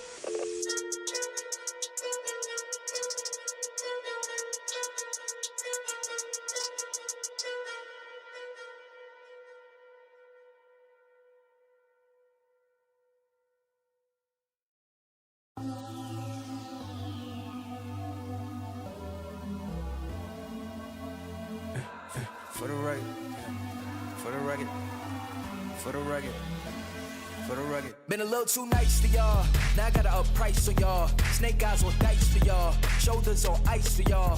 8-6 all the hay. I won't get involved today. Got lost in the ball and A's. I'm flipping the balls. I'm flipping the. On record, off record. I still count wins when they doubt it. On record, off record. I let them take advantage. I was wildin'. On record, off record deals. Tell them talk to Colin for the quote. On record, off record. I still want to act, not the ghost. For the record, I'm done trying to make y'all comfortable. For the record, you ain't trying to grow, then it's done for you. For the record, lab on me going all the way. For the record, ain't trying to make no time to waste. Running through it with the young influence, adolescent presence, I'm succumbing to it. I've been giving yeses when I shouldn't do it. I complete ejected, but the moves elusive, and I'm barely moving, but I'm still gon' boost them. I can't work on winners when I know you're losing, so I rip the winners and they throw the deuces. Guess I have to pivot, shooting no bazookas for the facts. I need racks, paper cash, fuck a tax, that's a joke. Tell them laugh, Uncle Sam, fuck out the bag. Brody plot, forget a whack, contract, give me the max. I got lab on my back, you ain't that, then it's straps. Whoa, whoa, whoa. For the record, I'm done trying to make y'all comfortable. For the record, you ain't trying to grow, then it's done for you. For the record, lab on me going all the way. For the record, ain't trying to make no time to waste. Facts, I need racks, paper cash, fuck a tax, that's a joke. Tell them laugh, Uncle Sam, fuck out the bag. Brody plot, forget a whack, contract, give me the max. I got lab on my back, you ain't that, then it's straps. Whoa, whoa, whoa. For the record, I'm done trying to make y'all comfortable. For the record, you ain't trying to grow, then it's done for you. For the record, lab on me going all the way. For the record, ain't trying to make no time to waste.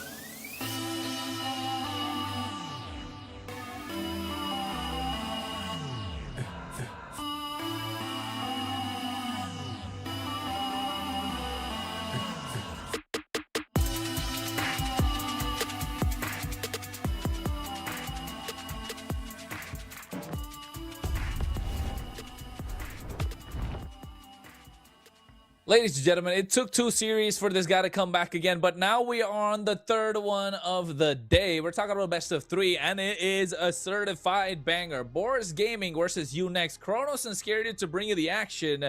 You're watching the MLBB European Championship presented by Surge Europe and powered by Runestone. Scared yet? What's up? How you doing? What's with the hairdo and the getup, bro? Looking dashing a little bit today. I mean, I was thinking that I'm gonna, maybe click a few pictures and... You thought I was gonna slander you and I complimented you all of a sudden? You kept taking it back? Surprised. I got bamboozled. Man, I'm not Zakota, bro. I'm not Zakota. That's why I'm scared of you even more. But on the other end of the spectrum out here, I was here for the first series too as well, man. You missed out on the action of VSG. Yeah, imagine them going to, it's for real. You did. Imagine, really? It was 2-0. I'm pretty sure that you realize that you ended up being the only person with the wrong prediction, though. I know, because I gave White Army the benefit of the doubt.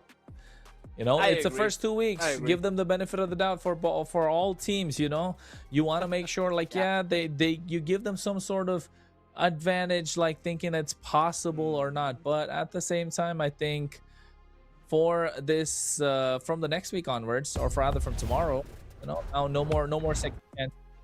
Almost has given his graciousness too much a little bit around. And you can take a look at the group standings thanks to that. I'm scared. Absolutely, man. VSG undoubtedly the #1 into the Group A. When we're having a look at the Group B now, Light Cavalry still being up on top of all the games that they've played. They've got 6 points. Extremely Slay are yet to play their one more game out here in the Group B. So we'll figure out which one of these 2 teams would eventually be up there, while the other one has to go back onto the playoffs into the first round, right? Because again, the top placing team from both of these groups will be in the round 2 of the playoffs, which enables the double elimination bracket. But since we've been already on that topic, Kronos, you next. All the boys up in front of us. You next indeed. Starboy, Lagger, Yukasa, Mako, and Sargon. Some would argue they're probably one of the weaker teams in the MEC, right? Some would argue. But hey, they made it all the way. They beat all the people in the open qualifiers, and they're here. And if you ask me, that I will look at to take down people in this next year series, as they've had their time and now they're ready to get locked and loaded moving into this next series of the day. I 100% agree, but they do not have an easy competition whatsoever. They've got the boys who are arguably one of the top 2, or rather the top 3 in the entirety of Europe. It is Boars Gaming.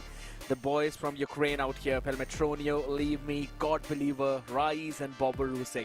We could technically say that God Believer is probably one of the top 3 players in the entire MEC Season 2 as well. I mean, if it was not for Extremely Slay as well as VSG, we would always say that this team is undoubtedly the best. So facing up, going against them, also being in a scenario where you're not really in the best position out, the win matters to you the most. If you lose, you're technically out. That becomes really pressurizing situation for the boys. Pressure, pressure, pressure. Pressure creates diamonds. Or pressure bursts pipes. What's it gonna be today? Wow. I didn't think of it in that manner, but that's a nice line, I'd have to say. Hey, not mine, bro. I've took it out of the page of Steph Weezy's playbook. You know, I'm integrating myself all across the board, able to find these moments and find these, find the lingo that's been dropped down by everyone. But right now we're taking a look at the map of the day, Broken Walls, for game number 1 of this best of 3. Excited as well because this was the exact same storyline of the first series today as well. Broken Walls, where VSG started things off, really comfortable. Eventually we were able to win the entire thing out here. Unix starting onto that blue side means they will dictate the draft. But even me and Zakota were discussing, Kronos, with how many power picks that are available in the game, especially now with the buff of Paquito as well as the Cho, and a slight bit of nerf on Harley.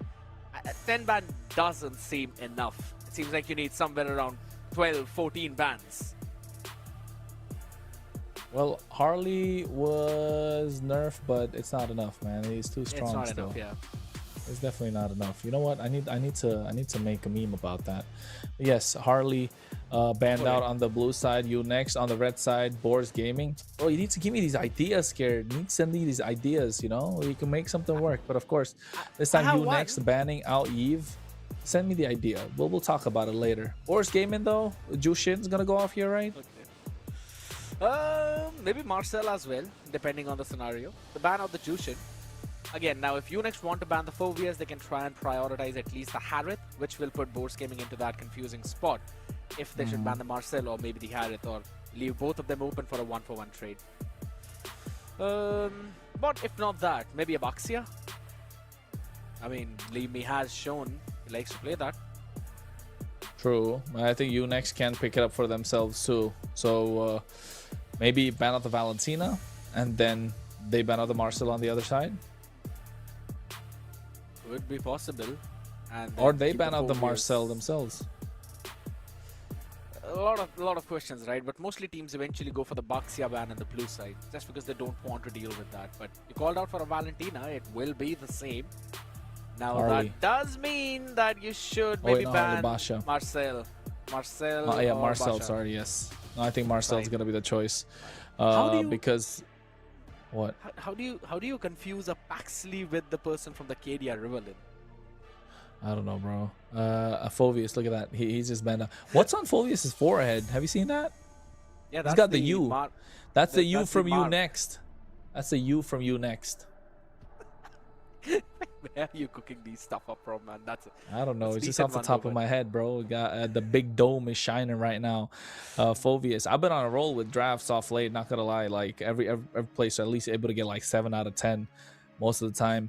But yes, in this case, Phovius being banned off. Marcel's the first choice. Guinevere, I was about to say that, is solid in the hands of Leave Me. Prevents any counterplay coming on the other side. I don't think Kalea is gonna be here. Maybe the Uranus. Hilda was the option indeed. To go Hilda or Khalid was their 2 options for aggressive plays. Hilda gets locked in. Here you want to get some sort of high ground. The Eve's gone. The Valentina's gone. Zetian plus Harley? I don't know, man. Harley's gonna have a tough time. Harley, yeah, he's gonna have a tough time getting out of the ban section, I agree. But maybe a Lilia though, I think. Nah, Zetian plus Lilia Suyu. Harith. Oh, Gord, okay. Alright. Basha, oh yeah, Basha was there. How could we forget? Pretty solid pick out there. But now you really need something that can carry your Harit. late game into the goal lane. For Boris, Harith. Pelmetroniu, what do you want to go with it though? He can also pick up the Claude if anything. Since you cast on the God will be a immobile target. Okay. There we go.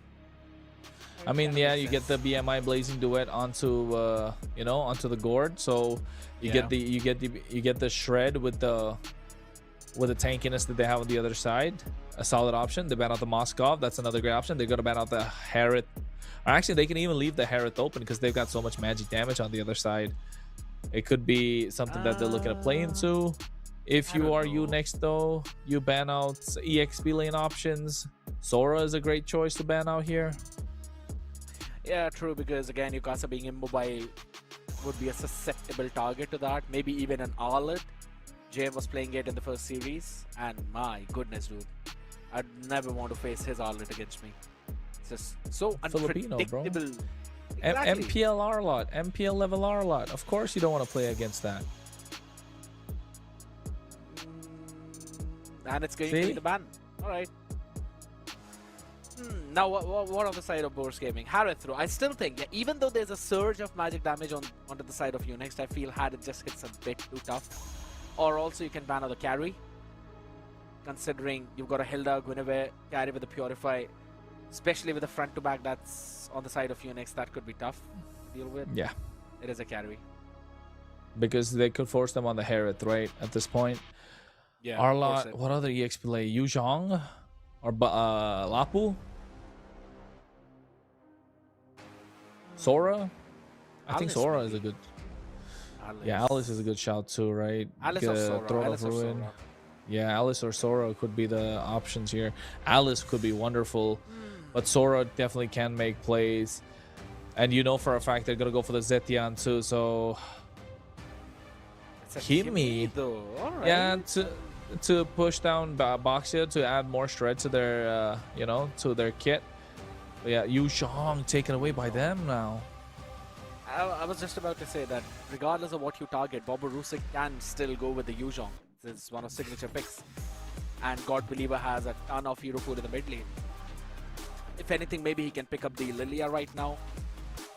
It's going to be problematic. What else if not the Lilia? You already have the Claude, Guinevere, something that can combo well with them. And also Nice stop Granger. Granger in the track. I don't know, I'm not a fan of Granger. I'm half and half of the Granger, just because of the fact that he can deal a finishing blow with the Death Sonatas after the Gush comes out. So it makes sense. Here an EXP Lapu, right? Safe choice, don't think it. Or Sora is still another good option for them, but they're too mobile on the other side.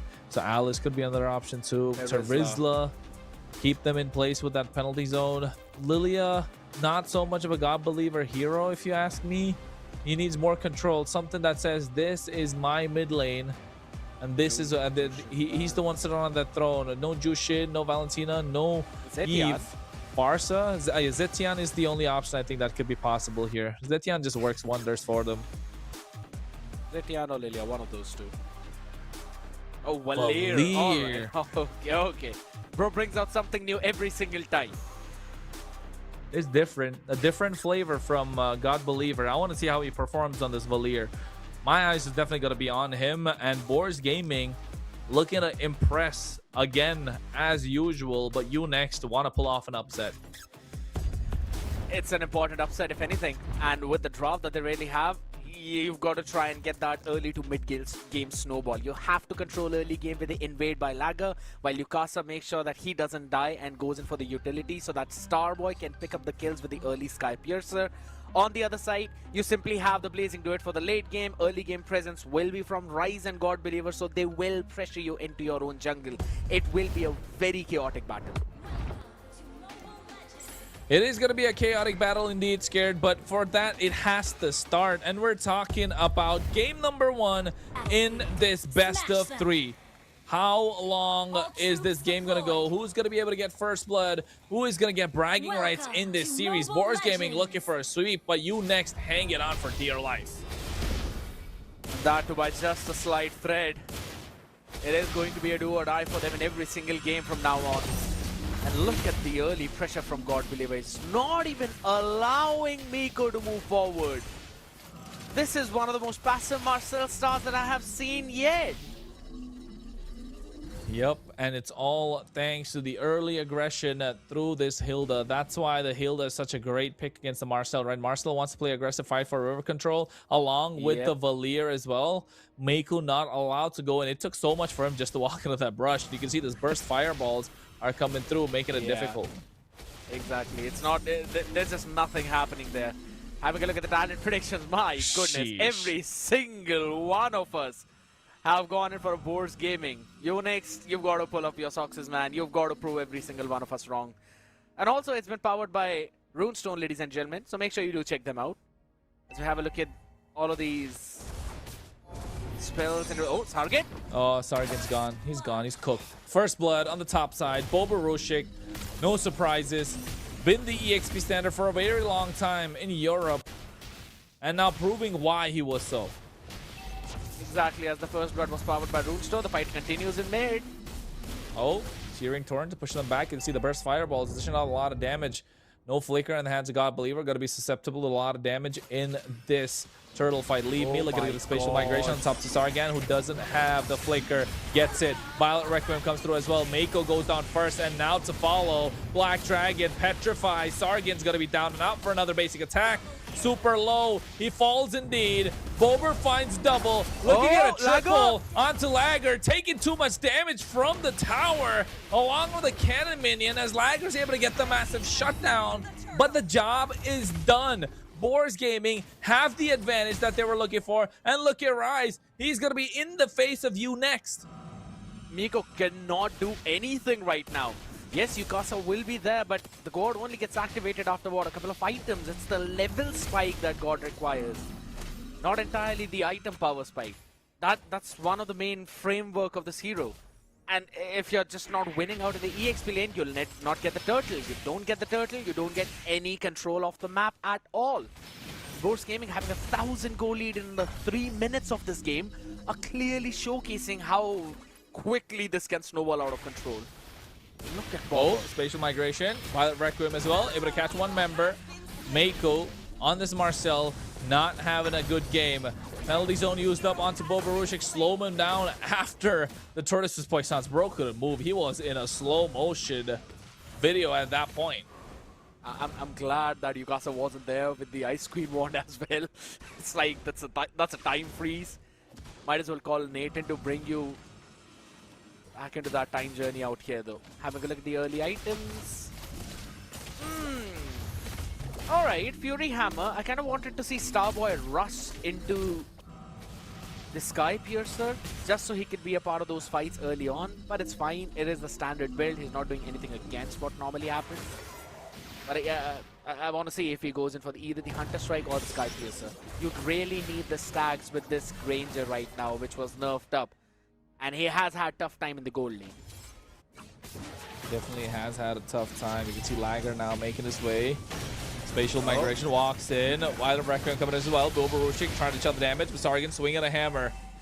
Revitalize from Mako to make sure they survive. Oh, Leave Me walks into the face full of a gush. Able to pull one back. Boars Gaming 850 goal ahead. God Believer, nice burst fireballs. Go for a disengage. Projectiles coming in from Yukasa to dish out a lot of damage, but look at Starboy being pushed back by Rise. He has only one job, push away the goal laner. And Unex looking to get this turtle, starting it up, but they can't get control of it. Rise is creating havoc, running amok them. And between 3 to 4 people, and he still manages to maintain the control for Boars Gaming. Now this is madness from them. Because I was about to say, Unex finally starting to find their own rhythm in this early game where whatever Boars Gaming want to do, Unex know, and they're preparing one step further, but this turtle becomes the most crucial one. Yeah, it's going to be crucial indeed. Mako getting taken down by Pelmetronio in that fight. Golden Hour was used up early. Leave Me looking to get the turtle still, but Lagger able to seal it away. But Pelmetronio go to the back line. Blazing Duet coming through. Penalty zone. Locking them down, but going to get taken out instead. Leave Me, what a spatial migration. Violet Requiem, two-man knockup. The gush comes through, but catches no one. Leave Me escapes by the skin of his teeth right now. And Yukasa Oh, he is unlucky there not to get a kill. He is indeed, though. But at the same time, Sargon getting picked off a couple of times in the early game has rendered him so squishy in these fights.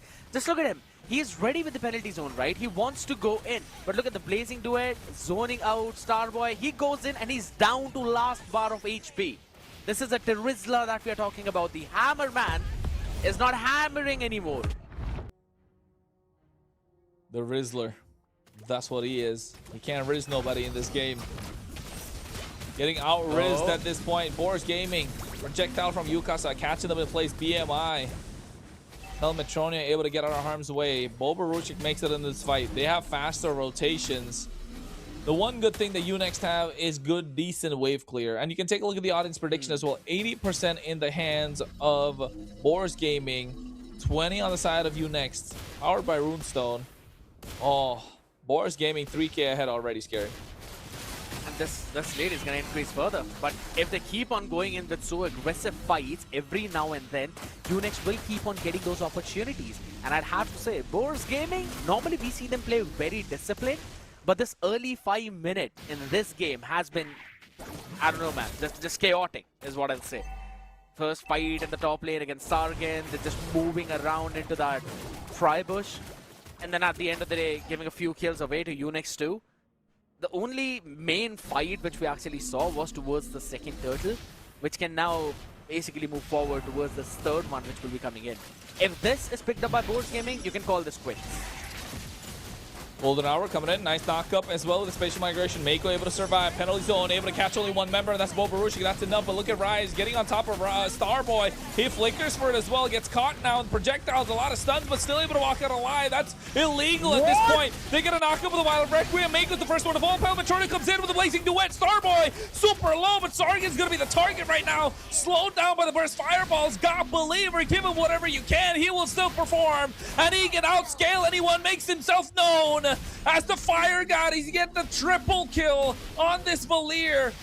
7 minutes into the game, they're already almost 5k ahead. And Yukasa cannot do anything.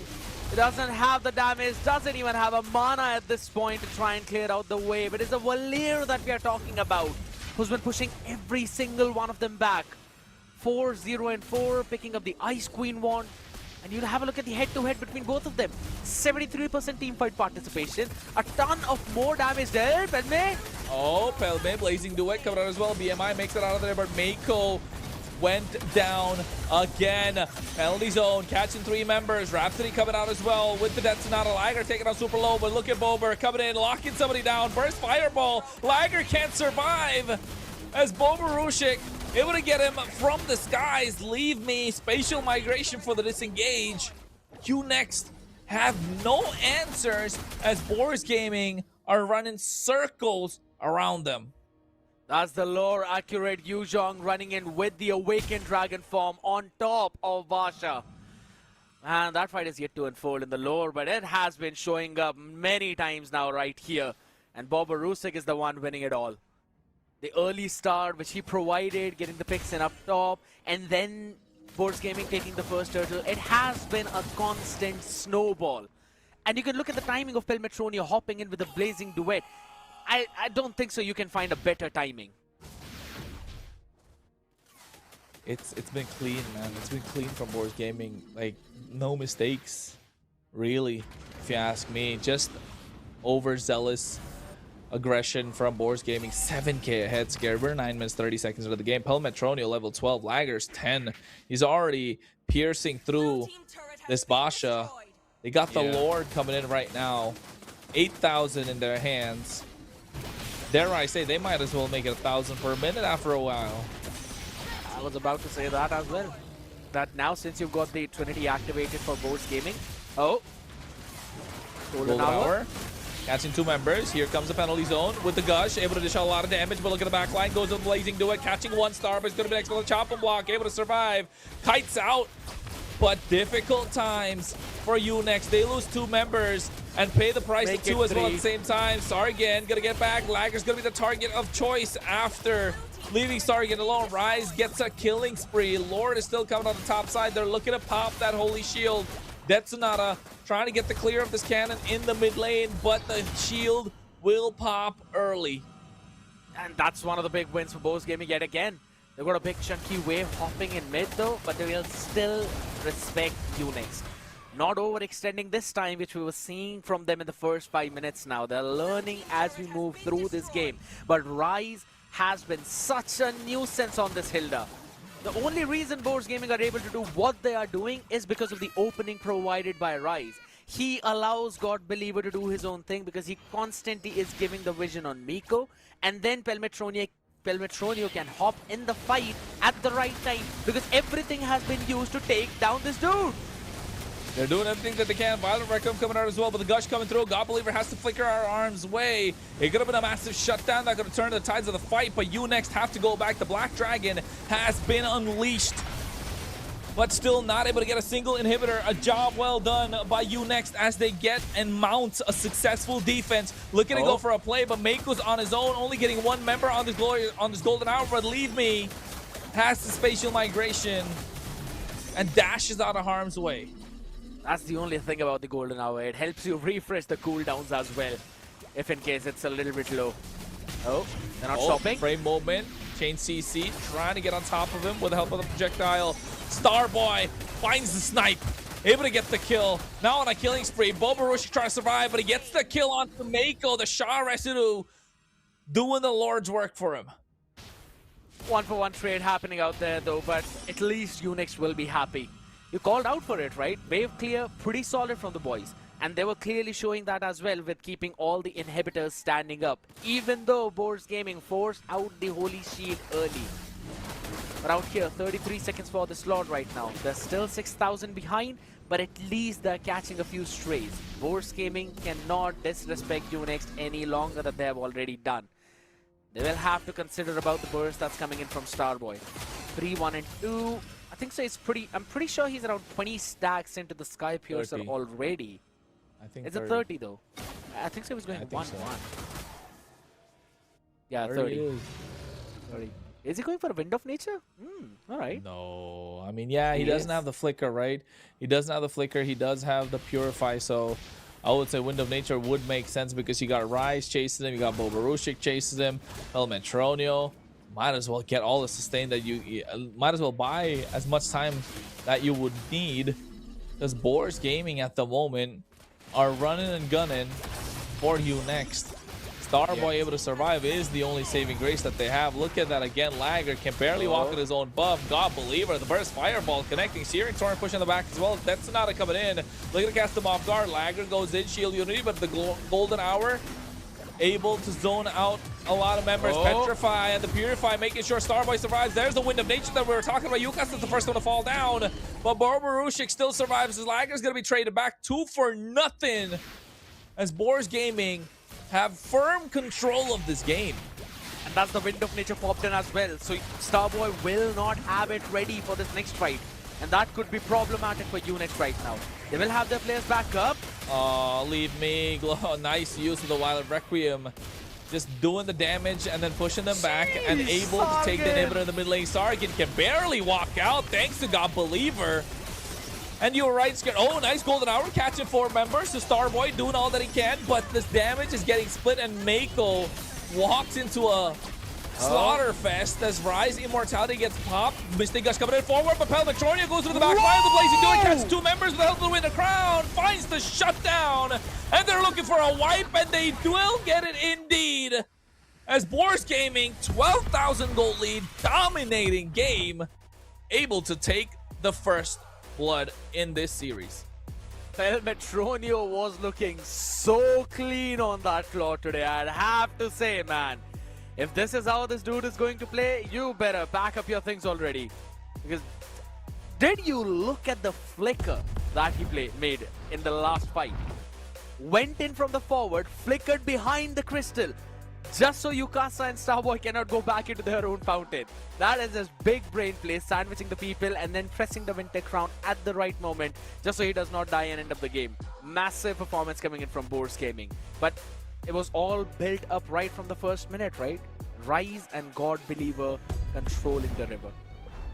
moment makers, playmakers, that's what they have in their team, every single person. And you could tell God Believer, a well-deserved MVP. I told you I got my eyes peeled for him. But man, give him whatever you may. He is gonna be the MVP. He's an MVP machine right now. 6-0-12. Bobarushi getting the most kills. Yes, the Yuzhong was very aggressive, but God Believer, what a game he had. I agree. The reason why Bobber was doing whatever he was freely was all thanks to God Believer keeping Miko in check on the Marcel. And the reason why that was happening was because Rise was always standing up on their faces, giving them the information of wherever Lager was playing. God Believer individually controlled the mid lane, which we initially thought Yukasa would have the better hands in. Also going in with the Weapon Master, right? Yukasa should have had more burst damage if we are talking about it, but it just didn't matter.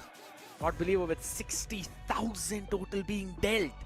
More than Pelmetronio as well, even at the end. That clearly shows you a different class of this man. Coulda, woulda, shoulda. That's what you next is. Coulda, woulda, shoulda the entire time. But Boars Gaming, they got it locked down. They know the assignment. They understand it. They get the job done.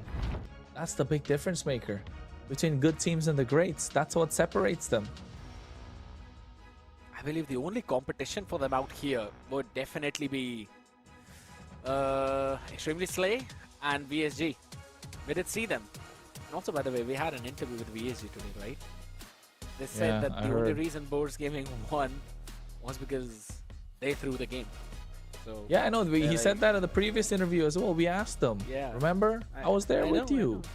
I know. That's again, that's the confidence which they show up. Boys are just absolutely insane. And Unix, if they want to match up and be in the exact same stand as those gods are, they will have to step up their game big time. They had the idea though, but I think so this Valir pick of God Believer, it kind of ended up being the kryptonite for them. It did indeed. Ended up being their kryptonite with the last pick Valir. He can get a first pick Valentina. He can take a mid-draft pick with the Eve, but he can get a last pick Valir. This guy, I don't know if there's been more MVP performances in MEC other than God Believer. If you're talking about individuals, then it has been God Believer with the most MVPs. This is something about this mid lane, man, that this dude just always shows up. And it's everyone around him as well who are always working together.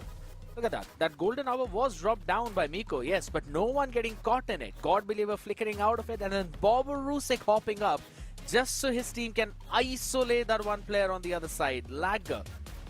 And that's a Baxia, man. He's supposed to out-sustain a Yu Zhong in those fights. MVP machine scared. That's what Bobarushik is. I'm sorry, but that's what God Believer is. I mean, an MVP machine. Nuh-uh. That's who he is from now on. MVP machine. Unless you got a better name now, scared. Don't you like it? God Believer? To be honest, I kind of love it. Because that's basically lore accurate, dude. That's what he normally does in every single game. But if he'll be able to do that in this expanding river or not, we will find that out in this one. And I want to see if Unix are on the red or the blue. Okay, if they keep the same side, they will still stick with the blue. And it seems like, hopefully now they're better prepared for what's going to happen in the next drafting phase, right? Because if you were to change one thing in their draft, what would it be? Maybe prioritize a gold lane for Starboy rather than keeping him for the last two picks?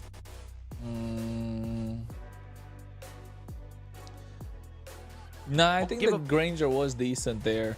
I think if you are Unix, you want to get combos. You want to get some sort of combos going for yourself, right? In the previous game, there was not really any combo in their favor, if you ask me. It would look very scattered, the entire composition, the entire fight that they took. But yes, look at Starboy. He scattered himself. He's staring down into our souls. My scared? dude is locked in. Dude is literally. locked in. Literally. Wait, how many times is he blinking per minute, dude? He's not blinking, bro. He's not blinking. All right. Yeah, he's holding on. I'm looking at Sargon, though. Look at him. He's also looking at our souls. And he's exactly the opposite of Starboy. No, Sargon's not looking into our souls. Sargon's looking No, at the not now, not sides. Starboy's the one looking at our souls. Look at him. Jeez. Jeez Louise. I hope he's able to get a read onto what's going to happen. Hey, Bober got a beaver. Yeah, that's Rusik who's got Bobber right next to him. And Bobber is looking at us. Exactly. Yeah, that's what's been going around, man. You haven't been a part of it, have you? You have been. I mean, I know he's right. Bober the beaver. I know, you know. Exactly. That's been going on for a long time. Bobber the beaver. Come on, scared. Come on. All right. Now there's something that I can actually talk about. That's the draft. Same bands though. Nothing different except for the Marcel for you next. So maybe you want to prioritize the Haroth first pick? I think definitely. No. Basha. There you go. Harriet plus. Harriet plus. Or carry plus something. If I was board game, or maybe even Claude, maybe neither. Get the Valentina plus something here. Valentina plus Khalid. I think so. Valentina's a bit too early, given the hero pool of God Believer. It's God Believer. If there's a Valentina available, you pick it up. It doesn't matter. If first pick Valentina is gonna be something they can go for still. Long time, Yi Sun Shin. Haven't really. He's out of the. No. All right, a Cho and the Yi Sun Shin. All right. I mean, Rice wants to try the buffed up Cho, and he's been performing pretty good, I'd have to say. Boro was able to give some nasty sets to his team, and kind of expecting the same thing from Rice. We're gonna find out. We're gonna find out with with the slight buff that he got. Could be very pokey, right? That's what this lineup's looking to be. I don't like the Esunshin being picked up early, but at the same time, it is quite a flex pick, right? Gold, jungle, Flex, yeah. whatever you want to. Look at that. They're denying the Valentina the God Believers to pick it up for themselves. They need the damage on point here. Maybe a Claude does work out because you're not now doubling down on the magic damage you have. So Claude. But then if you pick up the Claude, the Esunshin flex into the gold lane, you're gonna lose up that 1v1. But still, I think Claude is the okay. They go Moskov, which is good. Workable, yeah. I'd have to say. I'm not even gonna hate on it, right? Because Claude will lose in the rotation matchup. At least with the Moskov, you have the constant threat of the Spear of Destruction, which can help you instantly rotate or at least match whatever Pelme is gonna do in that gold lane. But that is expecting Pelmetronio to lock in this Ascension for the gold. Out here, you pick your mid, right? Or no, never mind. You still keep it late for the later stages. I think you pick up. You can. Yeah, I think you keep your mid for the later stages unless you want to go Kagura or something. Pick it up right now so it doesn't get banned out. Melissa. Finally. I'm happy about it. I know you're gonna give me a judgmental look, but I'm telling you, dude, it is going to work. No, I know it will work. It's good, but only because it's a Pelmetronio special. Nothing else. Only because it's a Pelme special, it will work. Let's see. To be honest, I kind of like it, especially with the go away. Lager will be pushed back, and Pelme is going to win the laning matchup against Starboy. And you also ban out the Kalea, so there's no threat of Tsunami Slam or anyone setting you up. So you can easily run on that Inspire as well. Kalea gone. Now you next. What are they looking to take out? Mid laners, mid lane options. Zetian probably going to be the choice here. Apart from Zetian, what else is there? Eve is another target that they can take off. Maybe just ban out the God Believer specials on the other side. Eve, I think so you can still keep it going, considering you have the Valentina, so you yourself will drop in the real world manipulation, which works well with the Tortoises Pershan. I was gonna say that's another way they can go about that EXP lane. Take out the Yuzhong, take out the glues, right? Because you don't want Lager to have a difficult time in the jungle with this Basha. Kaja? No, Hilda. Okay. Preventing the early aggression that's coming in. So kind of forcing you next into a Khalid roam, which still works out well for them. I think this got to be a glue ban. I don't know if they want to go for the glue though.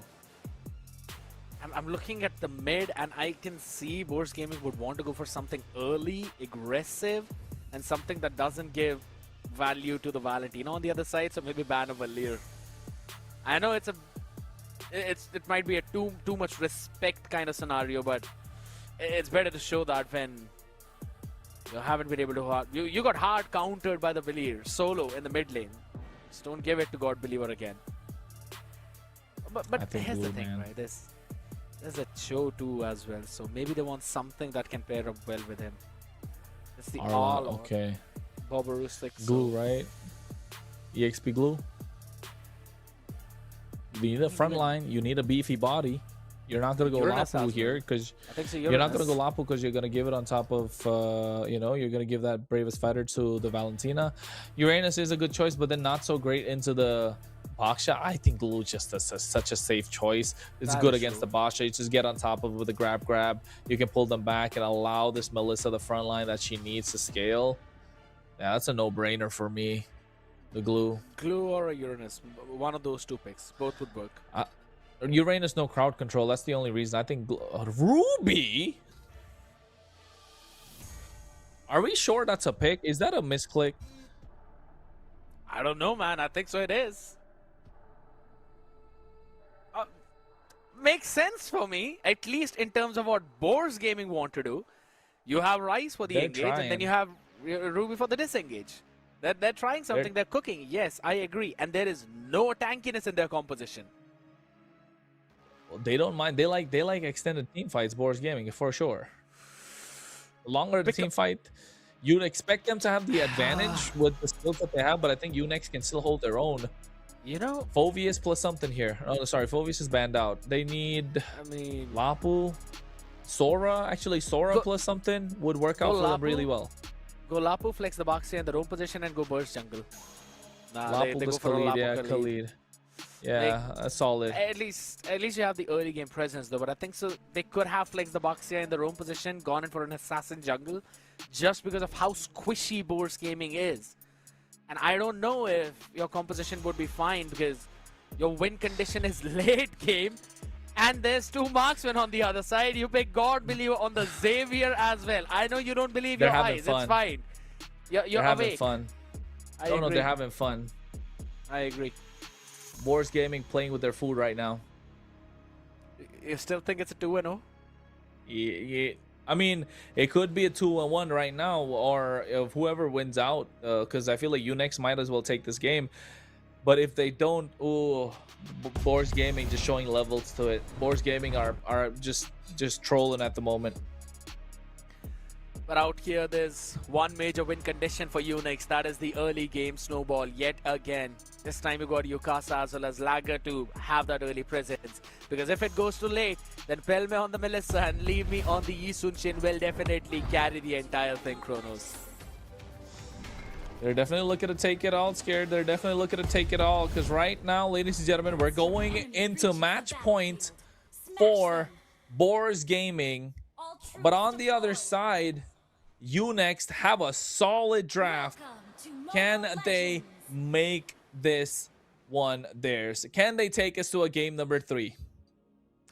And prove all of the talents wrong, as all the predictions which are powered by Runestone have been in the favor of Boars Gaming. 2-0 all across the board. Or will that be the case right now? It's the big question. Look at how aggressive Rise is. He's on the face of Lager. And just by him being there, he's forced out the retribution. Only standing there with a menacing look. Hey man, he's got the Jeet Kundo. He's got the Jeet Kundo to be a problem. He's still able to secure the Lethal Wanderer, so it's good for them. But at the same time, folks, make sure you join the Summer Calorie Challenge. You're able to burn a lot of calories, drink a lot of water. It helps you win diamonds. I believe it's 5,000 calories per day, which has started from May the 15th, ladies and gentlemen. Don't miss out on that one.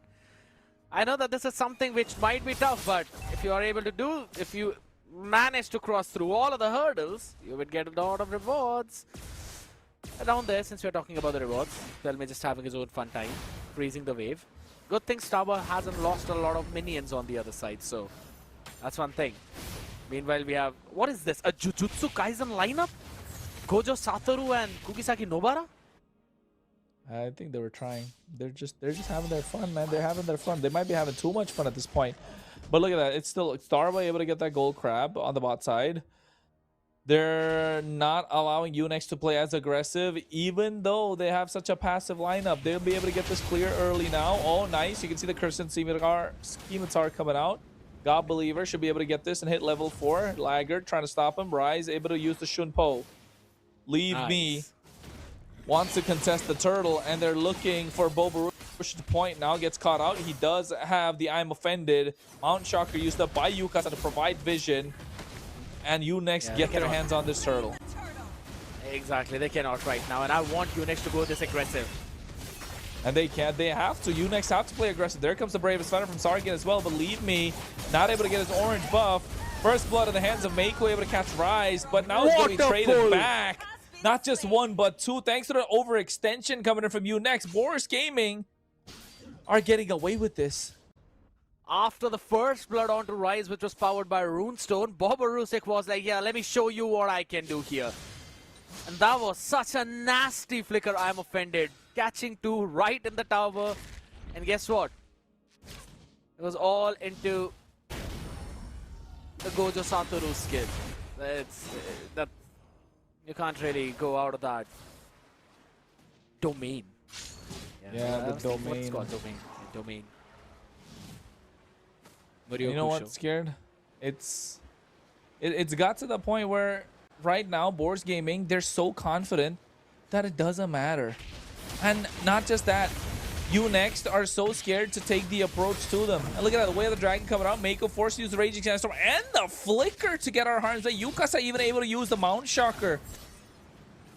Or rather, that was Lee Me's Mount Shocker. Lagger goes in, tries to get the invade. He should be able to do so. They do have the backup. But look at the respects being paid by Unix to Boars Gaming. It's too much at the moment. I agree, it's a little bit too much right now. Because if anything, Unix have to be so aggressive, man. You've got to take the fights. Mount Shocker coming out already. Rise with Jeet Kundo knock up. And now all of a sudden, Mako, getting caught in the Mystic Field. 3 members. That's good from God Believer. There. The later the game goes, Scared, the more happy Boards Gaming are. They have a scaling lineup. They have a scaling gold laner. They have a scaling mid laner. They have a scaling jungler who's building a Sky Piercer as the first item. Yeah, it's going to take a lot of time for Boards Gaming to get activated, but they still have a 1,000 gold lead. Guess what? They are proving the 79% of believers right now, as the audience prediction powered by Runestone are showing up heavily in favor of the Boars. They're God believers at this point. Can the MVP machine pull off another MVP on this Xavier right at this moment? Nice point blank Raging Sandstorm, but it's Bobarushi gets a nice I'm offender on 2 members. God believer kiting. Mystic Field not available at the moment. He does have the mobility though. Rise gets a knockup. We have the dragon pushing them back as well with the help of the flicker. Mako quicksand guard trying to make it back up. You can see God believer, no Mystic Field. There it is. The Dawning Light connects and he's able to find the kill. You next are struggling. The Awaka Murasaki blast eventually at the end giving him the kill. And Miko did everything he could, man. Like, the flicker was on cooldown, yes, but there was nothing else he could have done there. Getting caught in the Mystic Field and then into the Way of the Dragon was big, but yeah, I don't think anything's gonna happen. Lager cannot really catch Leave Me thanks to the Traceless. And then it's Pelmetroni with the go away. Look at that again. Look at this. Mystic Field. Boom. What a slow-mo, and that's the flicker way of the dragon. TikTok, baby. That's a TikTok play right there. It's all being set up by God Believer again. This dude is throwing out the Dawning Light. I'm telling you, just like man. his Infinite Extension. He's an MVP machine, bro. MVP machine. Nothing else you can say about him. Production better catch that. That's his moniker from now on. He's an MVP machine. I'm sad I didn't clock it earlier. I really feel bad I didn't clock it earlier because he has been so clean every single game, right, Scared? I agree. It takes time for the moniker, especially one like this, to be caught up here. Because eventually, if you want to call him the MVP machine, he has to perform like that. And has been showing that performance consistently. Up top, Bobber though. Oh, I'm offended coming at any point. Don't run Wolf's King. I'm offended already being used up. Leave me coming in, but he's already able to take one down. What a Traceless able to get that kill. Look at a Kite right now. Heavenly Bill not going to be active. Does he get the Traceless Rise? Able to buy some time, but Sargon goes in. But he will get taken down. Another Dawning Light coming through. But Believer pulls off a double and outplay against Starboy underneath his tower. Boars Gaming 2K ahead. And off of the back of God Believer, looking to make another outplay onto Mako. Oh my god, how are they doing this? I mean, he predicted Miko's flicker. That's all I'm going to say. He thought that Mako is going to flicker in the tower. And if that would have happened, that would have been it. But look at this instant trade from Boars Gaming. Boborusek called it for the collapse. He was able to buy just a second thanks to the I'm Offended along with the Don't Run Wolf King. Boom. And on the back of that, you see God Believer making plays like this. I mean, good luck surviving into this mid game as the goal lead extends towards the 1,200 mark. Definitely extended. They get the tier 1 on the top side. It's a late game scaling lineup that's scaling early scared. They got a Sky Piercer, a Hunter Strike. They got a War Axe in the hands of Boborushik. Trinity is almost online for Pelme. Glowing Wand already there, looking to go into an Enchanted Talisman. It's everything working right for them. Leave me though, overextending, getting too aggressive. Caught off guard, gets taken down. Now they have the numbers advantage, and Rise needs to create the space for the rest of the team. So does Boborushik. Look at that. He could get the Don't Run Wolf's King. DRWF? Nah, too much. Yeah. Hey, but scared, they got something there. No way. Exactly. The Lucky Box skin for the giveaway, ladies and gentlemen. We'll talk about that with the Way of the Dragon, though I don't think so it's gonna lead into anything. Yeah, so we can continue talking about that. For all the Facebook viewers, you can simply type !Lucky Box. And you'd be eligible to participate. And you'll see the results in a while, though. I believe the date. I'd have to check that on there. Tomorrow. What is it?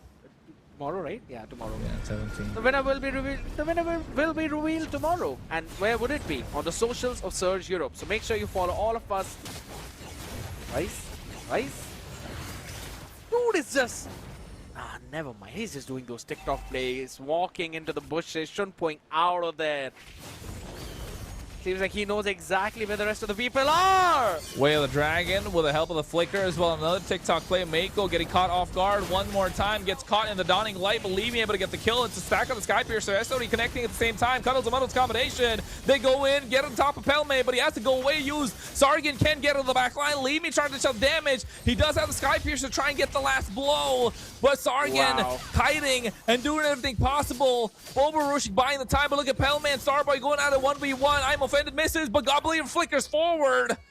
Trying to make an aggressive play. Boars Gaming, they're just too good. They could have caught bought at least 3 people more in that fight. Sargon, Lager, and Starboy. That is just insane performance from them right now. And they also secure the Lord easily. And we both were talking about it, right? We mentioned it is a scaling composition with double marksmen. And initially I thought maybe they'd take some early mid laner, something that can help you out of the early game because you don't have any control. Yeah, throw that thought out in the dustbin.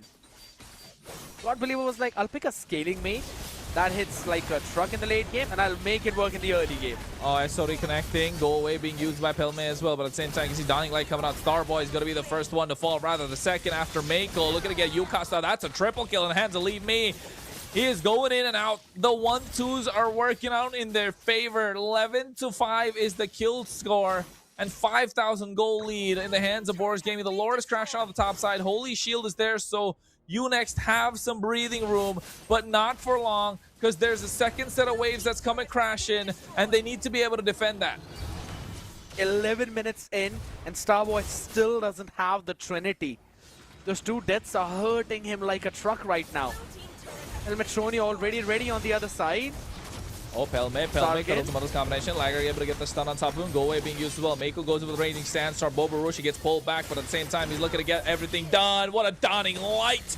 Sargon gets melted. Lead Me goes in with the Traces on the Mountain Shocker. but still able to survive. Gets out of harm's way. Rise making sure he's there, ready to peel for the team. Jeet Kune coming at any point. 0 to 10. Gets the immortality at the moment as well. Leave Me gets his hands on the Malefic Roar. It's looking dire for you next. They're not able to get out of the base crystal. And what a play with the Iron Offended. And they're trying to get away with the Dragon as well at the same time. With Dawning Light able to connect, and they're able to get Starboy. And Rise still walks away. And even the IMU Dawning Light doesn't connect. That is big, and the fight doesn't end there. Oh no, now God Believer finally gets shut down after Mako went in for a massive play. Lagger coming in, but taking too much damage. Pelme is still available and online. Leave Me flanking it from the side. They got one, but at what cost? They lose 3 members. Immortality's popped from Rise, but the recalls are coming in. They're getting into the heads of you next. Pelme gets the Malefic Gun. The range is going to be longer. And Boars Gaming are playing with their food. You next are playing the game on the pace of Boars Gaming, and that is the worst thing for them to happen right now. 64 stacks onto that Sky Piercer. I'm pretty sure it was higher, and eventually he died along with it, right? And that's the only thing. Now he's going in for the BOD as the last item.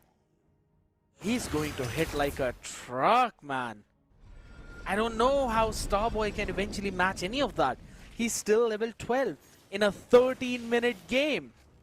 I believe he's probably just picked up the Trinity, or he's still about to make that Demon Hunter sword. They certainly cannot contest this slot at all.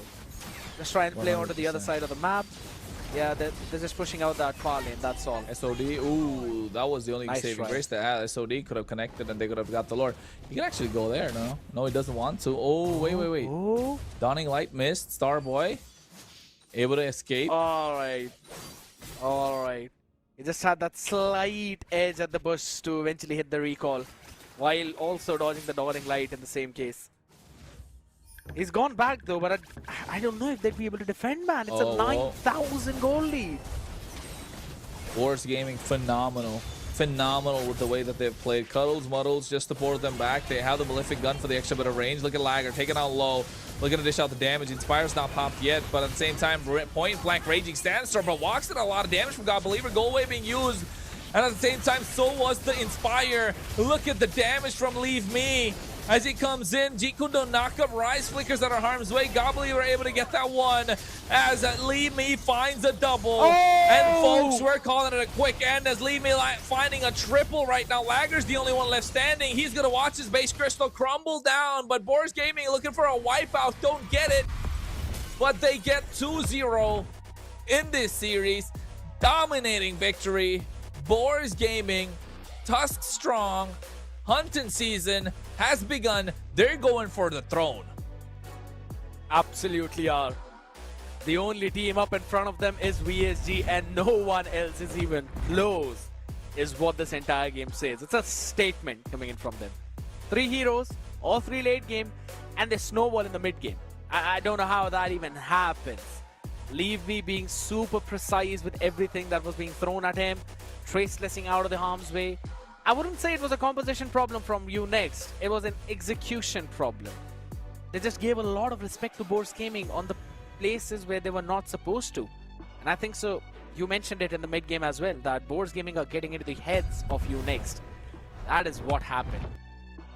Too much respect paid. MVP machine, bro. MVP machine.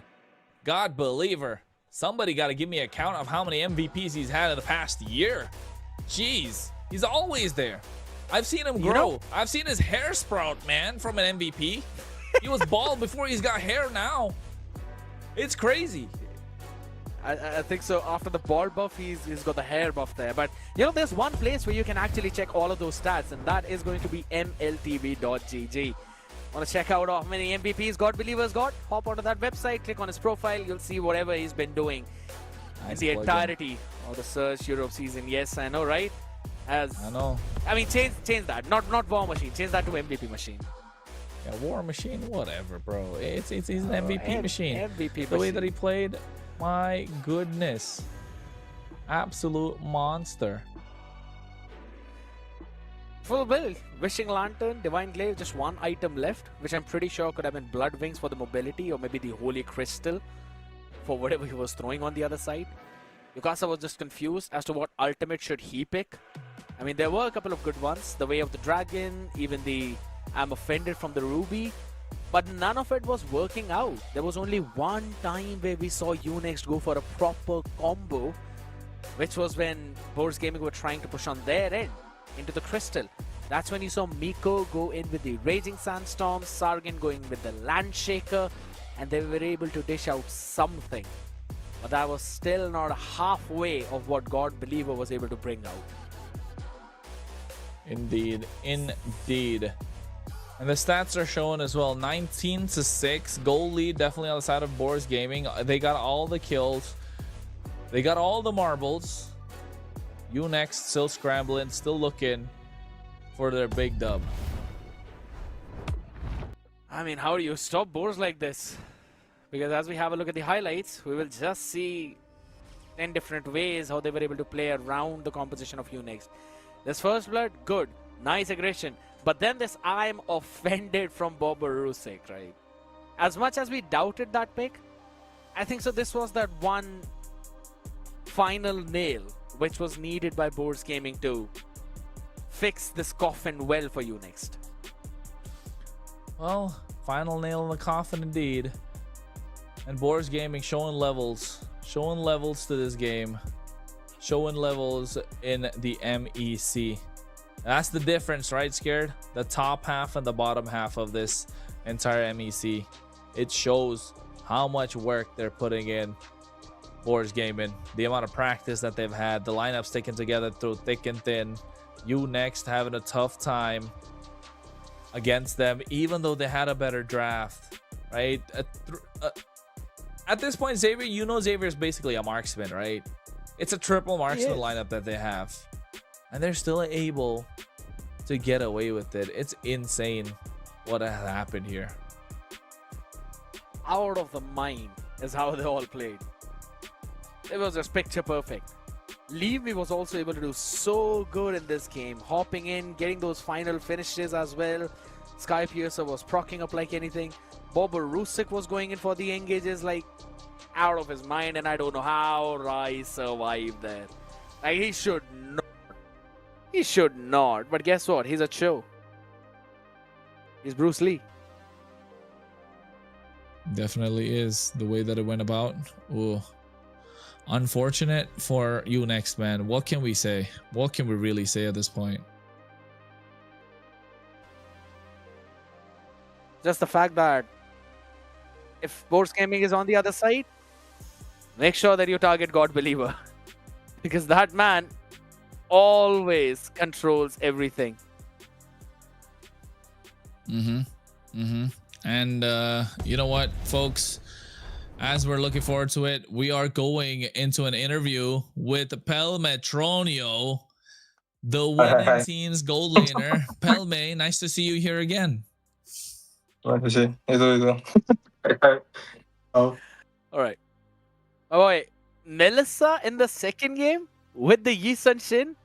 Were you guys just trolling? You were having fun? What was that? Because he's not orange. He's not orange. Not orange. You were serious with that comp. Main hero. I have 2K. 2K and Melissa. Makes sense, man. Makes sense. Kronos. Pelme, we asked the VSG, right? What's the score gonna be against Boars Gaming? They said 2-0.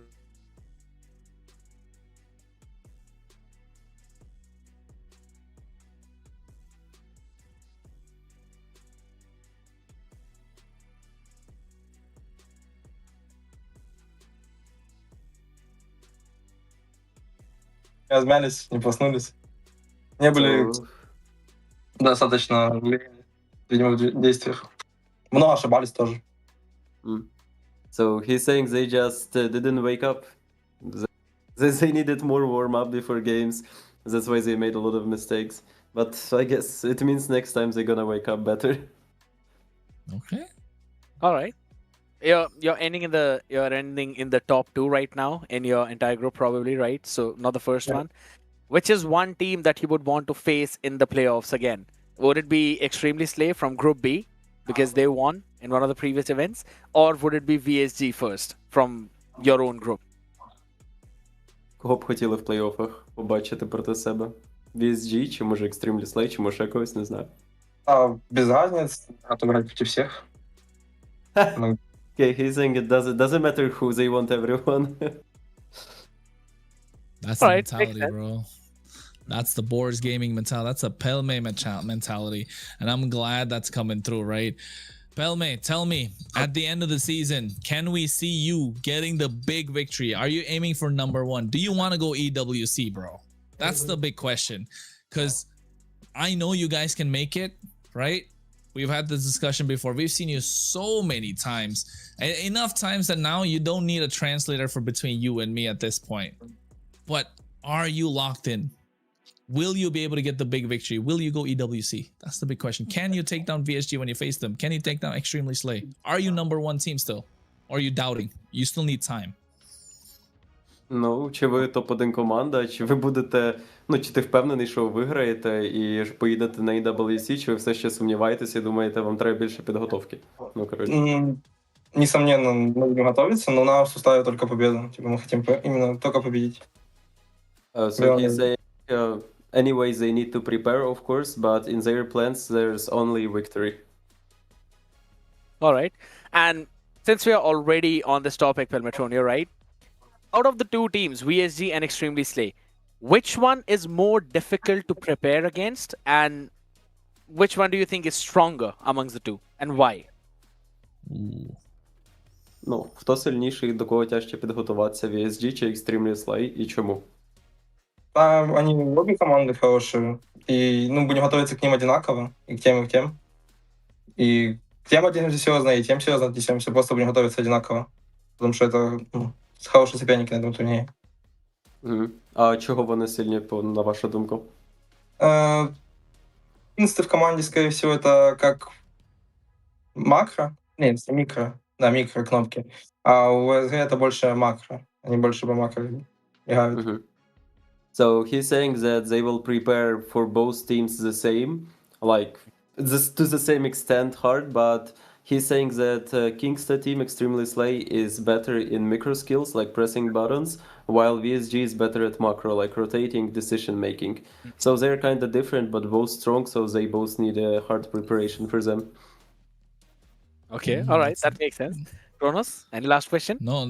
No, that's a nice way to kind of sum it up, the opponents. So if you have to win #1, you have to be good both micro and macro, right? Yeah. That's the way Boars Gaming got to take it. So we're looking forward to it. I'm on the Boars train, but at the same time, I do like VSG as well and Extremely Slay. I just want to see the best competition. And yes, bro, congratulations on the victory. Keep doing what you're doing. All right, Pelme. Again, it was really fun out here. I know. There's one more thing, right? We always ask you. Anything you want to say to the audience, or maybe some people who are probably keeping an eye on you? Any message that you want to give them before we move towards the playoffs? Ну, кажи, що ти хочеш сказати людям? Або командам, що будуть в плей-оффі, типу. Ты что, будет в плей-оффе и фанатам? Ну, всем спасибо большое за поддержку, за то, что поддержите нас. Болейте за Boars Gaming. А соперникам то, что мы готовы против всех, и будем готовиться к каждому. Неважно, кто это. Okay, he's saying, of course, thanks for support to every fan out there. And also he's saying to teams in playoffs that we all prepare for everyone. Be ready for us too. I mean, looking forward to it, Pelmetronio. Thank you for showing up, and good luck for the playoffs and tomorrow as well. Thanks. Bye-bye. Bye-bye. All right, man. That was Pelmetronio as well as Dazai for helping us with the translation out. But Boars Gaming need no translation technically, man. With the performance that they have, whatever they've been showing up since the last year till right now, they've been absolutely on top. But now they have got competition, Kronos. They've got competition, and the competition is steep.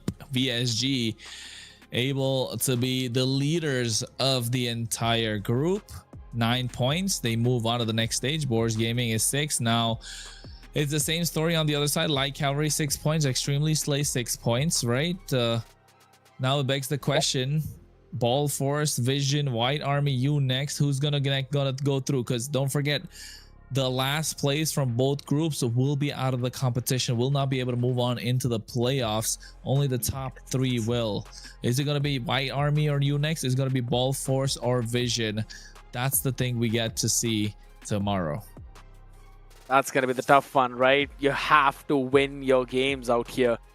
It is going to be tough, but there's one more thing that's been pretty tough, and is the competition in the caster prediction leaderboards. Zakota is still second, but Warren, my guy, he's 9-1.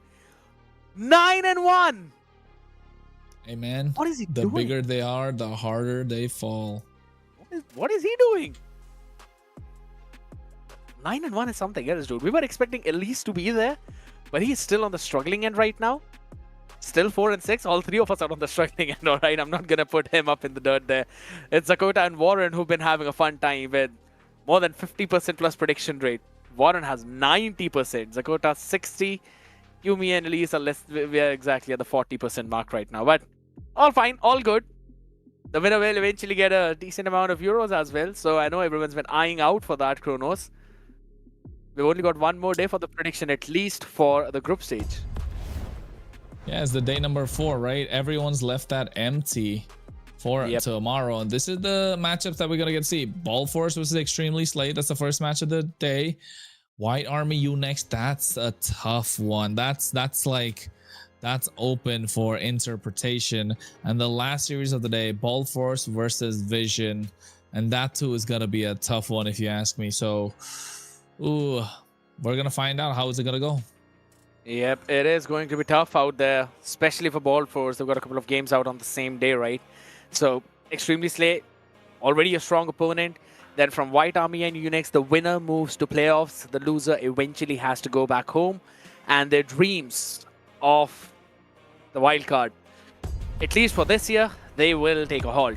And down then, Ball Force will have to take on Vision again. If Vision want to survive, they first have to pray for Extremely Slay to win, and then they have to win themselves against Ball Force, which will be another force to be reckoned with out there, right? Because we know that the force with the ball it's pretty strong. It normally doesn't stop that easily. Yeah, exactly. All right, Kronos, now we are at the end of the day. What's your last few words? Hey man, I'm done. We're done for today. We're looking forward to tomorrow. Join us, tune in, make sure you follow all the socials. Scared and Kronos out. We'll catch you tomorrow. Absolutely. See ya. Bye-bye. We're not going? We're not going? All right, we have to do the regulars. No, we're going. All right, bye-bye. Bye. Yeah, it was a quick finish. I know, right?